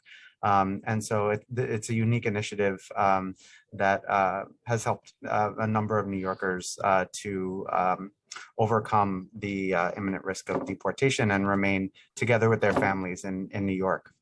And to the point of, so we are very proud of that, and also that it is continued and there is a baseline component to it. And we're grateful for the intense work that those partners do.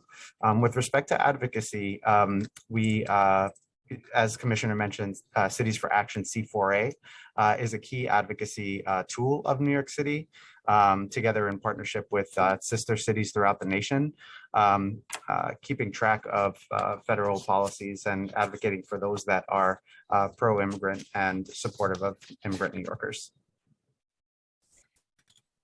That's good to know. Over the last 6 months, what has the Cities for Action campaign looked like? Could you share some specifics? I don't have it right now, but we can get back to you, Chair Hanif, with that information. Thank you. You're welcome. Yeah, given that this is like a core, sounds like a core campaign of Moya and a national campaign, it would be good to know some of the successes or some of the wins as part of this work, and just how New York City is contributing to this national campaign. So I'd be happy to follow up about some specifics. In your 2021 annual report, it was reported that Moya worked with city partners to support a bill that expanded the availability of vacature for survivors of trafficking. Could you elaborate more about that?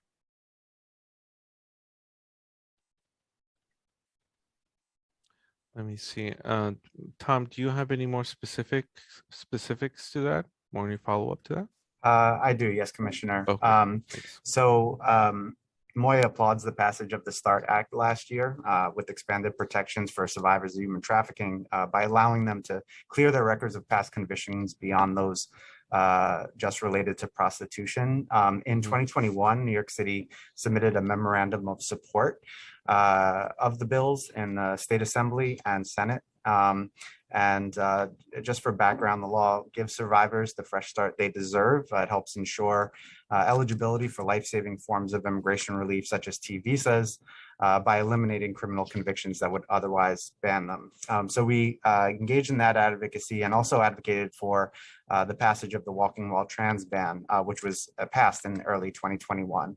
We continue to monitor the progress of that advocacy, or the results of that advocacy, and the status of those pieces of legislature, and we'll continue to advocate accordingly together with our partners.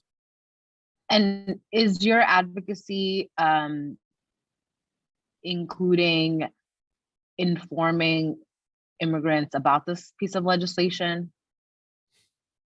Has there been any outreach done? And could you explain what monitoring the legislation means? Our policy team keeps track of how legislation moves, obviously, and then takes action where appropriate at different points.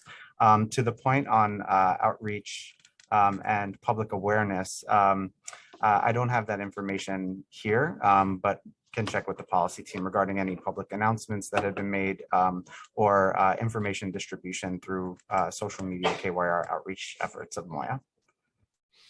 Given that Moya, just to ask one more question, Commissioner, given that Moya played a vital role in advocating and the passage of this law, is it in line with the agency to be doing the public awareness work as well? Yeah, public awareness of policies and practices that impact immigrant New Yorkers is squarely within Moya's purview and responsibility. I don't have specific information with respect to this particular topic, but Chair Hanif, we will get back to you with more information about the efforts to date. And just to answer a little bit of that, at least, you know, in my time here, my approach is to partner and work closely with the agencies that do have the responsibility to conduct some of this outreach and public engagement work. And so I recently authored an op-ed with the Commissioner of the Office to End Domestic and Gender-Based Violence, and that was during a Sexual Assault Awareness Month last month. And we made sure that this was translated into other languages and placed in different news outlets to reach, you know, different immigrant communities. And that's work that I will continue to do, partnering with other commissioners to make sure that, you know, this is getting out to the communities we in particular work with. Yeah, I'm relieved to hear that there is some public awareness work happening within your advocacy work, but would like to follow up about the particular legislation about survivors of trafficking, and want to make sure that there is substantial amount of work being done to get the information out in our city. And then, you know, recently the council passed 3 pieces of resolution, New York for All, Dignity Not Detention, and Coverage for All. Will Moya commit to championing these 3 resolutions? And if yes, how so? And how can the council be supportive? You know, definitely, you know, we use our platform whenever, you know, we can to champion these different initiatives. And in fact, very similar to what I just shared on Coverage for All, I wrote an op-ed with the Commissioner of the Department of Health and Mental Hygiene. And, you know, we put out several statements in support of Coverage for All, and you know, how how medical coverage impacts our communities. And, you know, unfortunately, well, let's say that, you know, we were very involved until the last you know, final day before the budget was approved at the state level. So yeah, I'll continue to look into these many issues where we can advocate and be supportive in that way. Yeah. Thank you for that. We really need Moya to step in and step up when the state doesn't carry through with protections for our immigrant New Yorkers. I'd like to pass it back to Chair Brannon, or give an opportunity to some of our colleagues to ask questions before I move forward with some more topics. I'm going to turn to Councilmember Barron. Starting time. Thank you very much. There's, paraphrasingly, the Bible says, where one's treasure is, so lies their heart. This mayor has no heart for immigration because the treasure is not there. This is an embarrassingly low budget for such a powerful community in great need, and a powerful community of immigrants, whether they documented or not, that provides a taxation base. They provide taxes. I want you to let everybody know how much tax the New York City receives from the immigrant community, and they contribute tremendously to the cultural and intellectual culture of New York City. So I have a couple of questions, and you can answer them, and then I'm finished. Tax-based revenue comes from immigrants. How many immigrants are covered or need to be covered or in need for coverage. And I think the chair answered the questions I had about ICE and the deportation and legal assistance they need. Electoral participation, I am honored to say I was one of the original sponsors of the bill which would allow undocumented immigrants to vote in local elections. That should happen. Interesting, Mayor puts nothing in that. They use that to divide our communities. Often you'll see these immigrants are allowed to vote. These immigrants are taking our jobs and stuff like that. There's a divide and conquer tactic that goes there. I want to know, how are you providing education to our people to let them know we're all in the same boat? And even everybody's an immigrant. This is the indigenous people's land, and everybody came from somewhere. African people were forced here against our will. And then there's racism in the immigration struggle.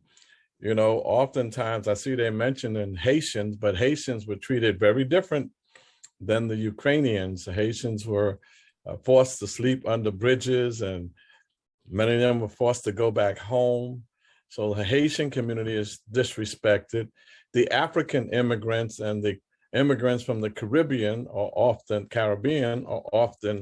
neglected. And then finally, if you could speak to, I fought hard in the state when I was an assembly member to get the $1.2 billion for the excluded workers, which were mainly immigrants. How has that money been, has it all been used? Has it been channeled in the proper places? And is there more money in this next budget to deal with that? Well, I'll start with the excluded worker fund. You know, that this is a state fund that was provided last fiscal year. Last fiscal year, that those funds have been used. And as I mentioned, as the executive director of NYCC, I was able to, work to support many immigrants that had been excluded from any COVID-related benefits to access this fund. Unfortunately, no money will go towards this again next fiscal year, and we'll make sure to find other ways to support community members. I know that many didn't end up benefiting from this program because the funds ran out, and it's certainly something that we want to continue to monitor, because as was mentioned before, COVID is something that has not ended, and it's something that continues to impact our communities, especially those who permanently lost work and now have to rely on other means to make ends meet. And I'm happy to say that for next fiscal year, as I mentioned in my testimony, the Haitian Relief Initiative was something included in FY23. We're very happy that we'll be able to continue to support community organizations, address the many needs of the Haitian community, which I've, in the last couple of months, I've been able to visit, speak with many of the groups working with the Haitian community, those who have families still in Haiti, and those folks who are continue to arrive. It's a big focus of ours to make sure that communities in crisis get the support they need. And so we're very happy about that. Time expired. Yeah, I'll leave it there. I don't No, know. no, you can finish, because I want to know the amount of money that the immigrants contribute to New York's economy, and if you could speak a bit about that, because that's very, very important. Yeah, no, it's a huge amount. I don't have the numbers in front of me, but it's certainly significant. As I said, in my initial comments, it's 40% of New York City's population. They, as you said, they support. They're a big contributor of our tax base, and of course, they are the backbone in many ways of the economy of many industries. And so, yes, I don't have that data in front of me, but I think you should always have that data, because it's critical. when we making the case for immigrants, to have that kind of data to make the argument. And finally, to my colleagues, the mayor may have not put any money in for our vote or for adult literacy, but I just want to remind us, he does not pass the budget. We do. So when there's inadequate funding, and most of the agencies that I've seen so far being on this finance committee, the funding is inadequate because he's a closet conservative where he's doing an austerity budget, and he's a cop looking at how he can use law and order and cops to resolve everything. So we have to check that and make sure immigration, $800 some odd thousand is an embarrassment. It's a shame. And if you ever compare that to the amount of tax-paying dollars, I know it's in the billions that the immigrant community contributes, to say we have an $800,000 budget out of a $99.7 billion budget, woefully inadequate, totally unacceptable, and unconscionable. Thank you. Thank you, Chair Barron. Thank you, Councilmember Barron. Hey, don't put me in nobody's chair, man. You get me in trouble now. I'll turn it back to Chairs Brandon and Hanif.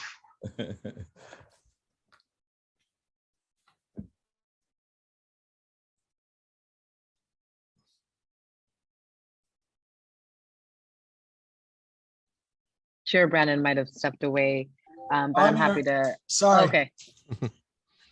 Yeah, I'm here. I mean, I appreciate that Chair Hanif fought to get this budget hearing included. Typically, we don't do an oversight hearing for Moya, but we're disappointed with the lack of data that was brought to this. It's nothing personal. Manny, you've only been there barely 5 months. But when we're doing a budget hearing, we got to talk about the budget, and we got to hear about dollars and cents, and we're not hearing that. And this is an agency where the council really wants to partner with Moya to give you the tools that you need, especially at a time like this. But it's hard for us to advocate with OMB to get you what you need if we don't know what you've already got.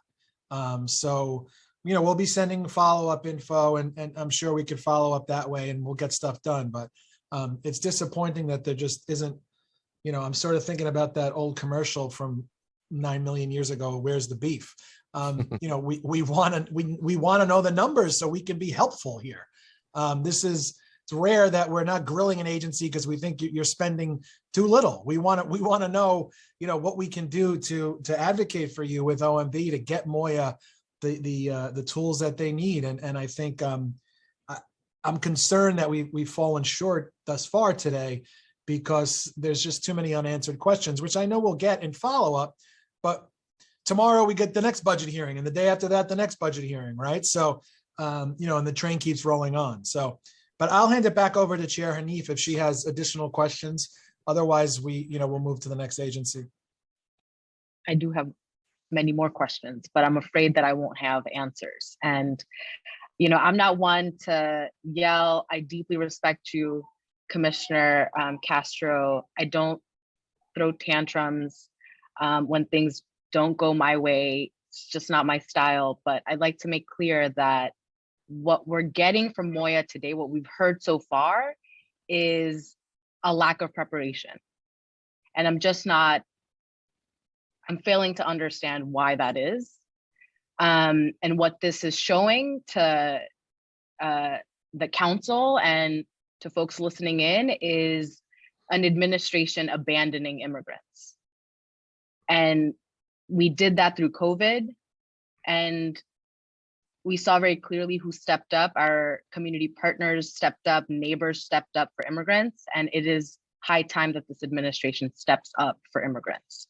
So I'd like to move now into learning a little bit more about small business services support for our immigrant businesses. In March 2022, Mayor Adams signed an executive order establishing a small business advisory commission. How is Moya coordinating with city agencies and the Small Business Advisory Commission about language access and access to grants to immigrant business owners who are limited in English. In the past, SBS did not translate the grants, and a lot of the immigrant businesses were not able to apply on time. On the SBS side, I've been working on a number of things with the commissioner, Kevin Kim, and on the language access piece though, let me ask Anne on the call if she has any more information about ways we support SBS on these areas. So yeah, generally we work with SBS as well as other agencies. We support them and provide them with technical assistance. During COVID, we helped with, providing faster translations of some of their materials. So we do support them on the language access front and work with them to ensure that they are able to communicate effectively with the folks that they serve. And just to build upon that, Go for it. Moya's outreach partners with SBS Outreach and just immigrant small business owners. And even in this past week, supported tabling at several locations to actively engage in that outreach with them. How many languages are included?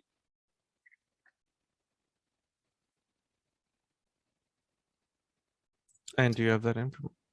I don't have that information. We can get back to you on that.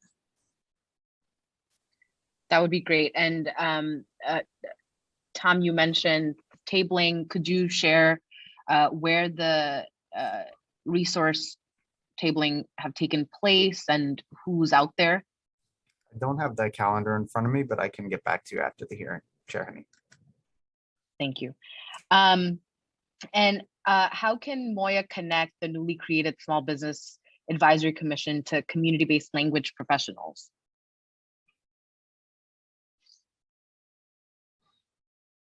Well, I'll make sure to include that in our materials and coordinate with Commissioner Kim on this.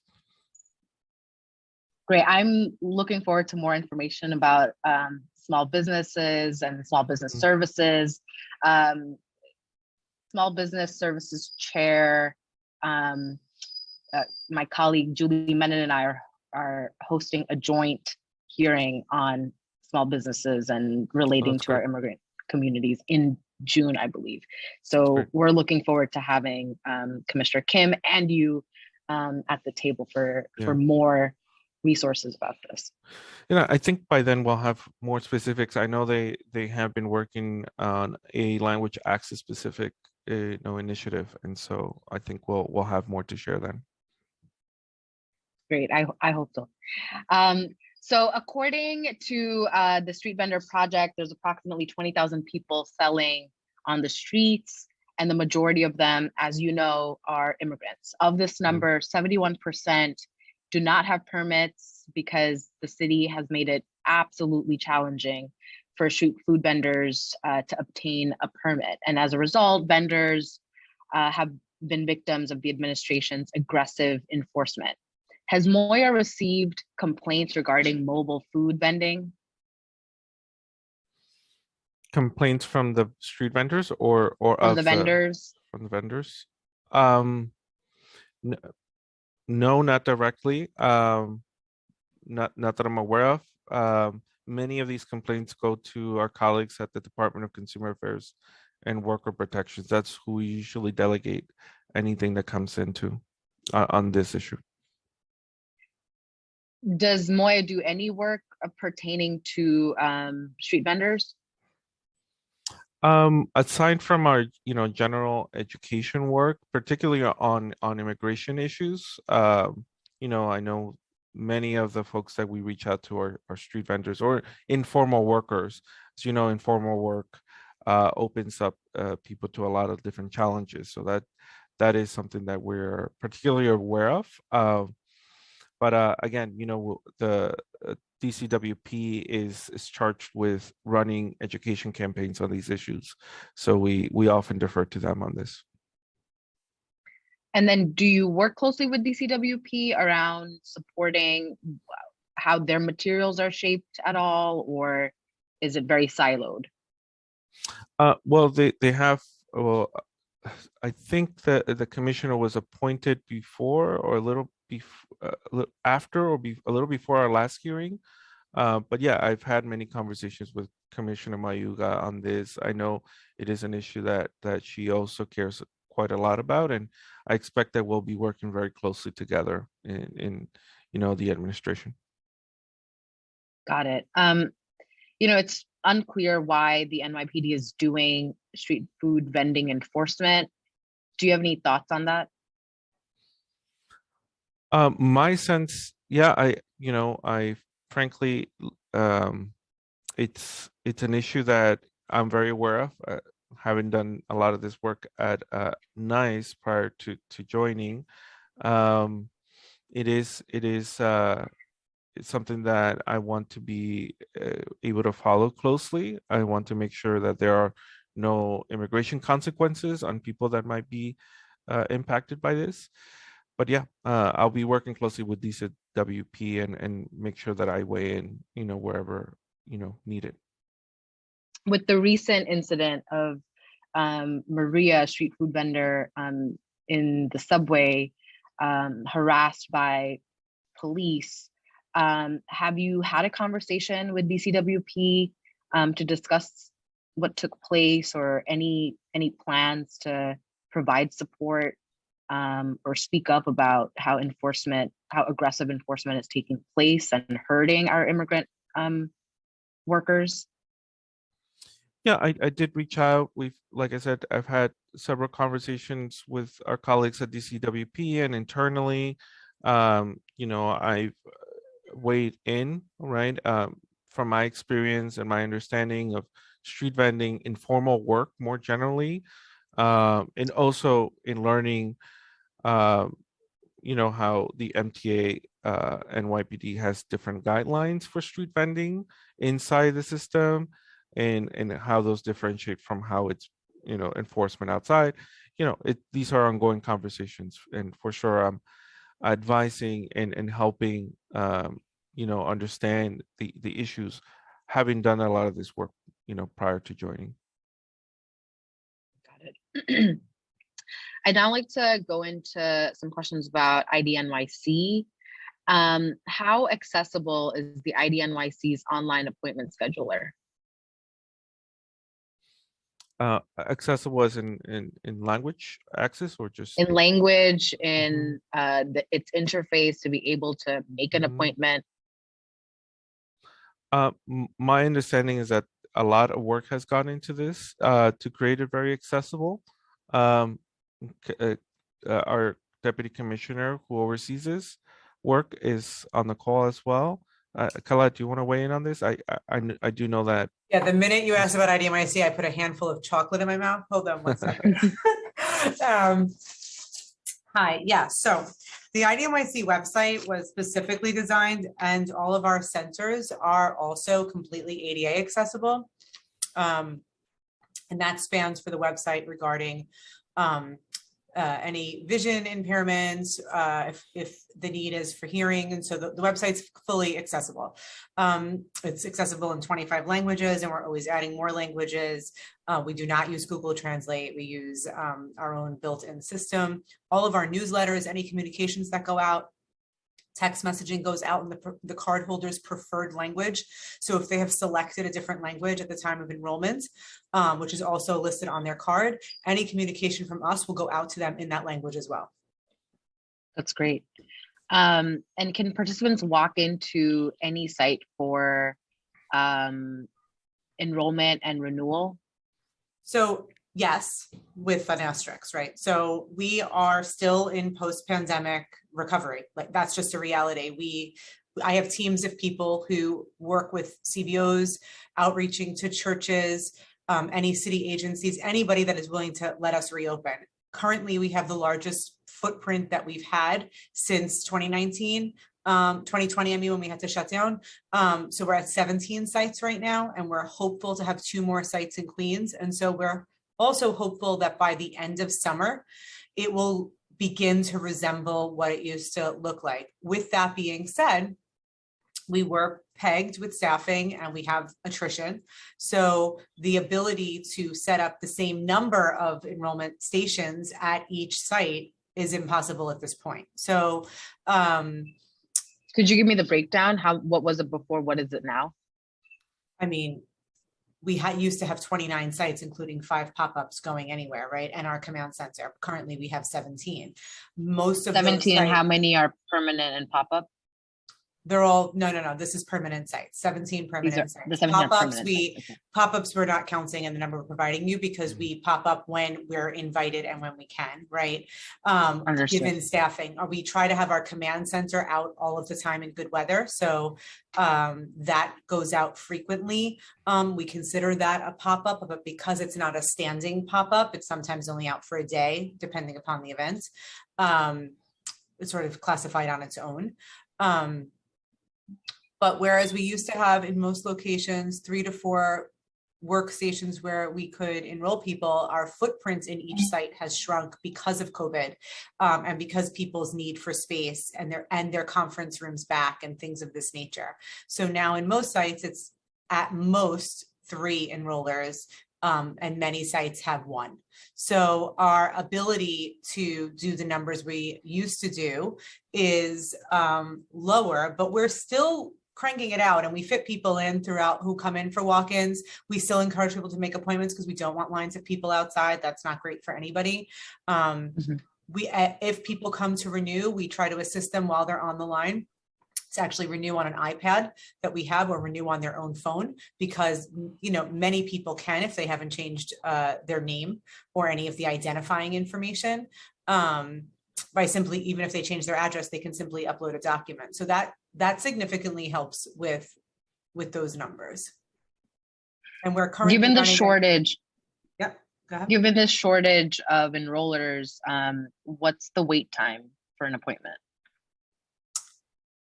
It depends on what borough, right? And some boroughs we have more centers than others. And so which boroughs? So Brooklyn has a lot and we have large enrollment centers there, large meaning 2 to 3 enrollers, right? Brooklyn Public Library at Grand Army Plaza, it's the center of that area. We have a location in Sunset Park, always busy. We're at the Department of Finance. We're in an HRE building in Coney Island. We're in an HRE building downtown Brooklyn. That's a significant number, right? We need to build our Queens portfolio and we spend an enormous amount of time doing that. And wherever we can pop up in Queens. So if anybody here is from Queens and wants us, we will come. So I don't want to make it sound like it's such a shortage of enrollers. It's also a shortage of invitations because at this point, people are trying to reopen their businesses, reopen their offices, and we're extra and we bring in lots of traffic and people are nervous about having traffic. That's just a reality. I mean, we have scoured the city for locations. So, and, you know, we've recently, I think, collaborated with 2 more organizations that are willing to have us in the coming month in Queens. So that will be fantastic. We're still waiting for the Flushing Library to finish its renovations so we can go back there. That was a huge site for us. The Jamaica Library, we're back there and it's extremely successful. So, I mean, that's that's really great to know. And I know that the number of younger participants has increased. Could you share what approaches has helped drive the number of younger participants? I missed the word that you said. Can I show what? Could you share what approaches have helped drive up the number of young participants?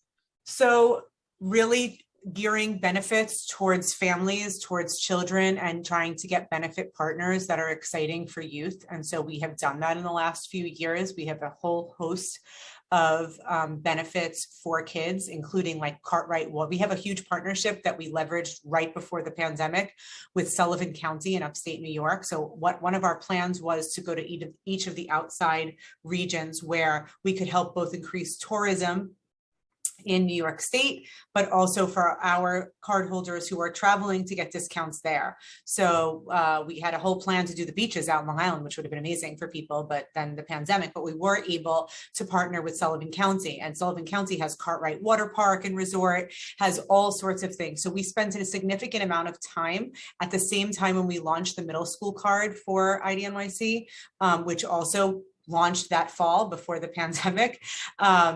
So in conjunction to really sort of get the youth interested in both civic engagement, but also interested in going and experiencing culture, staying off the streets and doing things that they could also get discounts. Because if I'm an IDNYC cardholder as a mom, and I am, right, that doesn't mean that when I go to a place with my kids, they get included, but now they can, right? Because they have their own IDNYC card.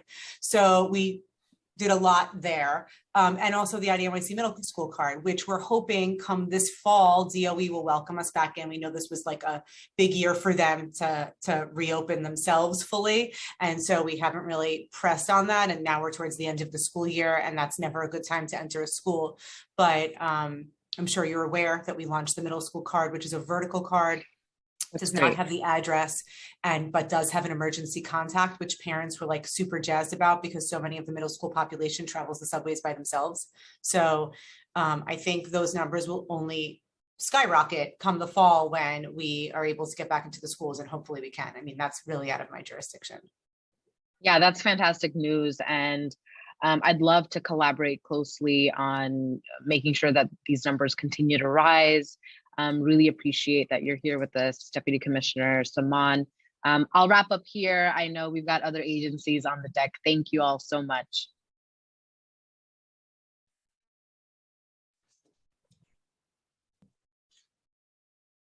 Council, do we have anybody else? No, we do not. So we're gonna wrap up with Moya, and we need everyone to bear with us a few moments while we switch over to DIFTA.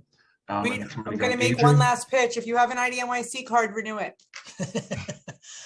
Thank you, Cole. And also the council members that joined us as well for the last portion were Carr, Dinowitz, Richardson, Jordan, Marte, Neely, Moya, Hudson, Lewis, Brewer, Powers, and Shulman. So we're going to check everyone in for DIFTA, and then we'll get right started. Commissioner Manning, thank you so much. Thank you, everybody. Thank you, Chair Brennan. Thank you, Chair Hanif. Bye-bye. Bye, thank you.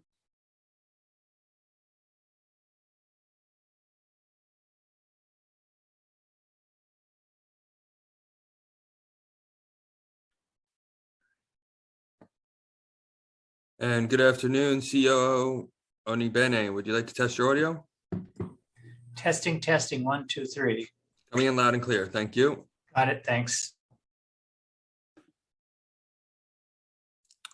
And good afternoon, Commissioner Cortez Vaquez. Would you like to test your audio?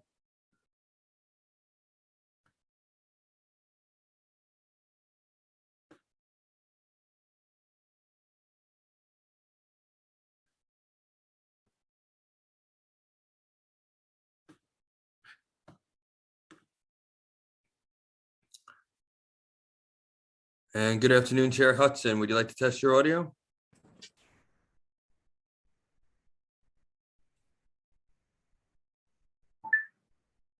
Not allowing. 1, 2, 3. This is Cortez Vasquez. Yes, we can hear you, Commissioner. Thank you. Okay, thank you.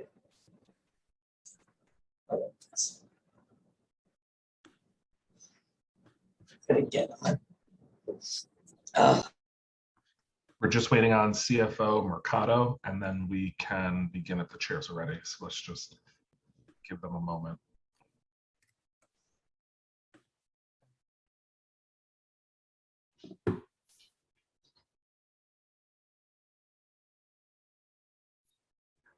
There we go, he's connecting now.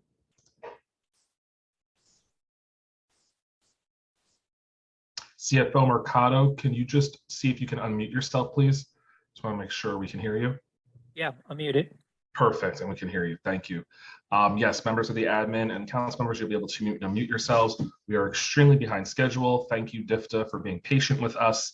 Council members, when it comes time for questions, use the raise hand function in Zoom. When time is called, please use your time effectively and efficiently. Chair Brannon, we'll start with you. Then Chair Hudson, we'll start with you. Then I will swear in the admin, and we're going to get this train back on track. Thank you, Captain. Good afternoon, everyone, and welcome to the third and final portion of today's executive budget hearings. We'll be talking now to the Department for the Aging. I'm joined by Councilmember Crystal Hudson, who is the chair of the Committee on Aging. The Department for the Aging's projected fiscal 23 budget of $479.2 million represents less than 1% of the city's proposed FY23 budget in the FY23 executive plan. DFTA's fiscal 23 budget increased by 4.3% or $19.6 million from the preliminary plan of $459.7 million. The increase is the result of a number of actions taken, most significant of which are a new need for home delivered meals and associated case management services totaling $14.8 million, and the reflection of baseline New York Connects funding of $3.7 million.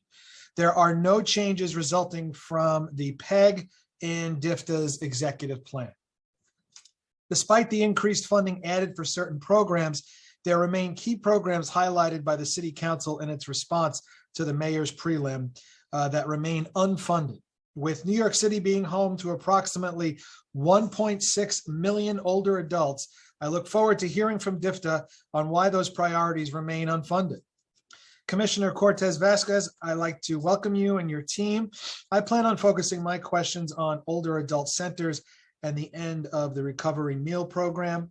At our hearing today and throughout budget negotiations, I want to make sure that the needs of this vulnerable population are met by a budget that is fair and equitable. COVID has exposed many inequities and issues facing older adults in this city, and with DFTA's budget representing less than 1% of the city's proposed FY23 budget, every dollar must be used fairly, efficiently, and effectively. I want to thank Daniel Krupp, Chima Obichair, John Yedden, and the entire finance team for their work on today's hearing. I'll now turn it to Councilmember Crystal Hudson, Chair of the Committee on Aging. Thank you so much, Chair Brannon. Hello, everyone. Good afternoon. Thank you again for your patience. My name is Crystal Hudson. I'm Chair of the Committee on Aging. We'll now hold the committee's joint hearing on the fiscal 2023 executive budget for the Department of the Aging, or DFTA. Thank you to Chair Brannon again for your leadership and partnership throughout this budget process and during these hearings. I know it's grueling, so thank you. A reminder to those watching that members of the public are invited to testify on Wednesday, May 25th, and you may visit council.nycc.gov to learn more. Welcome back to Commissioner Cortez Vasquez. Our work continues to make New York City the best place in the country to age and to ensure that every older adult can age with dignity, no matter what zip code they live in. Older adults are the fastest growing cohort of the city's population, and we must keep pace with a strategic plan and targeted investments to accommodate that growth. DFTA's fiscal 2023 executive budget is $479.2 million, as was mentioned, an increase of $19.5 million or 4.2% from the preliminary budget. Major actions taken include new needs that baseline $8.8 million for home delivered meals and $6 million for case management, serving 3,000 clients each. Although DFTA was not subject to new PEGs in fiscal 2023 or in the out years, which is a welcome reflection of the discussion we had in the preliminary hearing, the executive budget still proposes the termination of the Get Food Recovery Meals program on June 30th at the end of the current fiscal year. A key question for today's hearing surrounds home delivered meals and combating food insecurity. I look forward to hearing updates on the current need, how DFTA will ensure that no older adult misses a meal, and the level of funding that must be added by adoption. The Council's preliminary budget response also included calls for a range of investments and services and supports that will help older New Yorkers age in place and recover from the COVID-19 pandemic. In addition to $30 million in funding for home delivered meals, these include $8.7 million for geriatric mental health, $7.5 million for technology, and new funding for home care services. There were 421 eligible older adults awaiting home care in March. However, the executive plan adds no funding to clear the home care waitlist. Additionally, one-time fiscal 2022 council discretionary funding remains missing for programs that serve LGBTQ older adults, immigrants, Holocaust survivors, and support core operations and programmatic enhancements at older adult centers and NORCs across the city. As we turn the corner into warmer weather, I hope DFDA takes an aggressive approach towards attracting more older adults to its network of programming. I recently conducted a tour of 2 older adult centers in Harlem, and while I was impressed by the dedication of nonprofit staff and the spirit of the older adults, it's clear that further investments are needed to strengthen the system, regain the levels of attendance that existed pre-COVID, and refurbish centers. The capital plan at DFDA remains an untapped opportunity. DFDA's capital plan totals $47.6 million across 5 years, which is the smallest of any standalone agency in the city. DFDA should review and invest in its capital plan to promote center refurbishments, renovations, and technology expansion for older adults. It's a new day for older adults as we emerge from the pandemic. The council's vision in the budget response lays out a strategy for an equitable recovery for older adults. I look forward to ongoing partnership with the administration to match the council's commitment and meet the needs of every older New Yorker. I hope DFDA takes a page from the mayor's playbook and really gets stuff done this summer. I'd like to thank the committee staff who've helped prepare this hearing, Daniel Krupp, Senior Financial Analyst, Chima Obacheri, Unit Head, Doheny Simpura, Assistant Director, Chris Pepe, Committee Counsel, Chloe Rivera, Senior Policy Analyst, and my Chief of Staff, Casey Addison, and my Director of Policy and Budget Initiatives, Andrew Wright. I'll now pass it back to the Finance Council to continue our hearing, and thank you very much. Thank you to both chairs. The following members of the administration are here to testify and/or answer questions today. Commissioner Lorraine Cortez Vasquez, Michael Ogenbein, Chief Operating Officer, and Jose Mercado, Chief Financial Officer. I will first read the oath, and after I will call on each member from the administration individually to respond. Do you affirm to tell the truth, the whole truth, and nothing but the truth before these committees, excuse me, and to respond honestly to council member questions? Commissioner Cortez Vasquez? I do. COO Ogenbein? I do, yes. And CFO Mercado? I do. Thank you. Commissioner, you may begin when you are ready. Thank you so much. Good afternoon, Chair Hudson, Chair Brennan, and the members of the Aging and Finance Committees. I am joined this afternoon, as you just heard, by Jose Mercado, our Chief Financial Officer, and by Michael Ognebeni, our Chief Operating Officer. And I want to thank you for this opportunity to discuss DFDA's executive budget for fiscal 2023. Chair Hudson, we have common cause on the goal to be the best and a model for aging in place in New York, in the United States. The Department for the Aging administers a wide range of programs that enhance the independence and quality of life for the city's older population. The department's services include older adult centers, home delivered meals, case management services, home care services, transportation, caregiver services, mental health, employment counseling, and the placement for older New Yorkers, and an array of other aging services and programs. DFDA also serves as an advocate for the city's older adult population through legislative activity and public policy initiatives. The Department for the Aging's fiscal year executive budget, as you well stated, provides an operating expense of $479.2 million, of which $288.4 million are city funds. In addition, the department's 10-year capital plan includes $61 million. DFDA's fiscal year executive budget responds to the challenges faced by New York's older population during the pandemic and lays the foundation for the future, including an expansion for geriatric mental health and home delivered meals. Excuse me. And these investments reflect the Adams administration's commitment to the community care plan and supports the necessary to help older adults remain in their homes and age in place. DFDA's geriatric mental health, commonly known as DGMH, initiative provides mental health services on site at 48 older adult centers in the agency's network.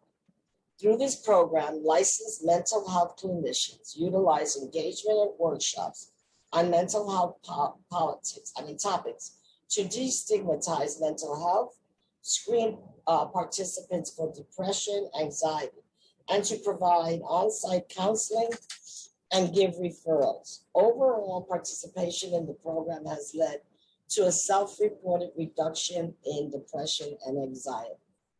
This program will expand to an additional 40 sites within TREE neighborhoods in fiscal 2023. TREE neighborhoods are those communities that have been historically low income and have most affected by COVID. This will result in a total of 88 sites providing this service. The fiscal budget for 2023 of $6.4 million for older adult geriatric centers, almost double what it was in fiscal year 22. The reach of the program exceeds just those, beyond those of the 88 sites. DFTR is always looking to how to innovate the provision of mental health services and have a greater reach for these services. As such, DFTR is conducting a hub and spoke model, whereby outreach through engagement activities and assessment are conducted at other older adult clubs within the community. As you know, the geriatric mental health services and the physical requirements are established by the State Department of Mental Health. If mental health need is identified in a satellite site, the client is provided ongoing mental health services at the main older adult site that has been designated. This allows all older adults access to the geriatric mental health program, even if they are not a member of that particular local center or the program is not located at a particular site. Case management, which is the service that connects homebound older adults to resources and benefits that they may continue to live independently and safely in their homes and to maintain the quality of life. That is the common cause that we all have. Case management is the gatekeeper for all DFTA-funded in-home services, such as home delivered meals, home care, friendly visiting, the bill payer program. All clients that are receiving in-home services funded by DFTA will receive a comprehensive assessment from the case management agency.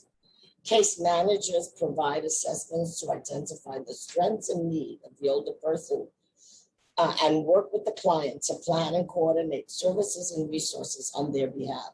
Again, the case management agency services are then, and most of them are dictated by the State Office for the Aging. Case managers, older adults can call Aging Connect hotline or 311 to be connected to a case management agency, in addition to the regular outreach that's conducted. Additionally, many are referred to case management providers from an older adult center, meal providers, hospital, or other community-based social services and healthcare agencies.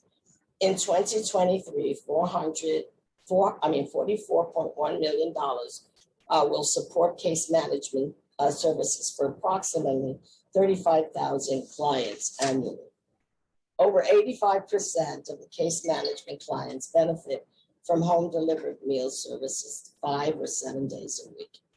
DFTA contracts with community-based providers to provide these nutritious meals to homebound older adults age 60 and older, and their dependents if they have a disability.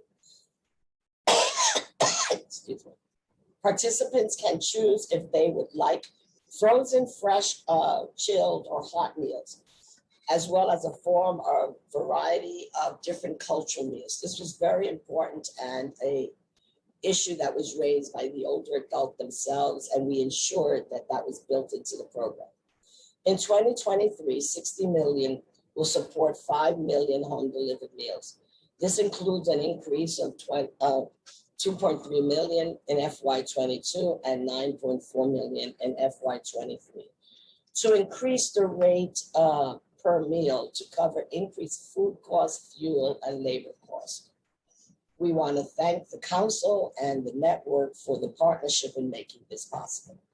As the recovery meal service sunsets, we also project that up to 3,000 additional older adults who currently receive recovery meals will be eligible for case management and home delivered meal services.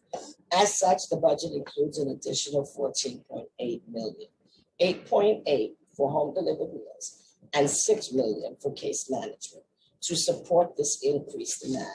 I will talk to you later on about the increased demand. The pandemic has been challenging for everyone, and the strain on caregivers has been significant. DIFTA's Caregiver Support Program offers support groups, counseling, training, outreach, and caregiver services and information to the many unpaid caregivers. Many older adults are caretakers for their aging parents, aunts, godparents, and other family members. Many are caregivers who also have full-time jobs. The program aims to educate, provide, or connect them to a wide range of supports that they may need. The caregiver program offers options for respite care through home care or participation in quality social adult daycare centers. Without the respite care, many of these caretakers would not have the financial means or ability to leave the caregiver in someone else's care while they take a needed break from their caregiving responsibilities. Caregiver supports do not only allow the older adult to remain safely in their homes, but they are also significantly less expensive with higher positive outcomes than institutionalization. Caregiver support also respond to the unique needs of the diverse aging population. In addition, the program provides supplemental services which offer limited financial assistance with the purchase of needed assisted devices, such as walkers, bathroom steps, and other caregiver-related expenses. These services help to ease the burden of families and of the other unpaid caregivers. In some cases, the program helps connect caregivers to home health aides. In other cases, the caregiver attend workshops to better understand how to care for someone with dementia. Other support include connecting to additional groups to reduce social isolation for the caregiver. All situations are unique, and the caregiver program seeks to support these diverse needs. In 2023, funding for the caregiver program is $8.1 million. Caregiver supports positively impact the health and well-being of older adults while aligning with the cultural background of the individual. As the aging population continues to diversify and age in place, investment in caregiver supports are important and beneficial. July 1st, 2023 will mark the official start of our new and expanded portfolio for older adult centers and NOCs across the 5 boroughs, which was among the top priorities of the community care plan. With new contracts and additional sites, our dedicated network of providers will even be better equipped to serve older adults as they continue to recover from years-long pandemic.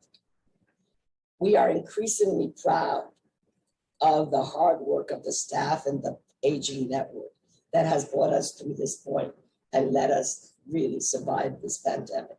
Survive is a loose word. I would be remiss not to mention also our appreciation for the ongoing support of the City Council, which in FY22 awarded DIFTA with roughly $41 million in discretionary funding.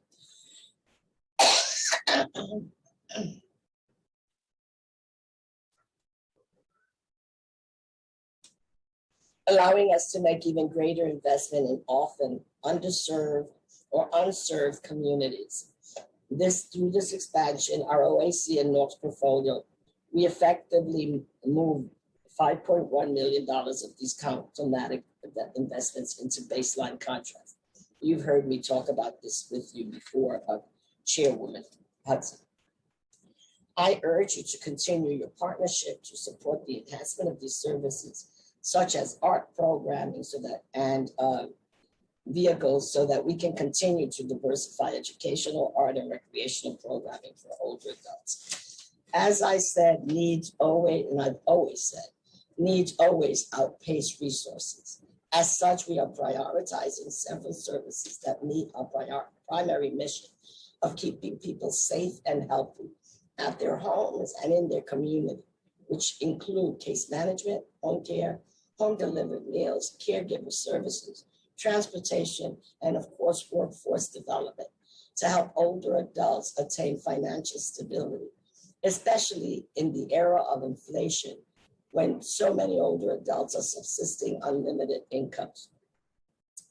These services build on investments made over the past years to provide older adults with opportunities to socialize and connect. Commissioner, do you want to just jump into questions? What? Do you want to just jump into some questions? Let me just finish. I'm literally 2 lines away. Okay. Including 48 million in community care driven by the NORC and investments. And then thank you for your consideration. You can see that I'm struggling, right? As well as the technological investments that help connect people with lesser mobility to virtual and other programs.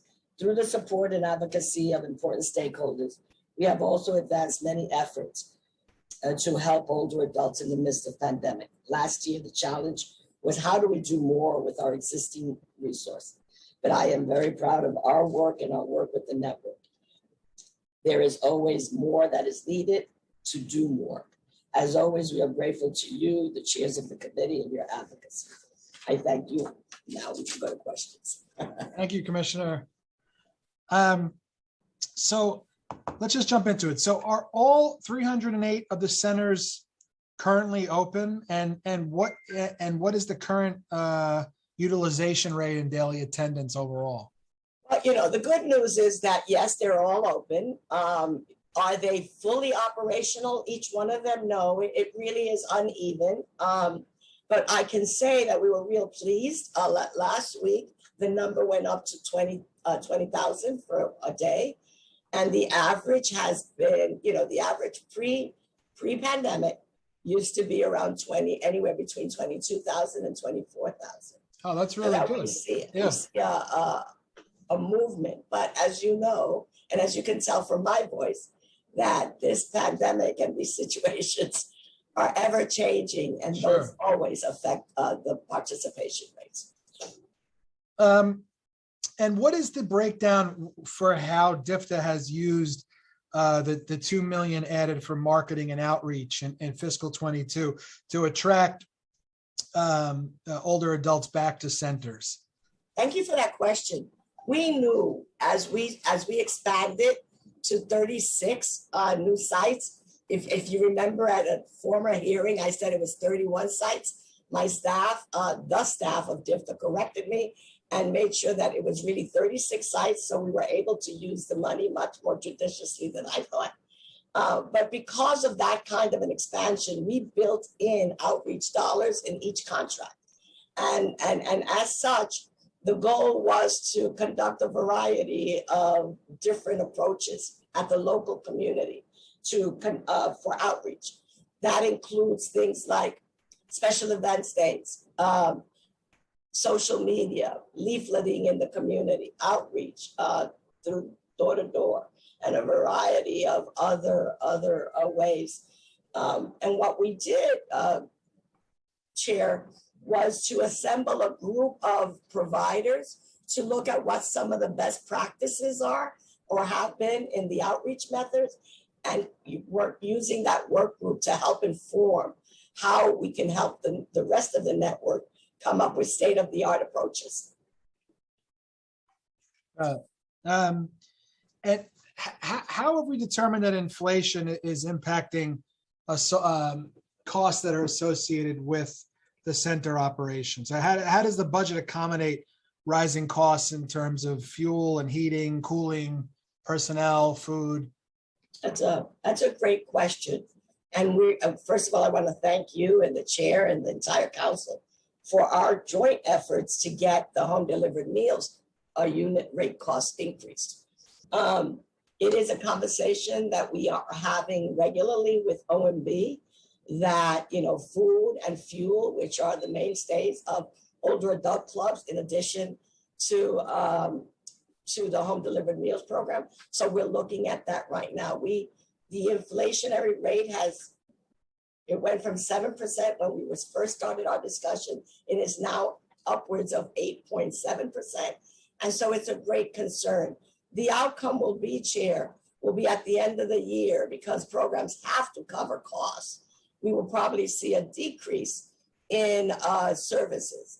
That said, given the slow uptake for full participation, it may balance out at the end, but it can't be sustained moving forward.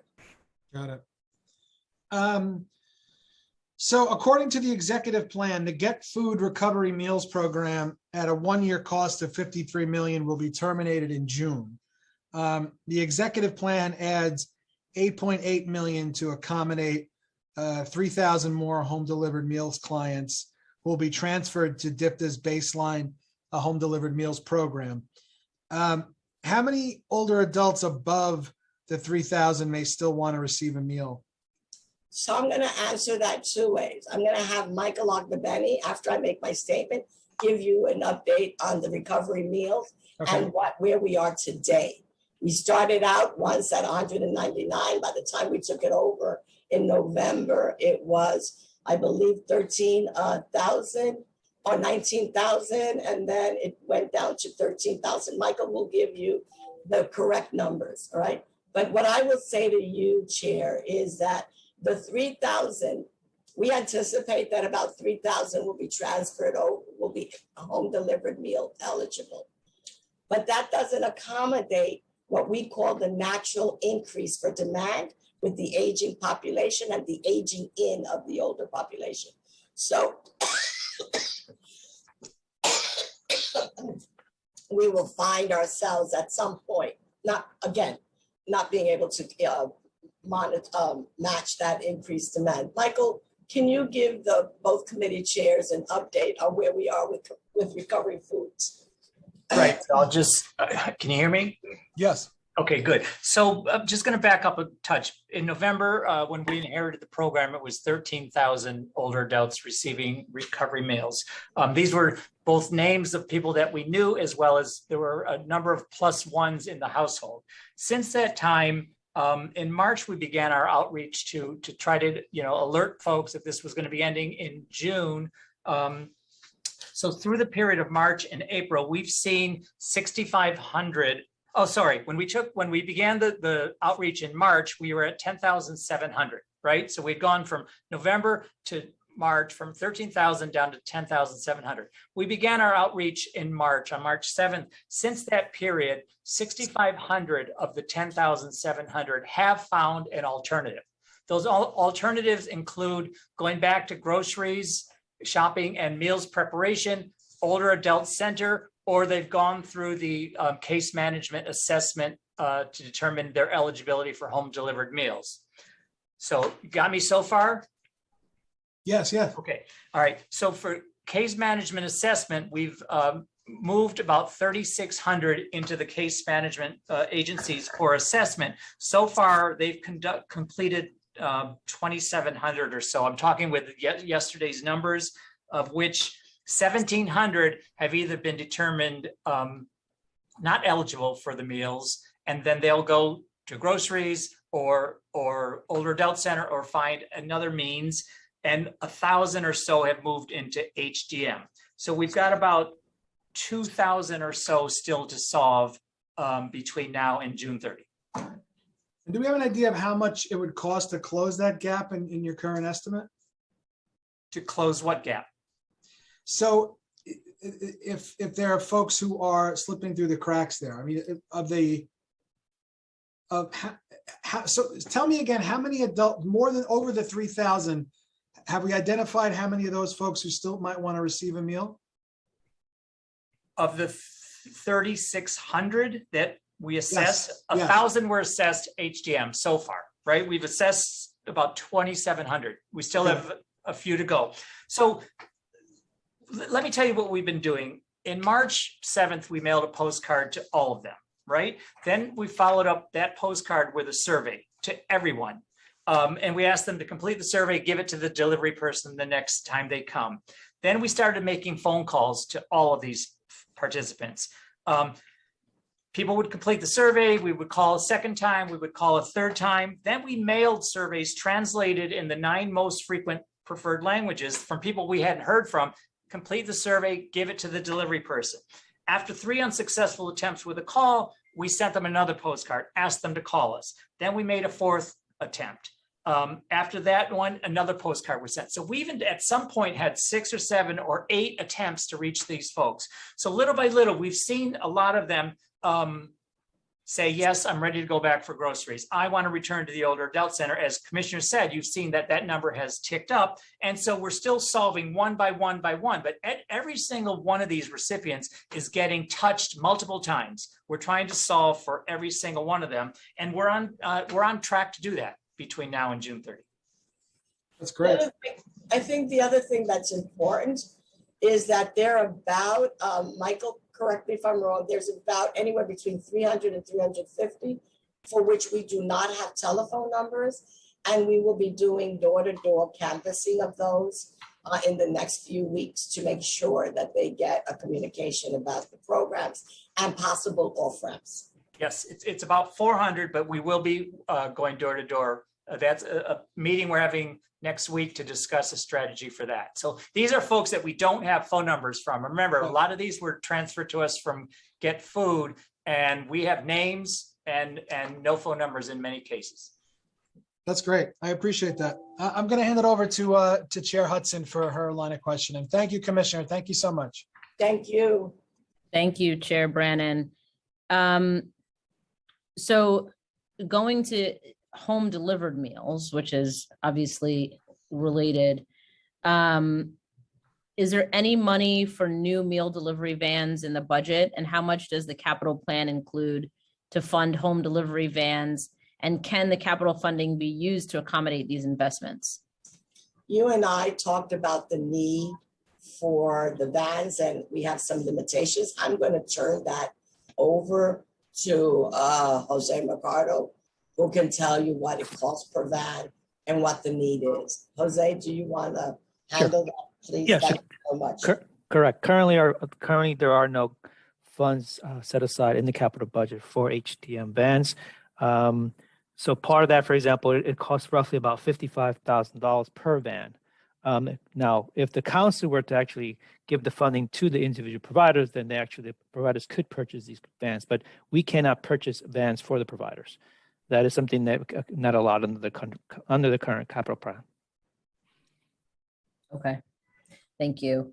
And just going back to the recovery meals for a quick second, is it possible to get a table with updated numbers on exactly what you walked us through a moment ago? Sure, we can give you that table, and just remember that it'll be a snapshot of that particular period, all right? So we can give you a snapshot as of, let's say, yesterday. Yeah, that's fine. And walk you, and give it to you compartmentalized as to who is in queue for case management and home delivered meals, and who is not, and where we are, and what the responses. What we can also give you is we can also give you some of their reason or rationale that they've shared with us as to why or why not. All right. Okay, that sounds good. Thank you for that. Okay, so home delivered meals. Combating food insecurity, as you know, is a council priority. And while the administration has included $8.8 million in the executive plan for 3,000 more home delivered meals, which I might note is 30% of what the council has requested, weekend and holiday meals remain unfunded by DFTA at a cost of $3 million. And the council called for another $9.7 million to help maintain meal quality despite rising costs. The state comptroller's audit concluded in January that DFTA did not provide adequate oversight of its home delivered meals program adding that, and I quote, "There are no consequences such as punitive actions for providers that fail to correct compliance violations," end quote. What controls are funded in the executive plan to ensure these issues are addressed in the future? Yeah, well, with all due respect to my friend and dear colleague, Controller DiNapoli, that is somewhat of an overstatement. But I will but that said, there were some findings cited and that are accurate. I will have Jose Mercado talk you through that process and where we are and what corrective measures we implemented before that audit was completed and what we're doing moving forward. Jose? Sure. So as the commissioner pointed out, there were specific issues with the audit itself. We basically, again, we've actually are trying to look at our current STAR systems, which basically is where we actually identify where each meal is being provided. And so we're trying to leverage that technology to put in more, I would say, oversight of the way we actually monitor these providers. So we're in that process right now of actually reprogramming the STAR system to do that. That is kind of a major thing that we're doing right now. We're also have additional staff. We're going to actually be doing more audits of these providers to ensure that they're actually doing what they need to be doing as well. So these are two major things that we're doing right now. For example, Chair Hudson, one of the things that they cited us was that we would not close a home delivered meals program immediately whenever we found a negative citation. And usually that was because the program officer was working with the program, trying to mitigate the situation. That is one of the biggest findings that they gave us, which should have been, they're recommending that we close immediately on these findings. Some to deal with health and cleanliness. All right. Okay. I hope that clarifies it for you. Yeah, that does. And, you know, if we have any follow-up questions, we'll be sure to reach out about that. We mentioned capital funds earlier, so I do want to just jump to capital funds quickly. And as I mentioned in my opening statement, DFTA has a capital budget that averages under $10 million per year over 5 years. It's relatively small size, makes it hard to tackle the repairs that many centers would benefit from. And if I can just also, you know, make a note that with 1.6 million older New Yorkers, you know, DFTA has one of the smallest agency budgets in the city. We have, by comparison, 1.1 million students in the school system and a budget of $31 billion.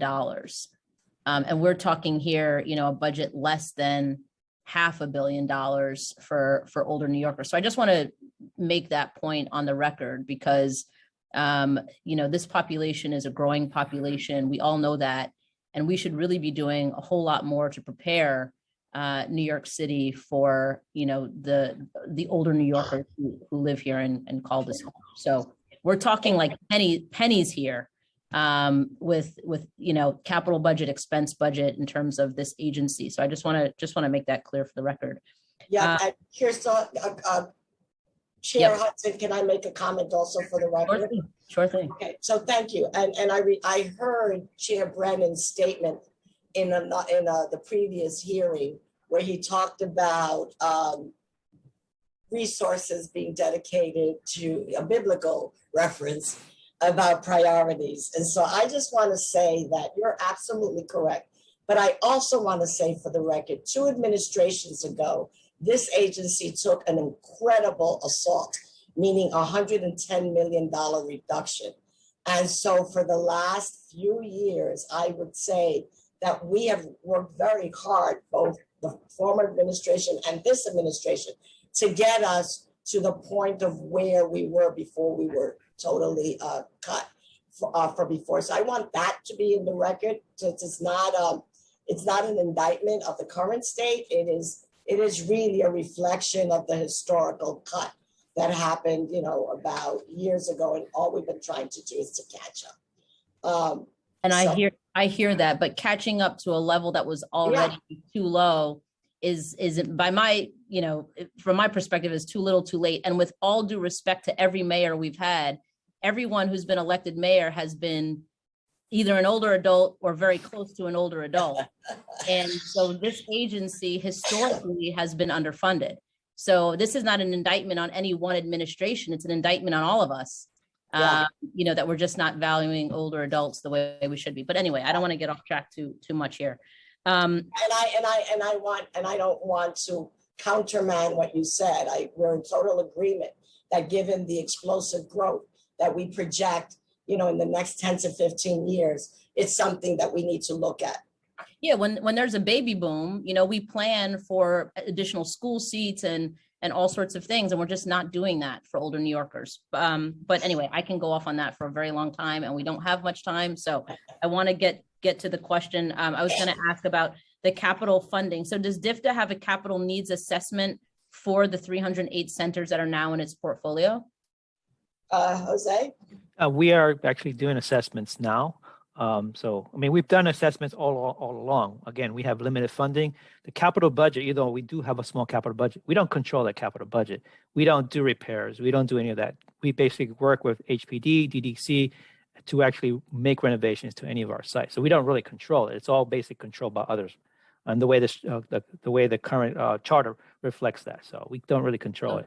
So no capital needs assessment for the 308 centers? No, we are doing assessments. Again, we rely heavily on CDBG funds to actually do a lot of our work, which is the community development block grant. That's stuff that we control. So we do all that. We do actually look at kitchens. We look at, again, kitchens, roofs, and all that. So little by little, we are doing assessments. We look at where we can. We focus, a lot of our work is on city-owned sites that we own.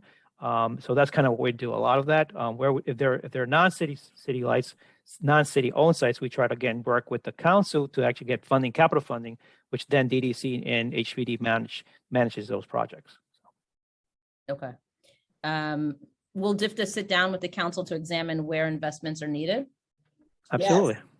Absolutely. Because we do have, as part of our assessment, as you mentioned earlier, Councilwoman Chair Hudson, it's that we've been looking at the state of our kitchens in older adult club and where we need to go to bring them to state-of-the-art kitchens. All right. Okay. And then what investments in the executive plan, either expense or capital, will ensure that cooling centers operate widely and successfully this summer, including with programming and elements that make them attractive to older adults? Well, as you know, the cooling centers are operated with our partner, the Office of Emergency Management, and I believe that DFTA represents almost 35, if not higher, % of all cooling centers. All of it's contractually obligated for each one of our older adult clubs to serve as a cooling center during the summer, particularly during a heat emergency. And during a heat emergency, it's to operate beyond regular service hours and on weekends. And we are working out those plans as we speak right now with each one of the agencies. Oh. Okay. I'm going to ask just a couple more questions and I'm going to kick it over to my colleagues and then I'll come back. But for geriatric mental health, the pandemic and rising hate crimes have shaken many older adults' lives, as we know, and supportive counseling through DFTA's geriatric mental health program may be many older adults' only touch point for mental health. However, this administration has yet to add any funding for geriatric mental health, instead relying on the expansion funded in the previous administration. What geriatric mental health services will be available on July 1 next fiscal year, and how many by December 31st? We have 48 new sites, 40 new sites that will bring us up to 88 sites. And the plan is to begin that expansion immediately.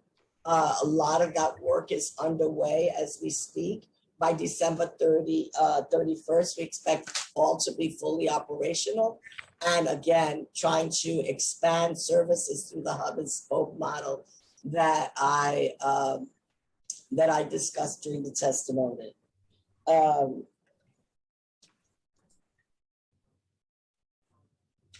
Okay, did you have something else to add? No, I don't. I was looking to see if I wanted to give you some statistics on the number of people that we serve, but I'll give that to you later. I'm sorry. Okay.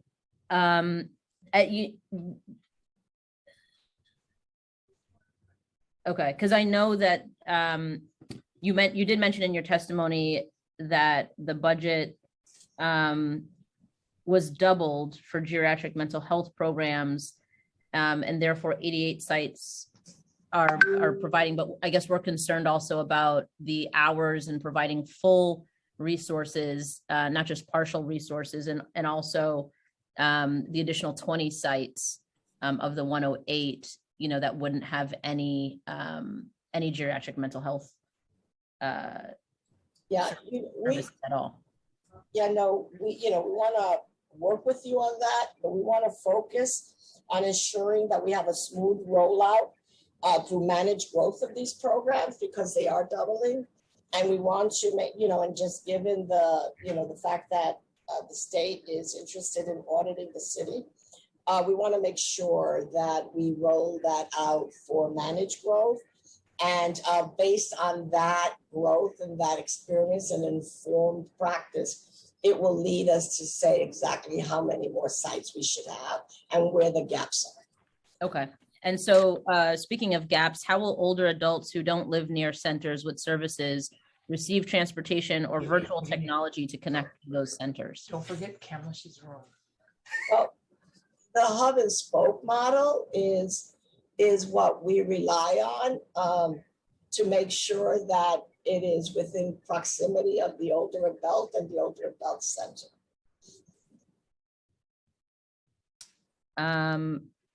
Okay, I don't know if I would classify that as sufficient for the moment, but let me move on.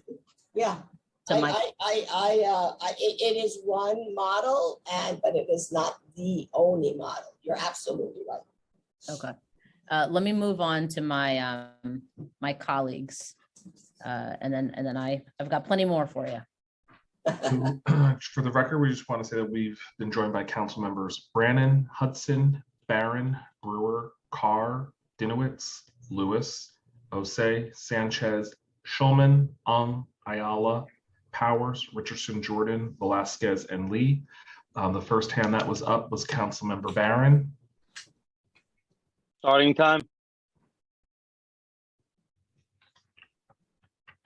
All right, we will circle back to him. Next, we'll turn to Councilmember Brewer. Starting time. Okay, thank you very much. And I hope you feel better. You're a trooper to be here, Commissioner. The first issue is the staffing. Now, maybe I missed it. I try to pay attention, but when I visit, and I think you'd feel the same with the centers, the seniors have so many issues and they just compounded. I think you know that. So they need more case management, and you can only do so many clients. I mean, some of the centers have long waiting lists. I have a problem. Can I come see you? Yes, we're in May. You can come in July. I mean, that's literally what they're doing. So maybe you're adding money and I'm missing it. That's very possible. But I wanted to know what you think about that issue of those caseworkers are like the lifeline, as you know, for the seniors. So how are we going to get more caseworkers? That's one of my questions. So we are expanding case management services because, as you well know, council member, case management is the gateway to home delivered meals, and you can't have one without the other. And finally, that was clearly understood by all. And so one of the things that we are looking, and you're absolutely right, we are also daunted by the wait list. One of the things that we know that we are doing is we will expand the number of case management units, and the new RFP will allow us to increase the number of case management agencies. And one of the things that that came from an earlier hearing was we can't change the requirements of case management agencies because that's dictated by the state. But we can look at where we place them and how we could configure increasing the numbers so that we are addressing the cultural and ethnic needs of this growing population. Okay, so just help me to, so how many, so depending on the RFP, how many more case management or what's the amount? And then, you know, number that this RFP might bring to us? Is there a number? Because the reason I'm asking is 14.8 million in new investment. Okay. All right. And of that, there is the case management piece. And I'm going to give you right now how many more agencies. Jose, do you have that? How many more agencies we will be expecting? Right. So there's a possibility of bringing on between 3 and 4 additional agencies. So this is my stupid question, because when you say agencies, that means that Providers. So then those, but that doesn't mean that Humpty Dump Senior Center can hire more case managers. Or is that what it means? I don't understand. That's different. That's a whole Okay, different. I'm looking for money for Humpty Dumpty Senior Center to hire more case managers. I don't want New York seniors at the Humpty Dump Senior Center. Right. I mean, I'm just trying to not name them all because I don't want to get them in trouble because they're all calling me, right? I'm trying, that's the issue.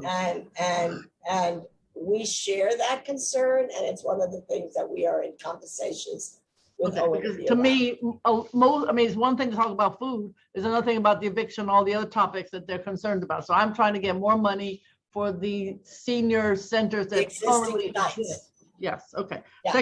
Second question is, where are we at with the digital? To your credit, there was an allocation, I think you did it really well, where you said to the senior center, how many do the seniors need? You didn't just dump a whole bunch of devices because that never works.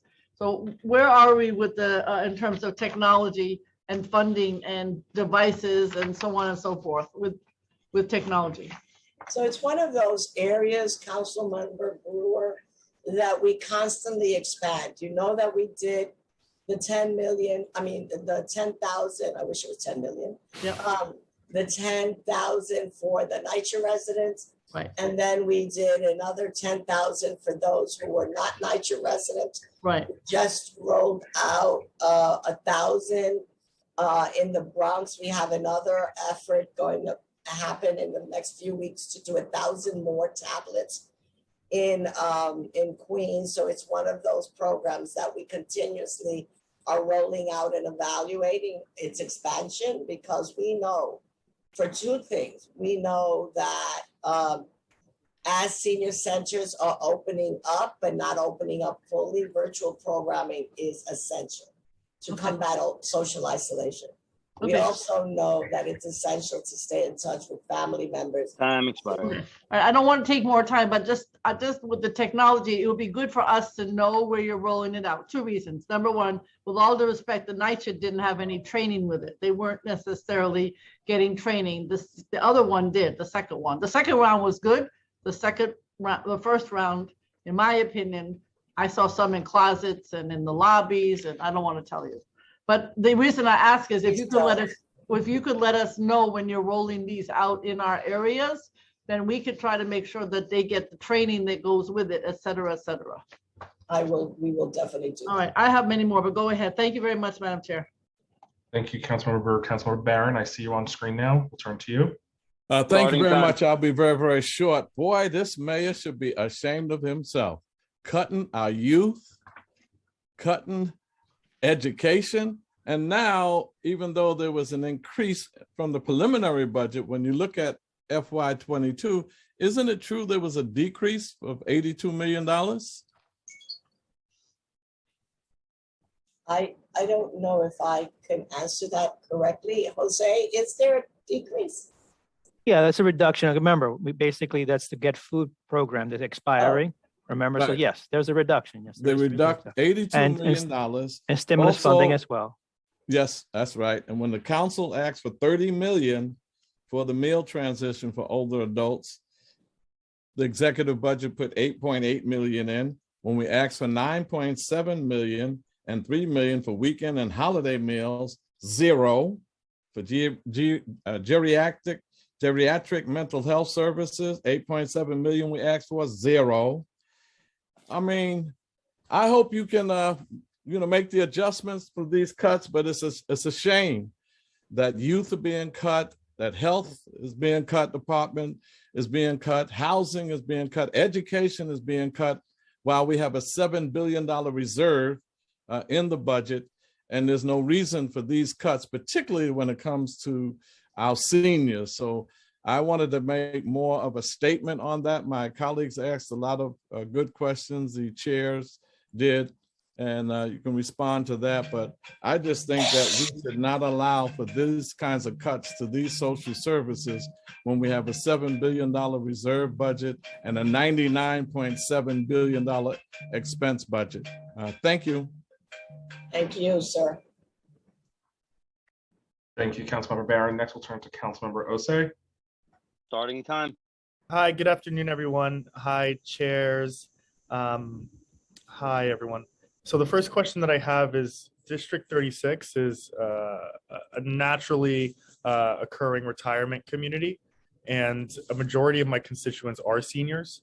There are two major concerns that my constituents bring up when it comes to senior issues. And the first one is transit access. Many of our seniors in my district have said that the city lacks real accessible transportation for seniors. Although Access-a-Ride exists as a senior transport program, it is often inaccessible to most seniors due to factors like ineligibility for the program and making appointments for rides. Although Access-a-Ride is an MTA program, what is DFTA doing to ensure the expansion and accessibility of the Access-a-Ride program is more accessible? And furthermore, what part of DFTA's budget will be allocated to expanding transportation access for seniors? And what steps is DFTA taking to ensure transit access for seniors? Thank you for that question. We are in constant communication with the MTA, not only to improve the services of Access-a-Ride, but also to improve the on-demand. And Jose, you can talk about what we've done with transportation. And one of the things that we did under the RFP that from last year about transportation. Yeah, so part of the RFP, the older adult center RFP that was issued, we basically expanded transportation within there is roughly a little bit more than $1 million. We also had a commissioner, if you want to mention my DFTA My Ride. It's yes, an thank you initiative. very much. Thank you very much. Council member, we have a pilot program, a 3-year pilot program with the Department of Transportation, and I believe it's the Department of Justice, someone will correct me, and where we have an on-demand service in select communities that are transit deserts, where an older adult will get an allotment of, I believe, anywhere between $500 to $900 for the year, where they can use those transportation services for family visits, medical visits, recreation, as well as appointments and things of that nature. It's a very limited program. It's a model, it's a pilot. Depending on its success, we will be working with the feds to expand it. Thank you so much. And the second question that I have is affordable housing. Unfortunately, my district is rapidly gentrifying, and it is often seniors who are most affected. In my district, there are predatory realtors who prey on seniors and fraud them into turning over their deeds, and corrupt landlords who fail to address repairs, resulting in mold, gas, heating, and water issues for senior tenants. What is DFTA doing to provide housing support for seniors, whether that is protection for homeowners or ensuring that senior tenants know their rights? And then also, just to follow up on that, what is DFTA doing to help support agencies like HPD and DHS to help homeless seniors find affordable or permanent housing? It is one of those challenges, as you know, council member, for all of us in terms of housing, meeting basic housing needs. We work very closely with HPD, and we also work very closely with the Department of Buildings. It is a challenge. It continues to be a challenge. But in terms of tenant rights, we have a right to counsel, although it's not legal services that we provide, but we provide advocacy services for individuals who have either been identified and also affected by a landlord for whatever you call those show call orders for evacuation. And so that is a small program that we have and that we're looking to expand. But it is a daunting problem. We share that, the mayor shares that, we all share that concern. I hope he shares that too, and I really do hope the budget reflects that.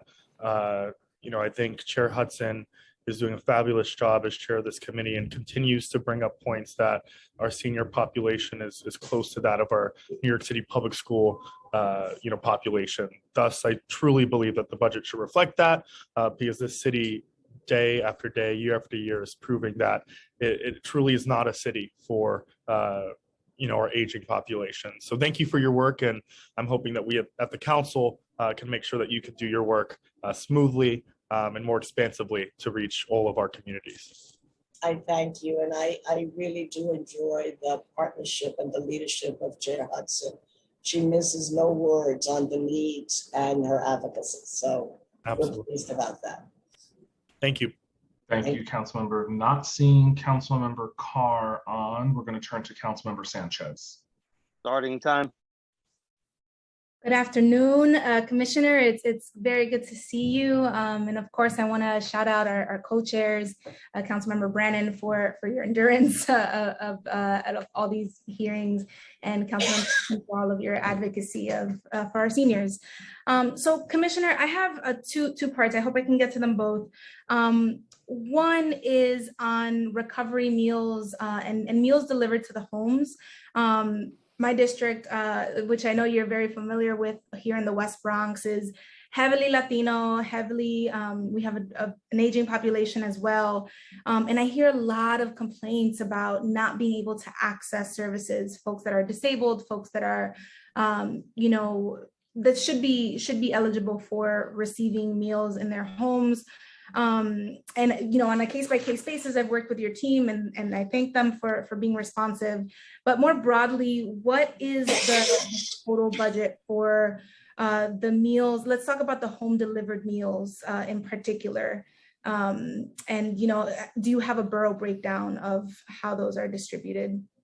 Jose, do we have a borough breakdown for now? Or can we can provide it, but we can give you, for example, the total budget as of FY22 is, for example, the budget is $86.3 million. That includes the transition meals as well.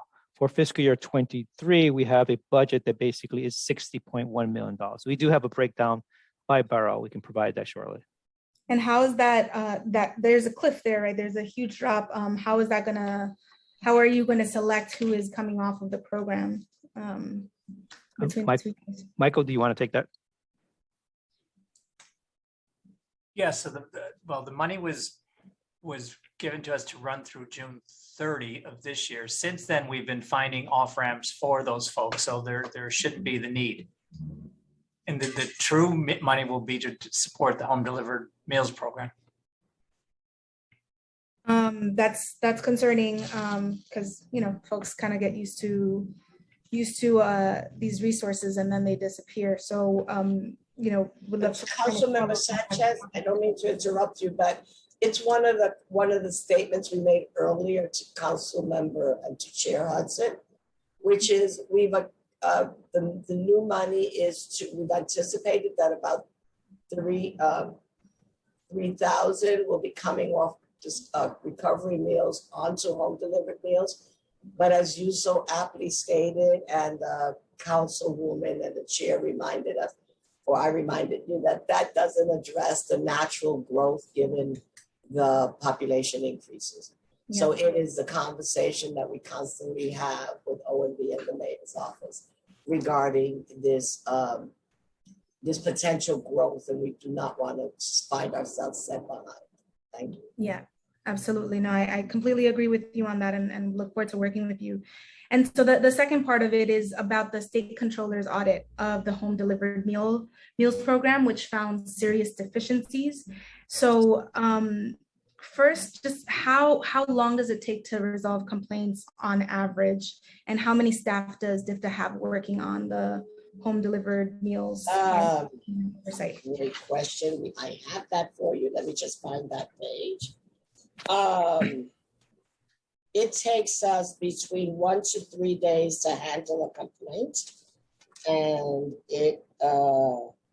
and the number of people we have. Michael, do you have that number? I'm trying to find it right now in these notes. It's about four to five people, depending. For home delivered meals? Yeah, oversight. Okay. And that's for 26 programs. So it's actually 15 contracts. Okay. So it's probably 3 contracts per staff person. Right. And as I said earlier, And the size of a contract is? Well, the contracts vary. I mean, we have vary on average between 2 million each, roughly. Okay, that's a lot of responsibility.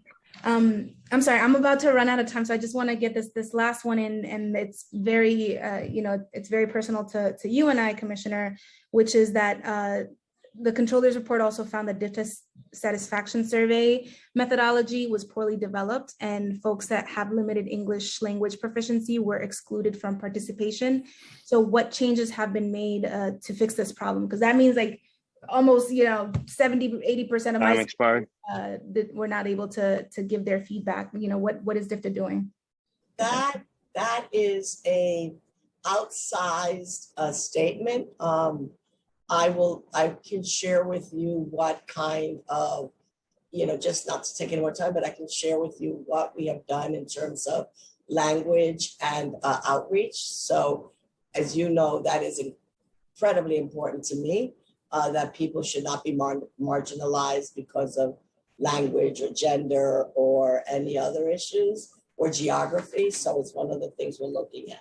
I would say that the major citing was the amount of time between that we would keep working with the nonprofit, with the provider, trying to come up with a corrective action plan rather than just stop the service. And so I think that's where we have a major distinction between our approach and the control and the esteemed controller. But I just want you to know that it is something that we have responded to and will continue to work with them. Wonderful, thank you. And if I was a follow-up, you can share some of those efforts. I really appreciate it. Oh, and I'd love for you to come to my district. I emailed your staff. Okay, I will do that. Awesome. I love the Bronx. I'm a Bronxite, so. I know. All right, thank you, chairs. Thank you, Councilmember. And next we'll turn to Councilmember Lee. Starting time. Hi, everyone. Hi, Commissioner. Hi, everyone. Thank you for the chairs, Justin and Crystal, for, yes, the endurance. So you guys already know I'm a huge proponent, supporter of older adults, and definitely pushing for more money as possible in the budget on the city council side. So I have a few questions. I'll try to rapid fire them so that we can let other folks go. But just out of curiosity, for the geriatric mental health program, I know that there's 308 senior centers, correct? Yes. Okay. And then how many mental health clinic providers are there? And what's the capacity of them to meet the seniors that need services? Because I know that there was a partnership where they got paired up. There are currently 40. By July, we will have 88. And as we said earlier, we have different methodologies to make sure that their reach is beyond those 88 sites. We are somewhat limited and constrained by the state requirements, but it is something that we are constantly looking at to mitigate. Sorry, okay. So 88 senior centers, correct? 88 new sites. 88 new geriatric mental health. It may serve more than 88 senior centers because of that hub and spoke model that I was talking about. Right, but do you know how many actual Article 31 or outpatient clinics are partnered with those senior centers? And would you be able to provide us with a list of them? I can get that for you, Council Member. I can get that for you. Okay, and then the other thing I wanted to drill down into, give me your question. Give me your question again. I want to make sure I answer your question rather than an assumption of what I think you asked. Sure. No, I just wanted to know on the mental health provider side, which are not necessarily DIFTA senior centers, right? Right, you want to know that, yeah. Right. How many providers are there on the mental health side? And if you could give us a list of who those folks are. Yeah. that'd So be- Commissioner, there are 5 providers currently. We can give you a list. 5 providers from the state who are. No, 5. No, yeah, independent? these are basically our geriatric mental health providers. Those are the 5 who then provide those specific information you want. We can give you a list of who they are. Yeah. Okay. And then of those 5, do you know roughly how many languages are served through those mental health clinics?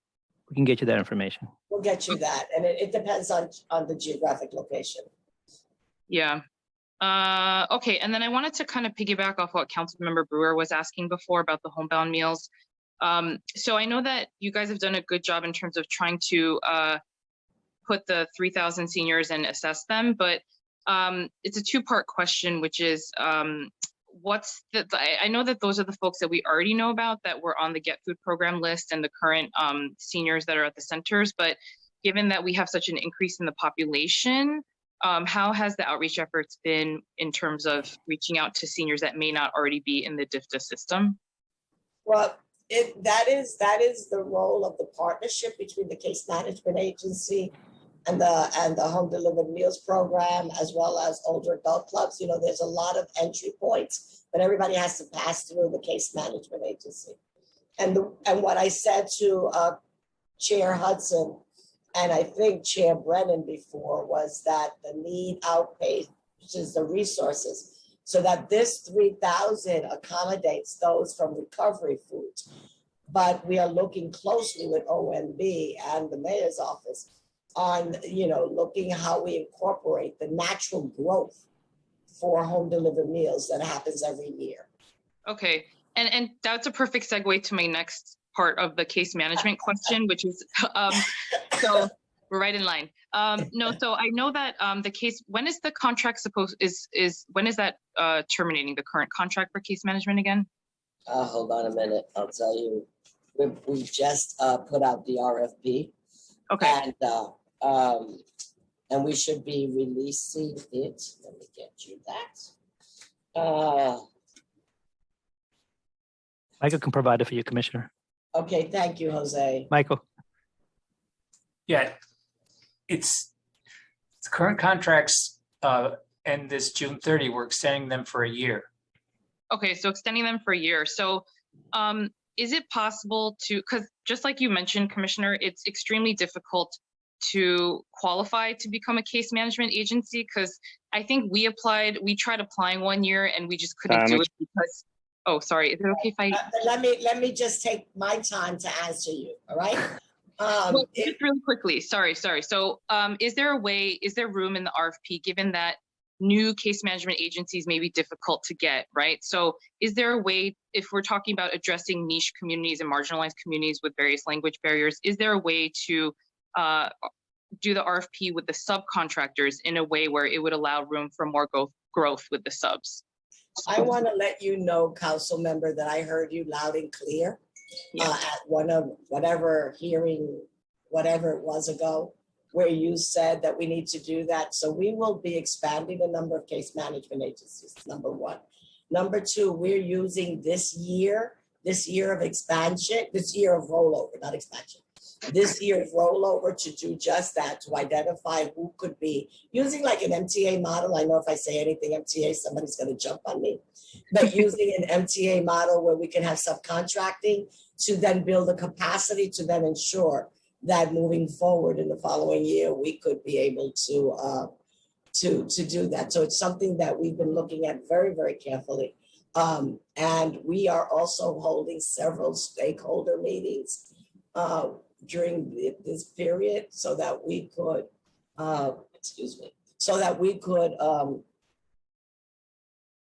get some of the best thinking and introduce those kind of concepts about subcontracting. All right. Okay. Yeah, and I would, definitely on the mental health side too, if that's possible, because we need more. That's a little harder because that is not only the state requirement. Boy, my voice came back. That's a little harder because we not only have the state requirements, but we also have physical requirements that that they impose on us that our senior centers might not have. But I agree. But the satellite sites, just so you know, for Article 31s are much less stringent. So that's right. And just one last question is for the postcards that were sent out, could you let us know which languages they were sent out in? Michael, Can what I- languages? Can I get that back? Can we send that to them? Yeah. All right, I gotta look, I can look it up meanwhile while we're. Okay. We're talking, it was multiple languages. And then Chair Hudson, I think, was the one that said, when are we gonna do door to door? And we decided to do door to door. We're working it in partnership with PEU for those who have not responded to the cards or to the survey and who do not have telephones, okay? Okay, thank you. Sorry for going. Thank you. And if the answer comes while we're continuing, Councilmember Lee will still be Yeah, we on, so will, we can we will, address we that will. in a bit. We'll turn to Councilmember Richardson Jordan next. Starting time. Hi, yes. Thank you, chairs, for making the time in the space. I wanted to ask if there is anything going on in particular for LGBTQ older adults, and where in this budget are we looking at services for centers, either centers like SAGE centers where the focus is LGBTQ older adults, or even within general centers, programming that is open and available to that part of the community. Thank you, Councilmember Richardson Jordan. I have to tell you that for years, even before I got here, the Department for the Aging worked very closely with SAGE and Michael Adams to ensure that we did training in every senior center so that older adults would be able to be incorporated and introduced and welcomed at every senior center, regardless of gender and gender identity. And that was something that was started before I got here. That continues. We've been able through the RFP to expand the number of services for SAGE. We're really pleased with the partnership with SAGE. So far, we had another one in Brooklyn, but they opted out of services for a variety of reasons. And it was mostly physical plant issues. But we have, that is our goal, to make sure that we provide training so that both staff and participants are embracing the new participants coming into their centers. I definitely appreciate that effort. Do you have a sense of where it is budget-wise? The budget.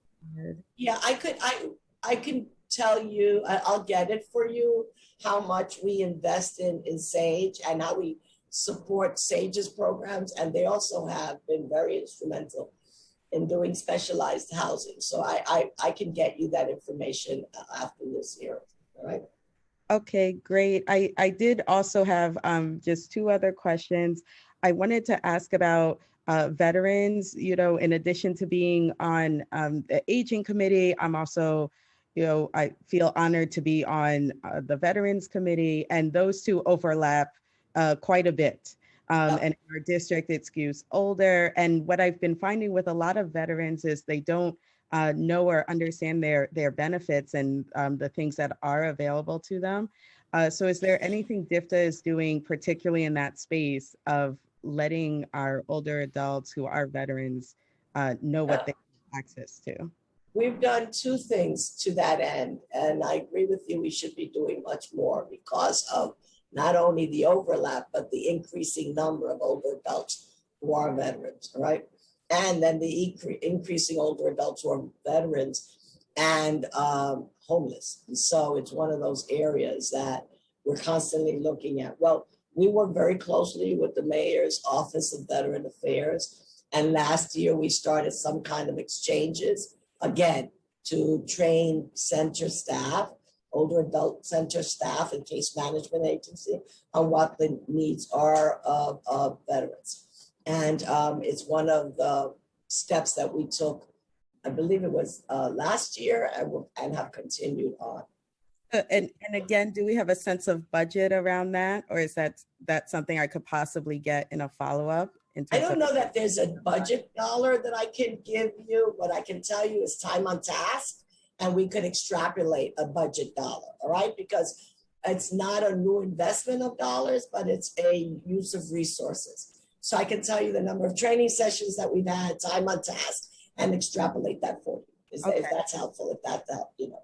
No, I would appreciate that. Thank you. I just had one more question, and it's sort of a technical one, and I'm not even all the way sure if DIFTA would be able to help us, but there's been some concerns in my district.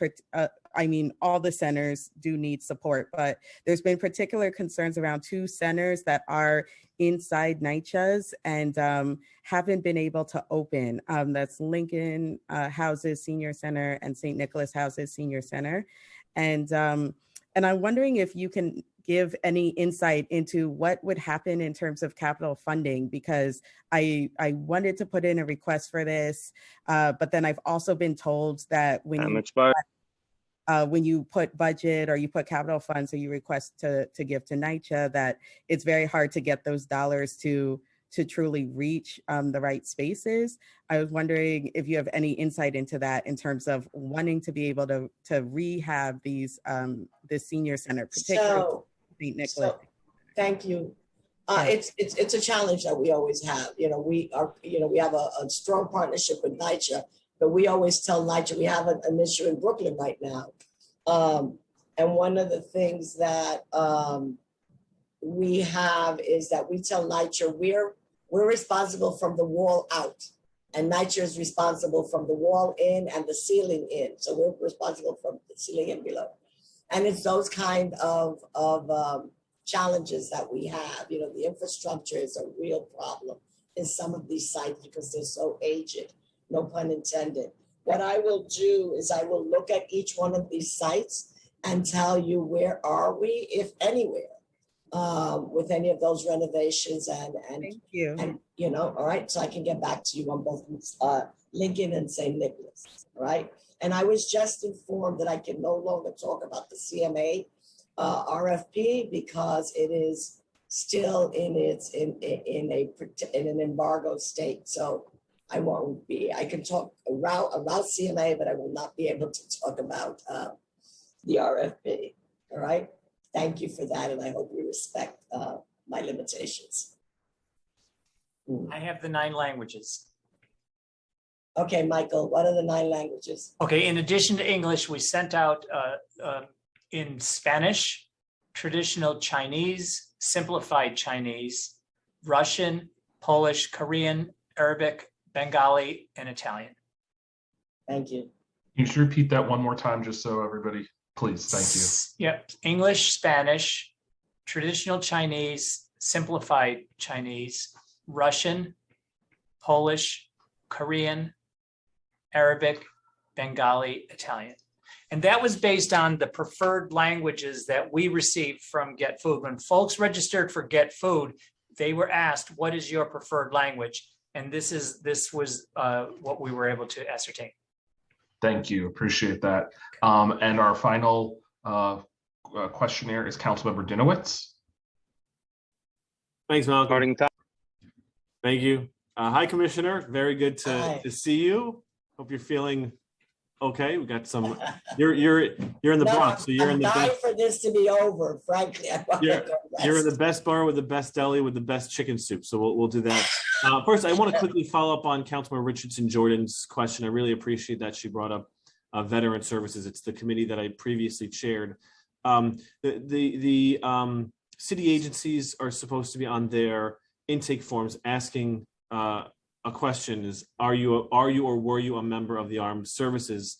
And I just want clarity if that question is being asked of all the clients in the DIFTA senior centers, because I think that would help answer a lot of the other questions about whether the information is available to ensure our veterans, especially our older adult veterans, are getting the services and we are able to give them the information they need for the services they are entitled. Councilman Dinowitz, I'm really pleased to tell you that we have a battery of questions that we ask older adults to self-identify. And I can give you what those are, but I can almost guarantee that being a veteran is one of them. Okay, good. It was an executive order, but we know sometimes it takes agencies a little while to comply. And just remember that in our survey, all of that is voluntary. So individuals can opt out of answering the question. We ask a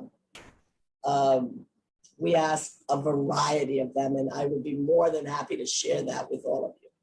I would love that. I think one of the challenges that we've discovered in the veteran community is that not everyone does self-identify as a veteran, especially if they were discharged with other than honorable status, which accounts for about 15% of our veterans.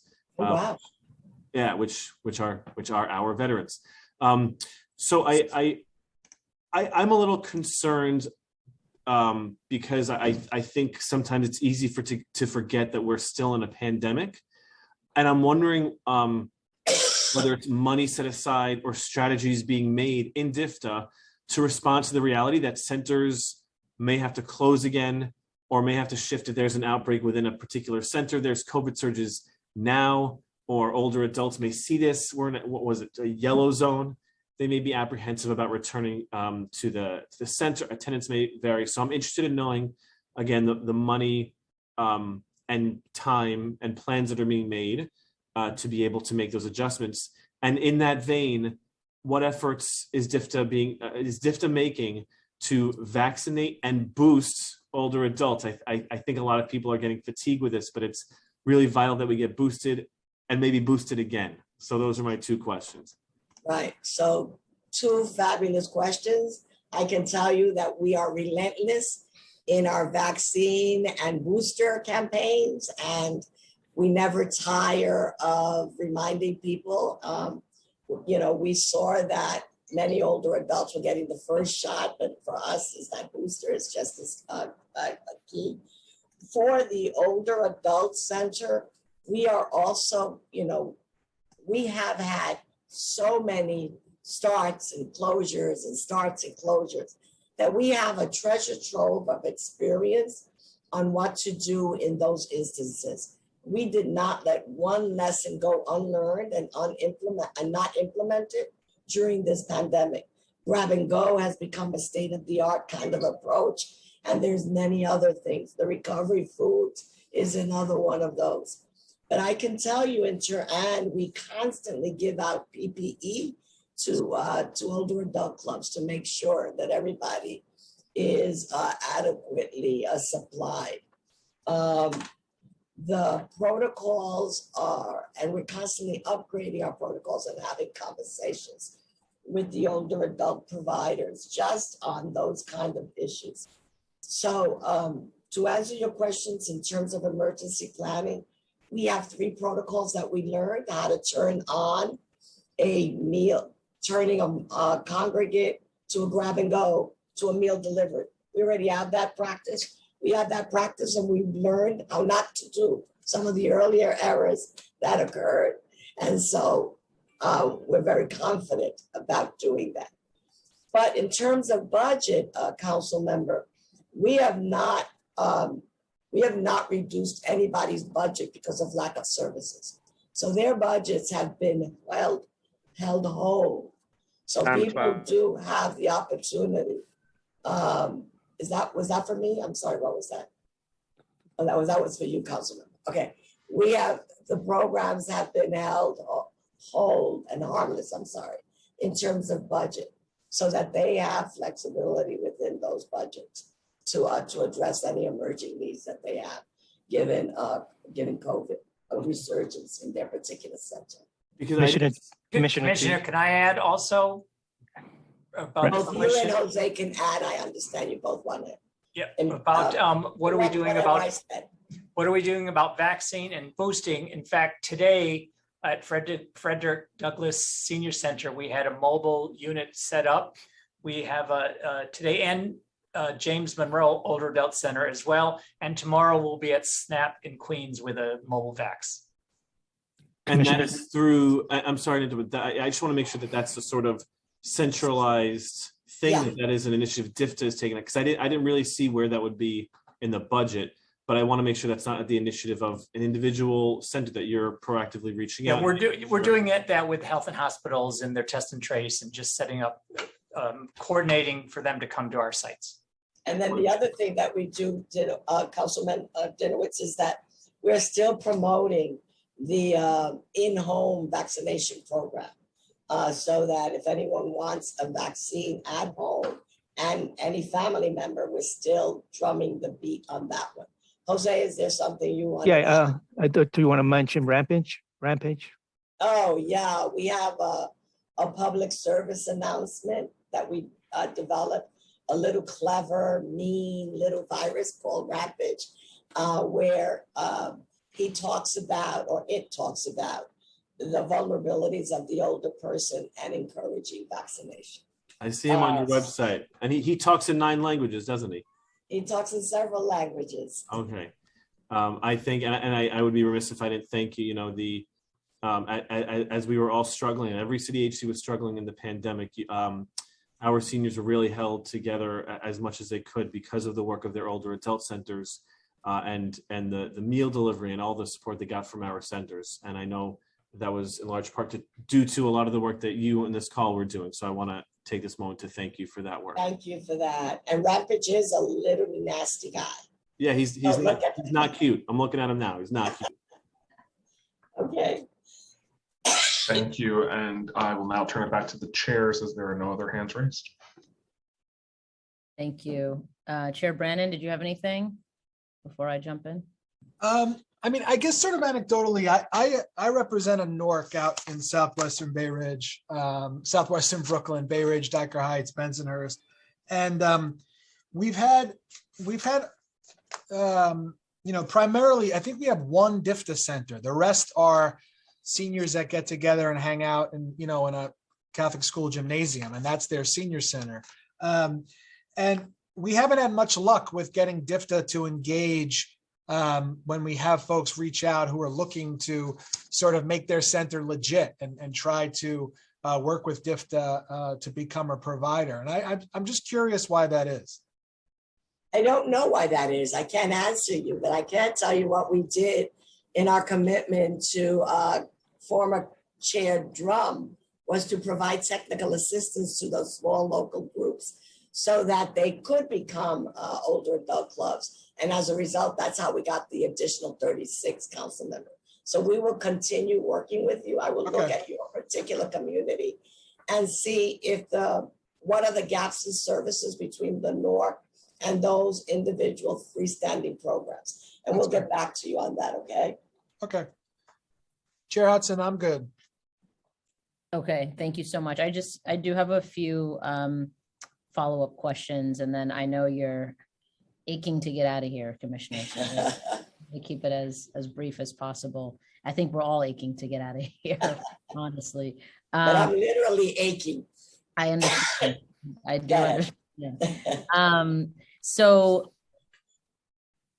I just wanted to circle back to the recovery meals and just make sure I know you're going to send us the chart with the numbers, but I just want to make sure, are you still evaluating 2,000 people?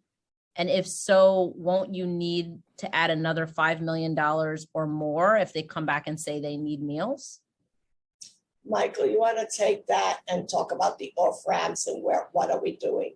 Yes. And then answer Chair Hudson about the what if, all right? What we're doing in terms of the what if.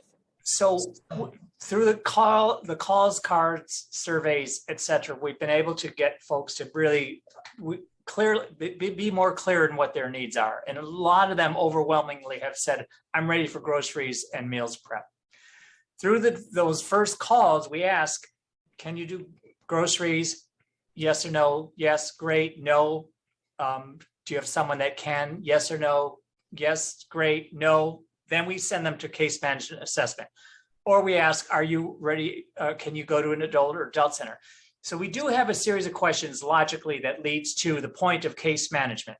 So far, of the 10,700, 3,600 have been sent to case management for assessment. Of those 2,700 have been assessed, and 1,700 have found an off-ramp, and 1,000 are going to HTM. Okay, sorry. The 3,600 were sent to assessment. Right. And of So that, 3,600 were sent to assessment. They've reached so far 2,700. okay, Right. okay, And so far, 1,700 found another route, and 1,000 are headed to HDM eligibility. We Okay. still, okay, in addition, we still have 2,000 that we haven't reached yet by phone, by survey, by postcard. We keep, Right. so we're going to continue our outreach over the next days to get to those 2,000. So of those 2,000, I imagine a big portion will, maybe half will go to assessments. That's now going to make it 4,600, right? That they still have to get through over the next couple of weeks. They're trying to do 1,000 a week, and they hit the first 2 weeks, they hit 1,000. And this week they're already on target to hit 1,000 again. So they should get to 3,000 of those 3,600. Right. And we still have to go to 2,000 that we're going to call our initial calls.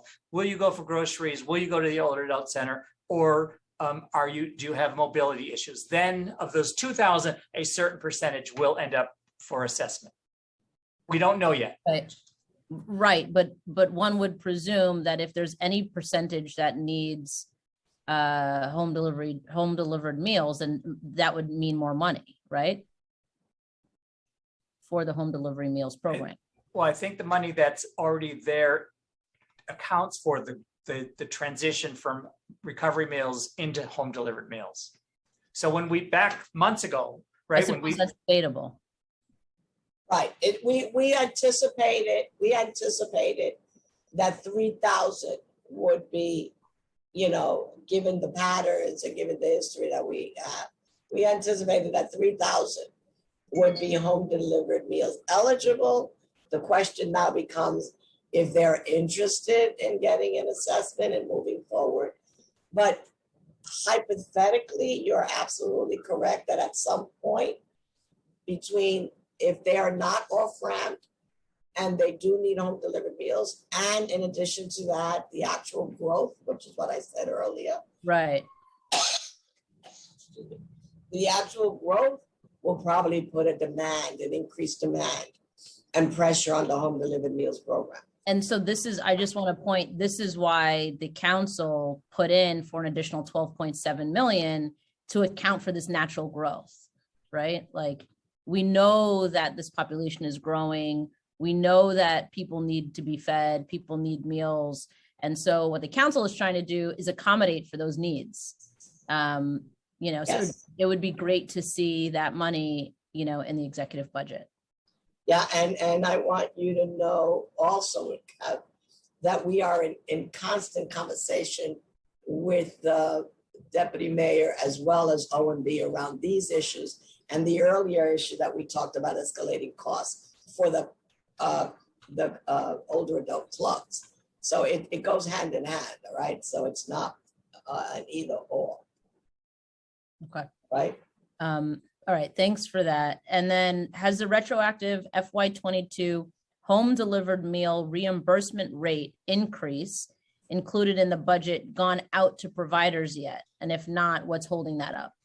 Jose? Yeah, so it has not. I mean, for example, part of it, for example, is we're amending their contracts. We've actually already amended, I would say, put the separate budgets in what we call our accelerator system. We're currently waiting for the providers to resubmit their budgets for the rate increase. Once they resubmit their budget, they can invoice. So it's just a matter, I would say, another week. Another week, so I could tell all the providers it's just 1 week, and then. Well, it's really on them. So right now we're waiting for the providers. It's on them, Right. council member. Right. It's on. If they sign into the system and put in their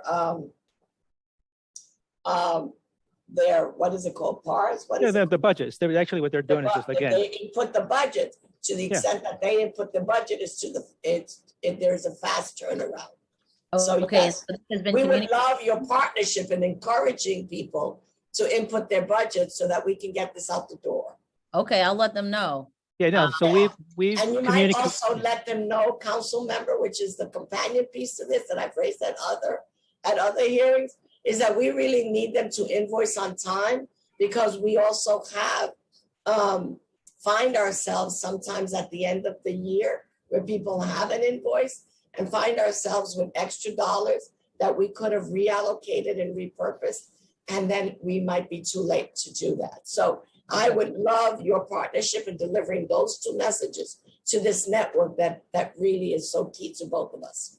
And you got it. And I'm not trying to be snarky here. I am genuinely curious to know, do you all pay on time?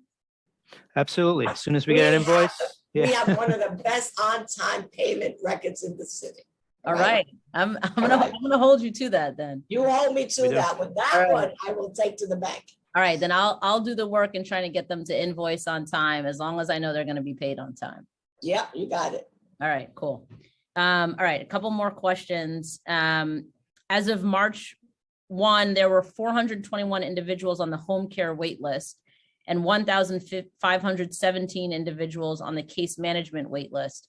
You know, the administration has added $6 million for case management to serve 3,000 additional clients, all of whom will need case management as the intake to receive home delivered meals. Is there any additional funding for home care in the budget? And if not, how much would it cost to clear the wait list? All right, so I'm going to take the wait list in two tranches, okay? The wait list, the wait list right now, we do have a wait list, but for food insecurity, there is no wait list, because if anybody is identified, and Daniel Krug knows this, we go back and forth about wait lists, and because it is to an extent subjective, Commissioner. I got it. I acknowledge that distinction, and now we're even calling it a wait list. All right. Right. But as people are triaging, is he on there? I want to, anyway. Yeah, he's working. Don't worry. He's with you. as people are triaging, oh, there he goes.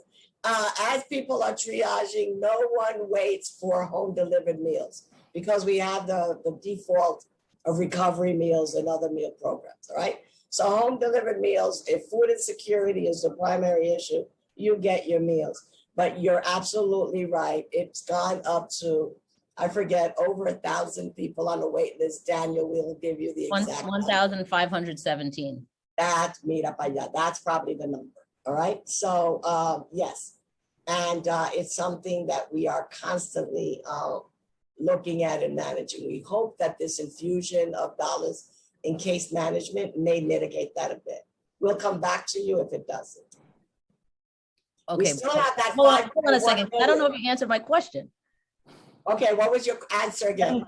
Okay. Is there any additional funding for the home care in the budget?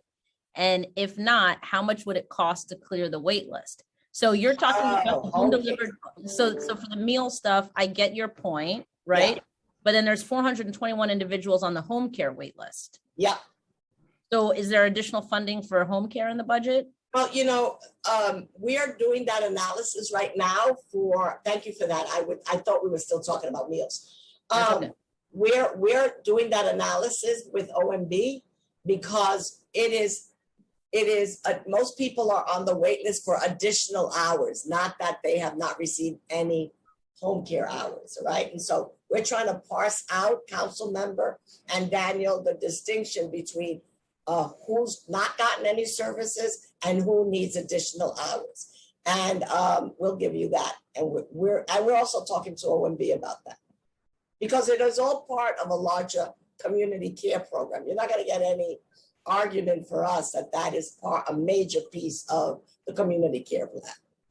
So let me just ask, when are these assessments generally done? Because we're in the middle of budget negotiations, and on a couple of occasions, you've said that you're either in the process of doing an assessment or you will do an assessment. So is there a reason why the assessments aren't done in advance of this phase of budget negotiations? You know what? When I look at all the competing demands, I try to parse out what in my conversations with OMB and put them in order of priority. Is that a satisfactory answer? I'm not sure, but that's what we're doing.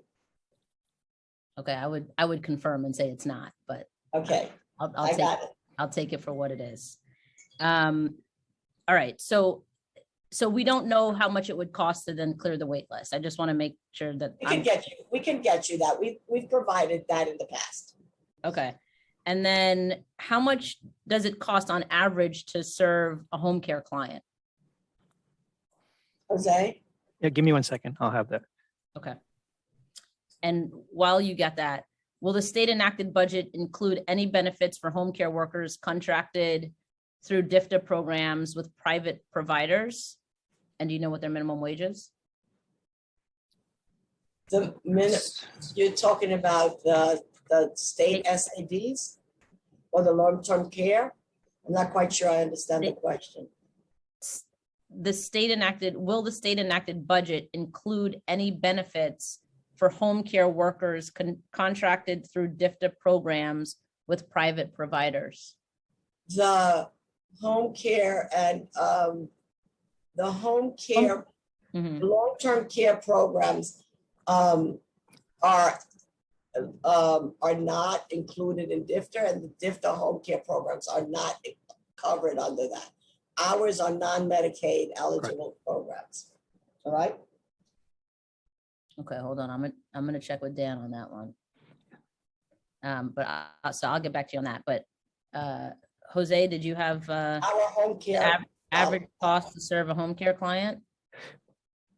Yeah, I was going to answer the other question before I did this one, but give me 1 second. I'm doing it right now. Go ahead, Jose. Okay, so there are like about 5 home care providers that are contracted through DFTA. Yes, 1 per borough.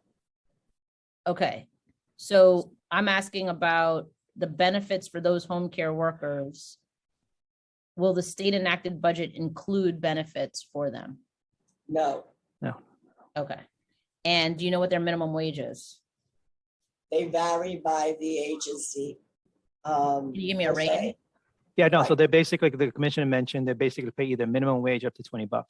So just, and I'm trying to get you trying to get you how much the cost is. To $20 an hour. Okay. Yeah, it varies from place to place. So. Okay. And so you're still working on how much it costs on average to serve a home care client? I actually have it. I'm looking at it while I'm trying to answer your question, and at the same time do this one. I'll get it pretty soon. Just give me. I'm trying to find the spreadsheet. I have it. I do have it. Sorry. Okay. Should I continue on, and you'll just let me know when you have it? Okay. Yes, absolutely. Okay. So then, regarding technology, and I know we've talked a bit about this, but I think earlier you gave quantities of devices and things like that, but not actual monetary value. So I'd just like to know, is there any new funding in the executive plan to fund more tablets? And if so, how much? No, there isn't any. No, okay.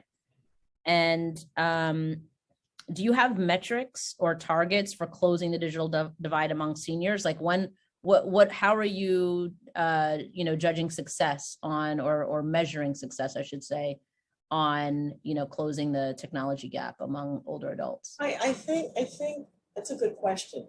There's several ways that we're doing that. One of the ways that we've done that is to create a lending library so that everybody's level setting at a minimum, they can have access to programming. So we have that, and all programs can access that.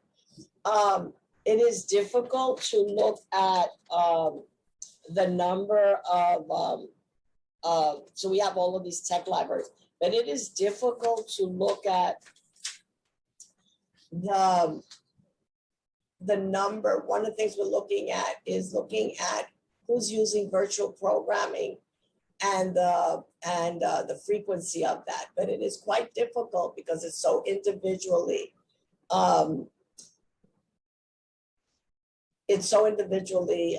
targeted. I can't think of the word. I'm at loss for words. But what we are doing is at least trying to get a sense of who's providing virtual programming, the number of virtual programs, that we cannot tie that back to older adults using the service, right? Which is very different than we can if you are in a physical space. We can count unduplicated count. We can't do that for virtual programming. Okay. And we can't do that because you and I could be watching a program, doing chair yoga and but the only thing that the center knows is that you logged on and I'm not there, so there's a variety of ways that we're looking at how to quantify that and using the tech libraries as a quality measure. Okay, thank you. All right, we're in the home. Jose, do you have the? Yeah, it's roughly about $1,000. $1,000 on average to serve a home care client Yeah, per what? per year. Per annum? Yeah, per annum because $1,000 a year? Yeah, because it's basically, it's less than 20 hours per week. So it's not how you call it. Yeah. Which is We should why be serving a whole lot more if it's only cost $1,000 a year. Yeah, unless my number's a little off. Okay, that's I'll double check my numbers because that's quite inexpensive. Yeah, usually, like I said, case management is roughly $2,000 a year. So this is a little less. it is an inexpensive and yet essential service that keeps the person in. Yeah. Yeah. I'm just writing down the case management number. 2001. Okay, yeah. I mean, I would argue at $1,000 a year, we should be serving everybody. No, it's actually, I'm wrong. Sorry. Apologize. It's 12,000. All right, 12,600 per. Oh my God, per that's a individual. big difference. Yeah, Okay, sorry. Yeah, that's what it is. More like it. Yeah, no, Okay. that's what it is. It's 12,000. Yeah, I just realized. That's I about realized. $1,000 a month. Yeah, I realized it basically was missing one provider. That's why I was like, well, there's four. It's supposed to be five. So, yeah, it's $12,682. A year. Yeah. Per person. Okay. That's still less than 184 in a nursing home. Oh yeah, trust me, I'm all about not institutionalizing people to whatever extent, we don't have to. All right, I want to talk a little bit about social isolation and geriatric mental health. Social isolation is a well-established correlate of worsened health outcomes for older adults, as we know. Improved mental health can help older adults improve. Yet this administration has included no new funding. What message do you think the administration is sending by failing to enhance geriatric mental health? Well, we have enhanced geriatric mental health. We're going from 40 sites from 48 sites to another 40 to 88 sites. We are enhancing geriatric mental health. We're also looking at, different models so that we can extend that to as many people as possible. So we are doing that. And we're also using this year as a time of this growth period to see what additional resources would be needed and what additional models have an informed approach to next steps, right? And using this year of expansion to do that, as we're doing with the older adult clubs and the norms. Okay. How much would it cost to provide clinician access in all 108 Oaks that have appropriate private rooms for counseling? So to provide access at every NORC, in addition to provide access to every NORC. Well, the challenge there, Chair, is does the facility have the room, right? So for the ones that none of these are freestanding. They're all in older adult clubs. So that is one of our challenges, is the physical layout and the physical plant of some of our centers. Right, but for the ones that do have the private rooms for counseling, how much would it cost to provide clinician access? Oh yeah, we can get you that number, like what would it cost to go? If I understand your question, I want to make sure I'm answering your question, not my assumption of what your question is any longer, all right? Yep. If your question is beyond the 88, how many more sites could we establish and what would that cost be? Who meet the physical and all the other standards imposed by the state? Is that your question? I'll take that, yeah. Okay, great. I'll get back to you on that. Okay.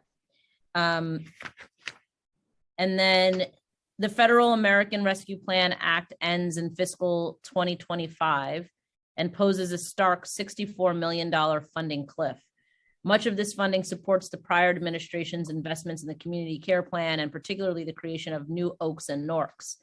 What is DFTA's plan to deal with this looming fiscal cliff without service reductions? And, you know, this just goes back to the historic underfunding, chronic underfunding of the agency. So we're anticipating this cliff. We know the money is going to dry up by 2025. What is DFTA planning to do about that?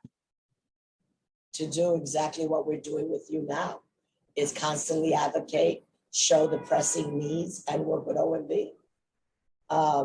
We're aware of the growth in the population, and we will work with you and the administration in partnership to ensure that this, and we also have, you know, the state, we've been advocating with the state to give us additional dollars, and also, you know, continue to advocate with the feds. But that's what, nothing short of that is what's going to be required. Okay, so, but I just want to be clear and, you know, of course, always appreciate your continued advocacy, but is there an actual plan?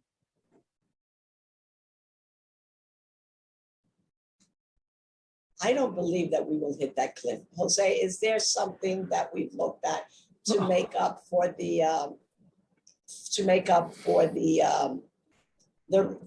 the continuation of, or the lack of continuation of? Well, I would say, for example, as Commission pointed out much earlier, we've been working with OMB on this. So, I mean, this is, again, you're right, it's a revenue shortfall. So we're working with OMB on how to actually cover that deficit. Okay. So I trust there will be, you know, some sort of plan of action moving forward. Right. Okay. And you have to be an integral part of that. Oh, I will be. Yeah. You're not getting rid of me anytime soon, so don't you worry. No, and we don't want to. Oh, and so just confirming also, this is slightly different language, but I just want to make sure we're all on the same page. So DFTA is committed to backfilling this funding with city funds. I'd say we're working with OMB to determine how this is going to be covered. And we're also working with Rod Kim at the state, and also working in the feds, right? So it's most of our funding comes from 3 sources. So we have to continue working with each one of our major funding partners. Okay. I have a few more questions, but I think we'll follow up via email perhaps. Yes. Thank you. Or with a letter. I know it's been a long day for most folks who are on here, and I know you're not feeling at your best. So I really appreciate everyone's participation and engagement and patience. And we look forward to following up and receiving some of the additional information that you weren't able to provide here today. Great, thank you. And I just want to do one last thing before I leave. And I usually stay to hear the public testimony. I did not do that today, but we will have staff people there to listen to public testimonies. No, yeah, we do. No, this is it. We're done. Yeah. Oh, you are smart guys. We're doing all the public testimony on one day, May 25th. Okay, great. Good. Thank you for that. But I want to encourage all of you to participate on Tuesday, May 17th from 2 to 3 p.m. at the National Museum of American Indian on One Bowling Green. We're going to have an Asian American Pacific Islander heritage panel that's going to address not only some information on the AAPI community, but also to talk about some of the recent incidences and what we all need to do. And so 2 members of the council will be participating on that panel. And my colleague from AARP, Daphne Kwok, will be leading that panel. So I really encourage all of you to participate in this. It's going to be quite an educational session. I'll be on Zoom doing another hearing, but hopefully some of my colleagues can join. Thank you for sharing that with us. We'll definitely. Don't make me laugh. Okay, thank you all. Feel better, Commissioner. Thank you. Feel better. Take care. Bye-bye. Okay. Okay, and Chair, you have any closing remarks? Surely. I'll keep it very, very, very brief, and this is what I said before. we need to do far better by our older adults. We know the population is growing over the next decade or less. This incredible deep lack of funding for the Department for the Aging is unconscionable. So those are my closing remarks. We need to do better, and everybody should be invested in making sure that New York City is the best place to grow older, because if we're lucky, we will all grow older right here in New York City. So thanks, Chair Brannon. Right on. Okay. Thank you, Thank you Chair all. Hudson. Thank you, Commissioner. And with that, we will adjourn this hearing. Thank you. Thank you all. Bye-bye.